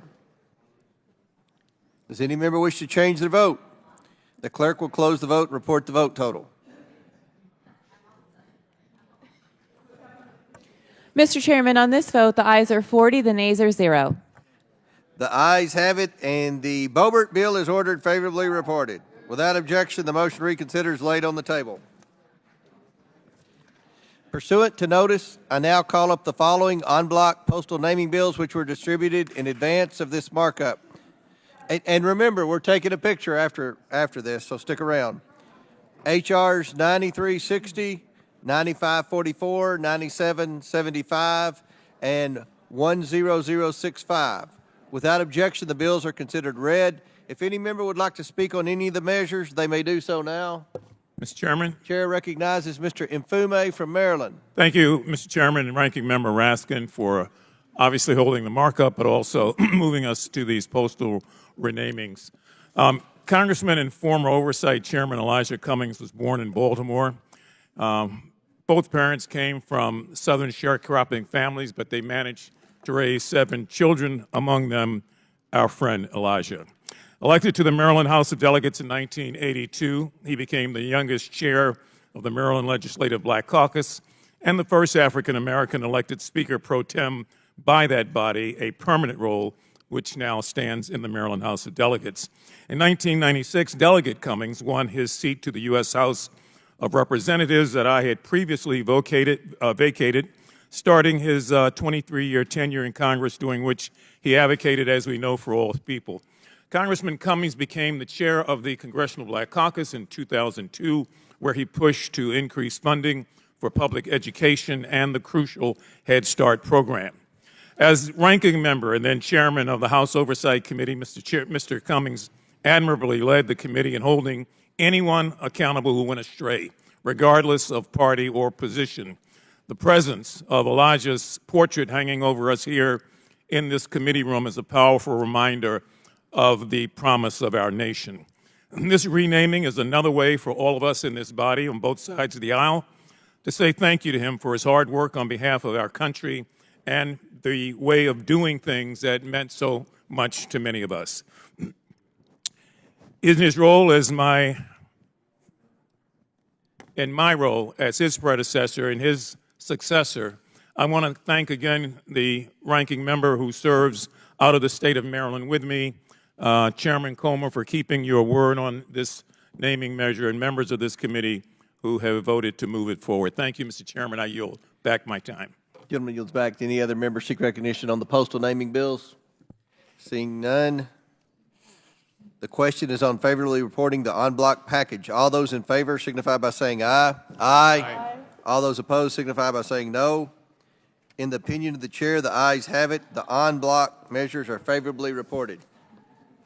The motion to reconsider is laid on the table. Pursuant to House Rule 11, Clause 2, I ask that the committee members have the right to file with the clerk. And remember, we're going to take pictures, guys. We're going to take pictures. Members have the right to file with the clerk of the committee supplemental, additional, minority, and dissenting views without objection. Additionally, the staff is authorized to make necessary technical and conforming changes to the bills ordered reported today, subject to the approval of the minority. Without objection, so ordered. If there's no further business before the committee, without objection, the committee stands adjourned. Now we take our picture. One happy family. So is your book out?